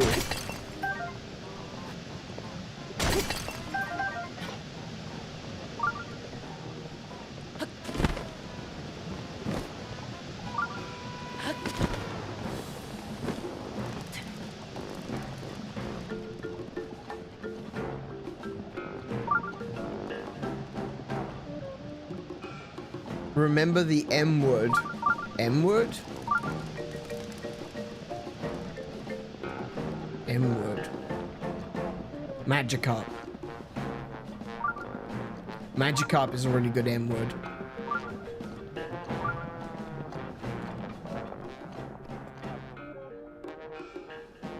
Emu. Oh. Oh, M word. Right, okay. EM word. Yeah, emu. Hey, Link and Zelda, welcome to the stream. How are you doing today? Actually, I should just go with... nerd, I guess. Hi, how are you doing? You are neither both Link nor Zelda. Neither are you both. Yeah. You have the privilege of standing in a ripped and shredded... wait, let me try that again. You have the privilege of standing in ripped and shredded. My armor shop. How can I help you? I want to buy. Of course you do. If you gear up here, you'll be set to stay cool at places even hotter than Goron City. With what you're wearing right now, you should really give up on going anywhere hotter than Goron City. Places that hot are forbidden to anyone who isn't a Goron anyhow. Do you need anything else? Stop by again.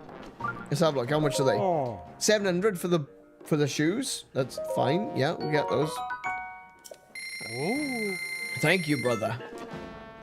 Flamebreaker armor, 600. Yeah, we can afford that. Cool.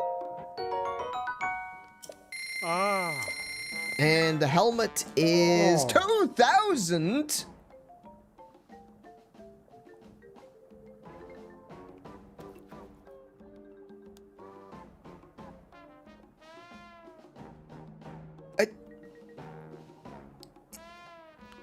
Why?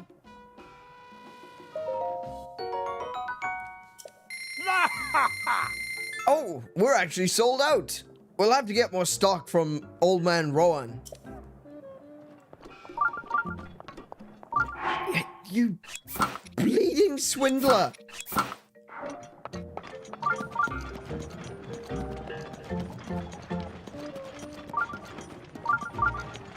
All right, we finally made it to Goron City. We're actually here a little bit earlier than I was anticipating. Oh, look, there he is. Look at that. That is such an ominous and honestly quite terrifying appearance of this giant mechanical salamander just climbing around the volcano. That looks incredible. I love it. Love it.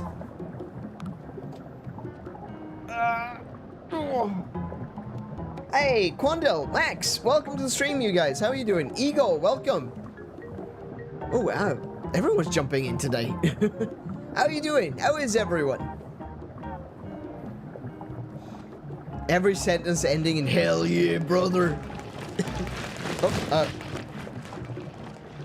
Gorons transform and roll out. Bankrupt. Yeah, that's how I'm feeling. I'm definitely feeling that. I'm feeling that one. This is a new run. Yeah, absolutely. Yeah. Oi to you too.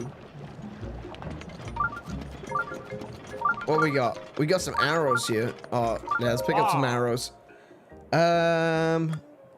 Just the 3? Just the 3? Okay, I'll take them. Yeah, I'll take them. Ice arrows. Yeah, I'll take those too.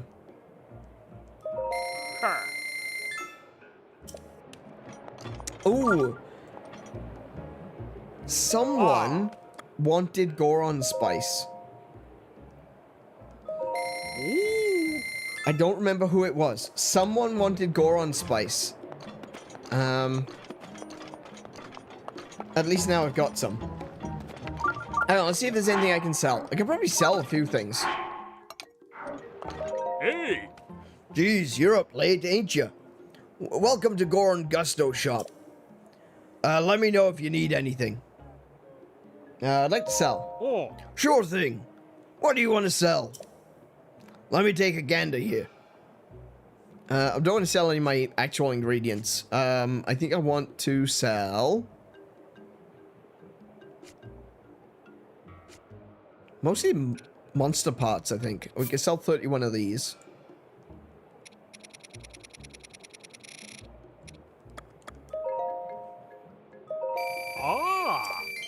Oh my goodness, I can sell like 100 of these.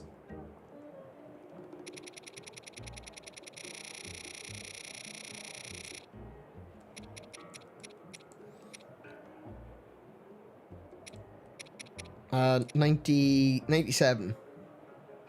Yes. Cool. Ooh. I'm getting some of my money back.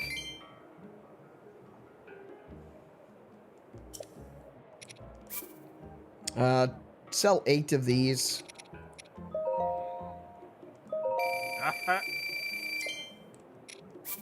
24 of those. Oh, way too far. Hang on, 24. There we go.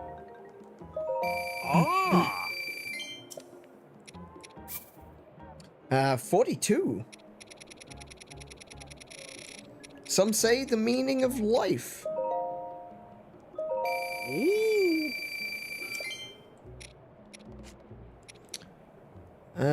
Let's see now. I have got way too many of these. I can sell like 100 of these.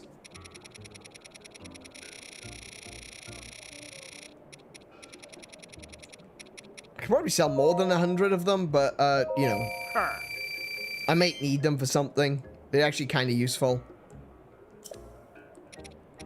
And where are we at in terms of gems? I could sell like 25 of the... no, not 25. 15 of these.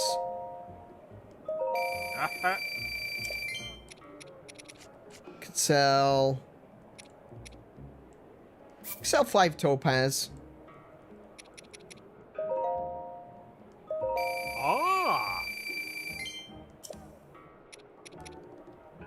I'll sell 5 opals. Opals are pretty common, so not a big deal. And I'll sell 2 of the sapphires.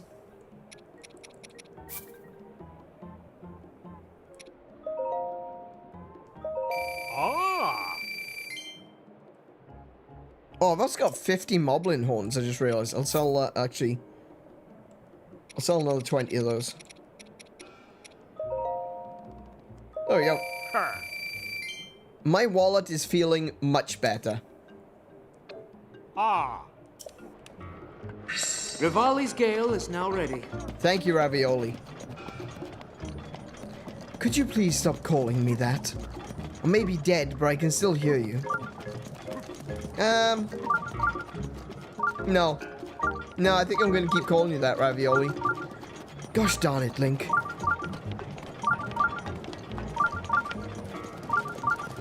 Right, I'm here to save the city. Everyone's sleeping. And I'm in the wrong place. Hold on, hold on. I thought I was in the... Hang on, I've gone the wrong way. Him! That's the one I want to talk to. Drat! That blasted Rudania! What's wrong? With Rudania running wild recently, Death Mountain's eruptions have gotten real bad.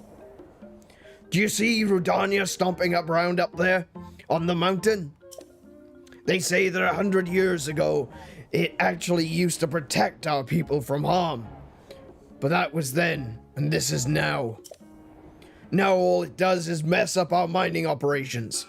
We're all suffering because it's stopping us from doing business. I can't tell you how many times we've used that cannon to chase off that fiend. But it always comes back. Oh, God. Yeah, it's just some back pain. Wait, who are you? I see. So then, you came all this way to pay your respects to me? I like you already, brother. Well, my name is Bluto. I'm the greatest Goron boss who is fearsome enough to silence a crying child. Or to make a silenced child cry, either way. Yes, it is none other than I, Bluto. I was planning to drive off Rudania like I always do, but then this blasted pain in my back flared out of nowhere.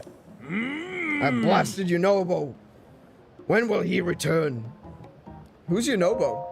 Yunobo is a young Goron who helps me drive off Rudania. He went to grab some painkillers for my back and at the abandoned North Mine, but he hasn't come back yet. Slacker. I bet he's off somewhere wasting time. Hey, if you happen to see Yunobo, will you let him know I'm looking for him? Oh.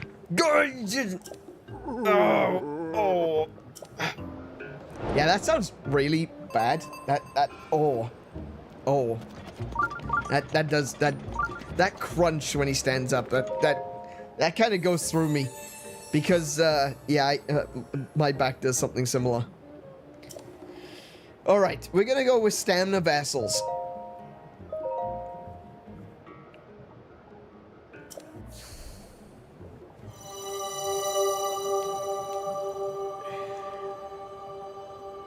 Because I like climbing. I like running. I like getting to where I need to get to, especially when I don't have a horse. So we're gonna fill up on stamina.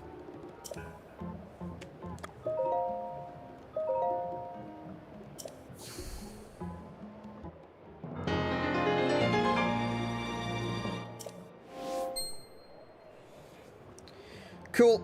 Thank you. And with that, it is just about 11, so I think it is time that we start working towards shutting this down for the evening. Let's see, stay at my inn, friend. Okay. Oh, hello. She doesn't seem to have any problems with the heat.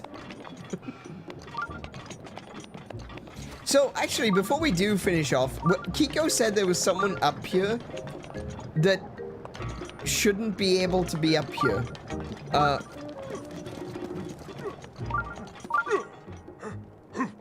Oh, that was her? I think, hello. I think,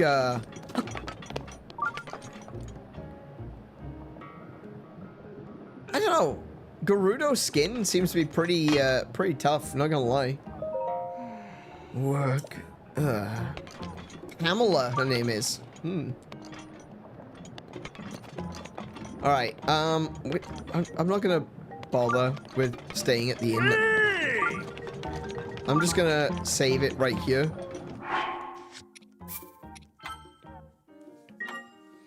And, I'll take us over to the chatting screen. Yeah. How is she walking around in no protective clothes? I can't help you with that one. But the desert is far different from a volcano. Yeah, I know.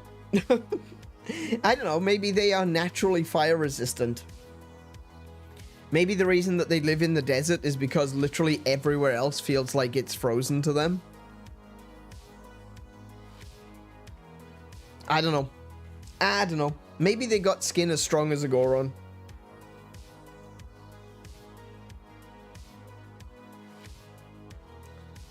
But, yes. This is a little bit of a shorter one tonight, isn't it? It feels shorter. I don't want to go after Varudania right now, because, of course, if I was to do that, then this stream wouldn't be finishing for another hour at least. And I kind of can't spend too much time here this evening, unfortunately. We got a lot of stuff to do tomorrow.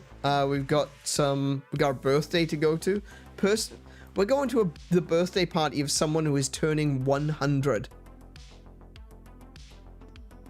How wild is that?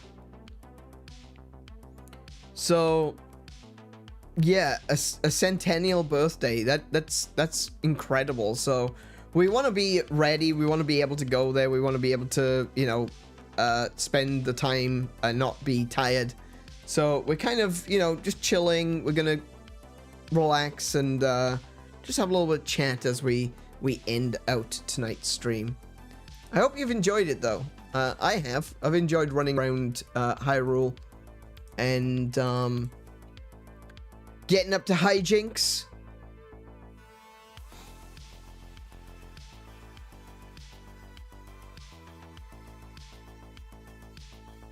Our internet is going funny again.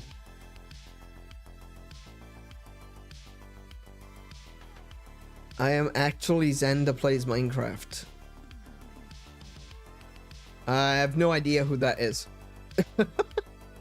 Okay. Sure thing.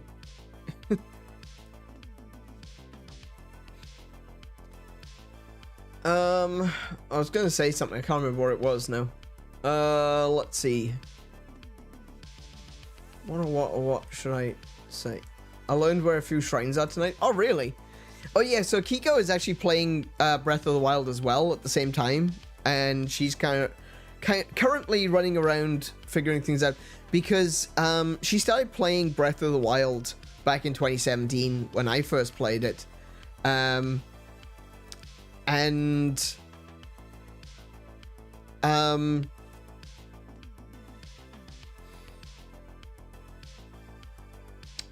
yeah, Kiko never actually finished the game. So now that I'm coming back to it and I'm playing it on stream, she's, you know, playing through it as well, which is really cool. We get to talk about things, we get to discuss, we get to have, you know, conversations about the things that we've discovered, and that's a big part of what I enjoy doing here on this channel, you know, is if there are other people that are also playing Breath of the Wild right now, it's always fun to have those conversations and to, you know, learn new things about the game that maybe you didn't know before. And yeah, there was a lot I still hadn't done when I first put it down. Yeah, exactly. Kiko never, like I said, Kiko never finished it. She didn't go through, do all the shrines. The first time I played, I did pretty much everything except for the Koroks. But it's good to be back and playing Breath of the Wild again. I think in the next stream we're probably gonna do Varudania, then we're gonna do some more running around try and get some more shrines. I want to do... I'm just trying to think of what order I want to do things in. After we've done Varudania and we go down to Gerudo and we do Naboris, we'll be ready to go and fight Ganon, essentially. We'll have all the Divine Beasts, we'll have the Master Sword, but there's a few things I want to actually try to actually achieve, you know? There are other things, not just the main story, but I want to do Trial of the Sword, I want to do the Champion's Ballad, I want to do a bunch of the side stuff, you know? Make it feel like I've gone through the whole of the game, I've played as much of it as I need to actually get a good completion and get the whole of the story. So, yeah, there's still a few things that I want to do as well before we go in and finally defeat Ganon. And I'd love to have you guys along for the ride with me. I think that's it. I think I'm done. I think there's only one thing, and it's the one thing that I've been talking about a lot this week. Because I feel like we're at a juncture right now where this is something that's important. It's not just important to me, but it's important to a lot of people. It's important to a lot of gamers, and that is, once again, for me to stop killing games.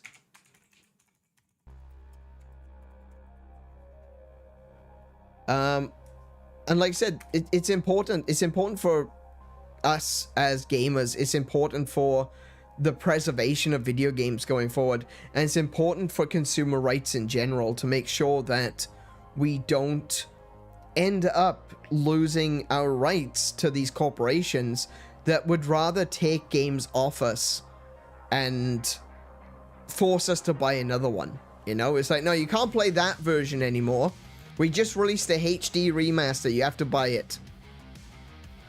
And we've kind of seen that. We actually saw something similar to that with Warcraft 3. If you remember when they re-released Warcraft 3, they removed the original Warcraft 3 from the Blizzard launcher. So you couldn't play it. You had to get the new one. And that's disgusting behavior. That's absolutely terrible behavior. They have no right to do that. If it's something that you've bought, if it's something that you've paid for, you should have the right to own those games that you've bought, even if they are digital. And I gotta be honest, I'm not a big fan of the EU in general. But when it comes to consumer protection, they're doing fantastic work. The EU has done some amazing things which has impacted the world at large. For example, the iPhone charging cable, right?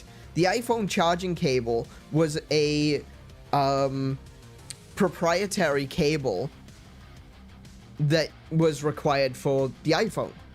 Well, thanks to the EU, the iPhone now uses USB-C, which is great. It means that everyone has access to that interface.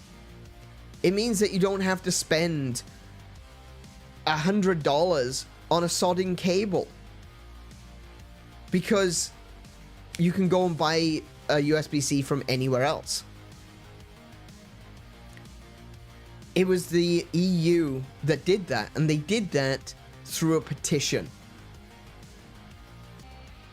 The European Citizens Initiative is a big deal.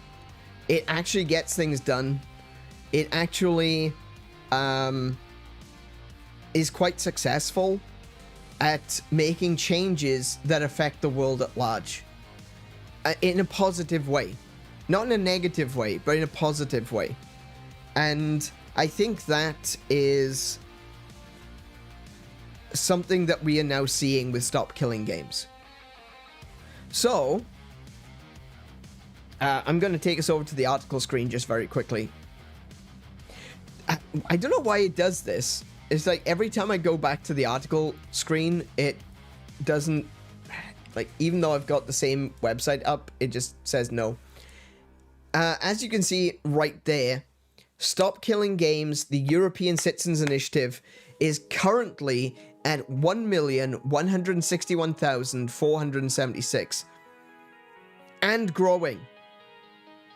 We're doing so well right now. We passed the first 1.1 million overdrive, as what they call it. This is officially what they call it in the EU. We're on our way to doing the second. I'm just realizing. So yeah, we're on our way to fulfilling the second overdrive.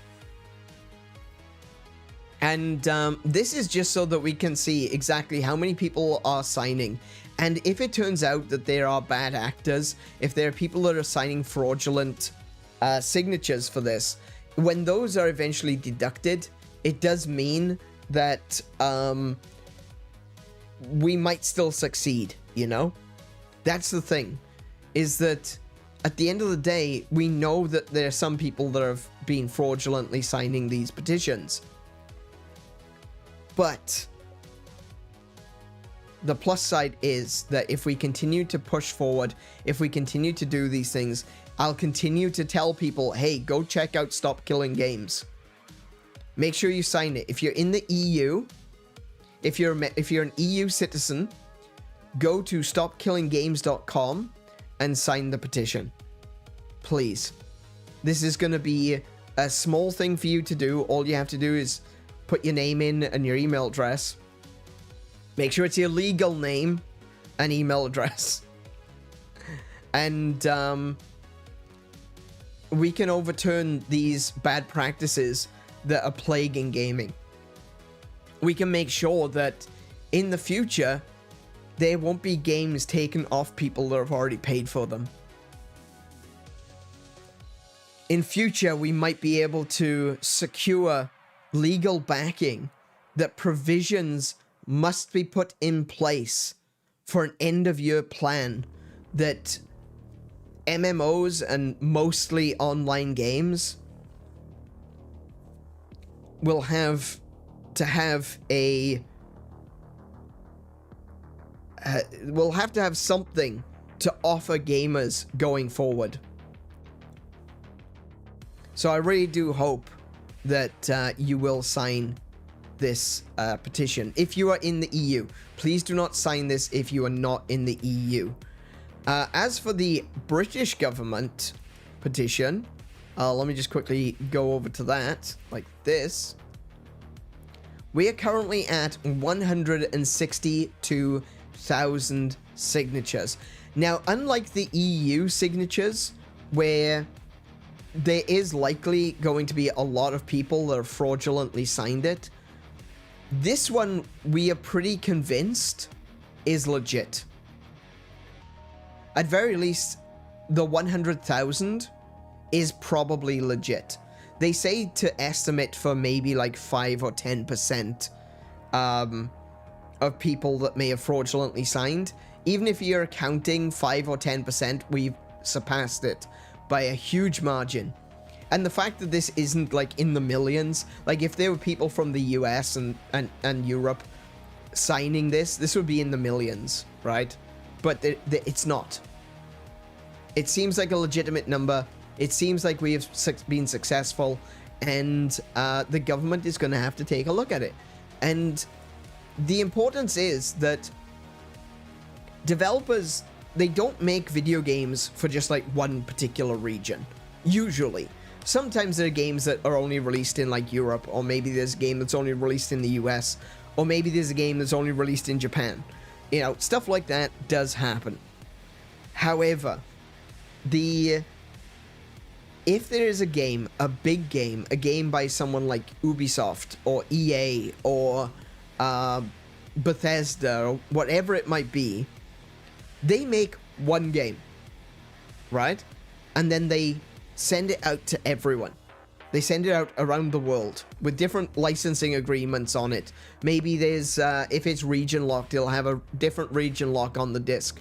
But that's about it, right? It's still the same game. And every time they do an update, they push an update out to every single game. If there's a patch or a glitch or something that needs to be sorted out, they will send it and it will go to every single game.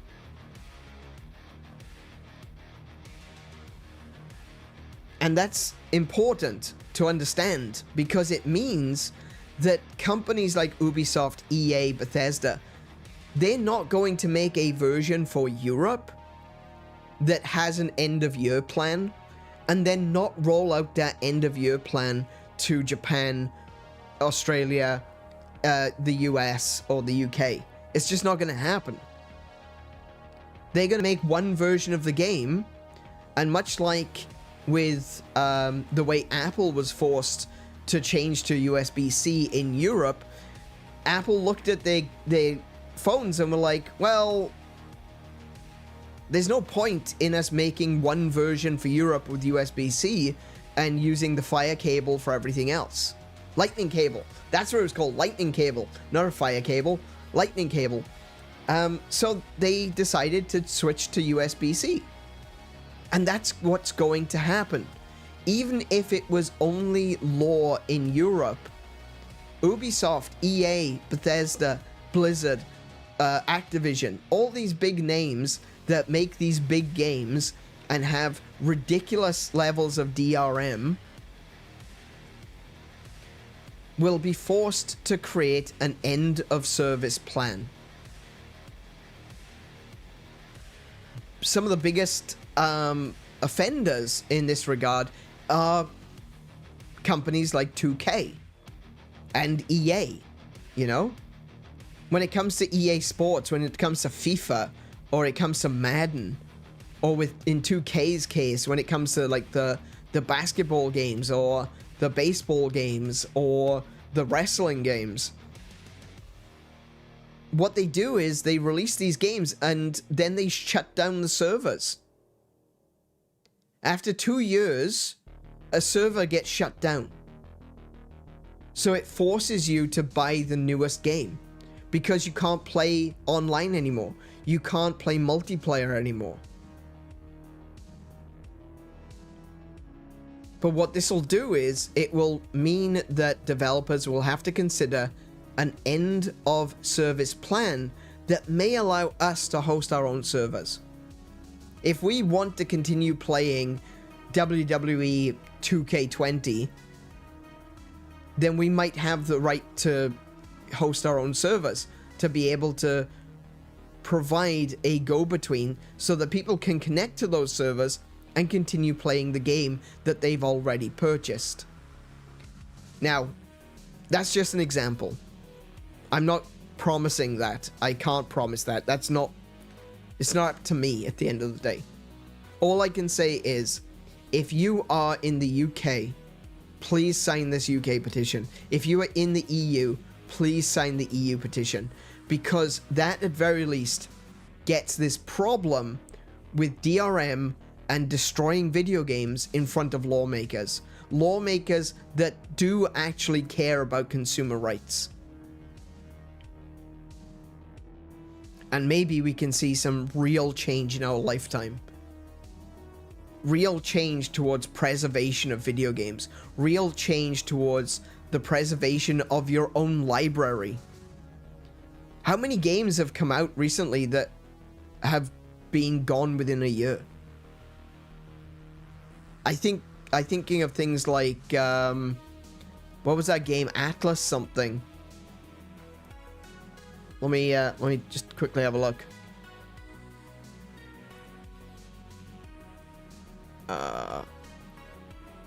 I was going to search it on Steam, but it wouldn't be there now, because it's gone. It's dead. That Marvel game, you know, the Marvel Avengers game, that was up for like 2 years and then it was shut down. I think it's called Atlas Falls. Oops. I don't remember. Sorry, I don't remember. But there have been so many games that have come out recently that haven't necessarily needed online, but they have online. It's like an always online single player. And even a game that I really enjoy does this. Monster Hunter. I don't know if you've noticed this, but if you've ever played single player, you're not really playing it single player. It's still connected to online. When you select single player on the list, it says online single player. Now, sure, if you stand around doing nothing for about 10 minutes, you will get disconnected. But the option to start the game in single player mode is the option for online single player. So that makes me worry. I can go back and play Monster Hunter 3. I can go back and play Monster Hunter 4. I currently have Monster Hunter Generations Ultimate on my Switch, which I can go back and play at any time. But Monster Hunter Wilds has online single player. Does that mean that you won't be able to connect? Does that mean that at some point in the future, we won't be able to play the game at all? I don't like that. I'm not about that. I believe in the preservation of video games. I believe that I have paid for this game and I have paid for a bunch of DLC. You don't have the right to take that back off me.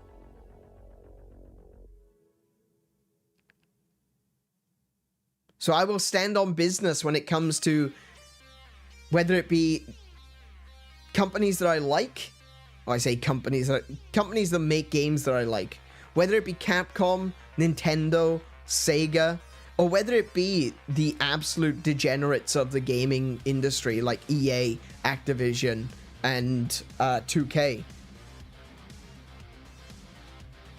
They'll finally be forced to deal with this in a positive way. And if it turns out that their answer is, fine, we'll never do loot boxes again, we'll never do gacha again, we're never gonna do like DLC mini packs, we're never gonna do cosmetics, we're never gonna do any of this because we think we have the right to sell you cosmetics and then remove that allowance. We have the right to end that license, so we're never gonna do it again. Doesn't that sound great? Doesn't that sound wonderful? No more loot boxes? That sounds amazing. Yeah, okay, I'm fine with that. What's that? You don't want FIFA? They don't want player gacha in their FIFA anymore? Oh, what a shame. What's that? You're not gonna have loot boxes in games like Call of Duty or Overwatch? You're gonna just remove them? Oh no. I can't be sad about that. I'm sorry. I can't. Not when people are paying good money to get an item that is essentially gambling. And then at any point, at the leisure of the publisher, they can just say, yeah, you don't have that anymore.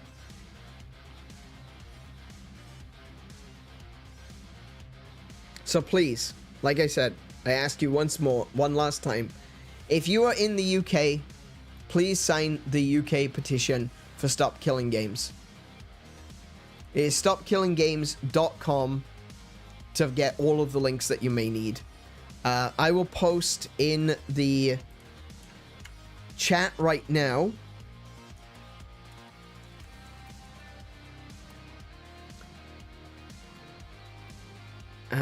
that's the UK petition. Hold on. EU petition. There we go. This is the EU petition. If you are a European citizen, specifically, European citizen. Please don't sign it if you're not. And if you are a UK citizen or a UK resident, please sign the UK petition. And with that one, we're going to end it there for this evening. I think I've said enough. Let's stop killing games together. We've already done such an amazing job. Let's not stop now. Let's not lose steam. Let's keep going. Let's win this. And with all that said, thank you everyone for joining me this evening. If you've enjoyed tonight's stream, please leave a thumbs up. If you are new here and you would like to see more from me, consider subscribing, and don't forget to hit that bell, because YouTube is kind of strange. They have an option for subscribing to someone's account, but they don't necessarily notify you that someone you've subscribed to has actually gone live unless you hit that bell. So please do consider hitting the bell to be notified when I go live. I go live about 5 times a week, so it's not like you're going to be getting notifications every 2 hours. It's literally one notification 5 days a week. So, yeah. Thank you all for being here. Thank you for playing the game with me. Thank you for, to the VOD crew for watching through in 2040. I appreciate it. I really do. It really means the most. So be good to yourselves, be excellent to each other, play more video games. Until I see you, I wish you all peace and high scores. Good night, everyone.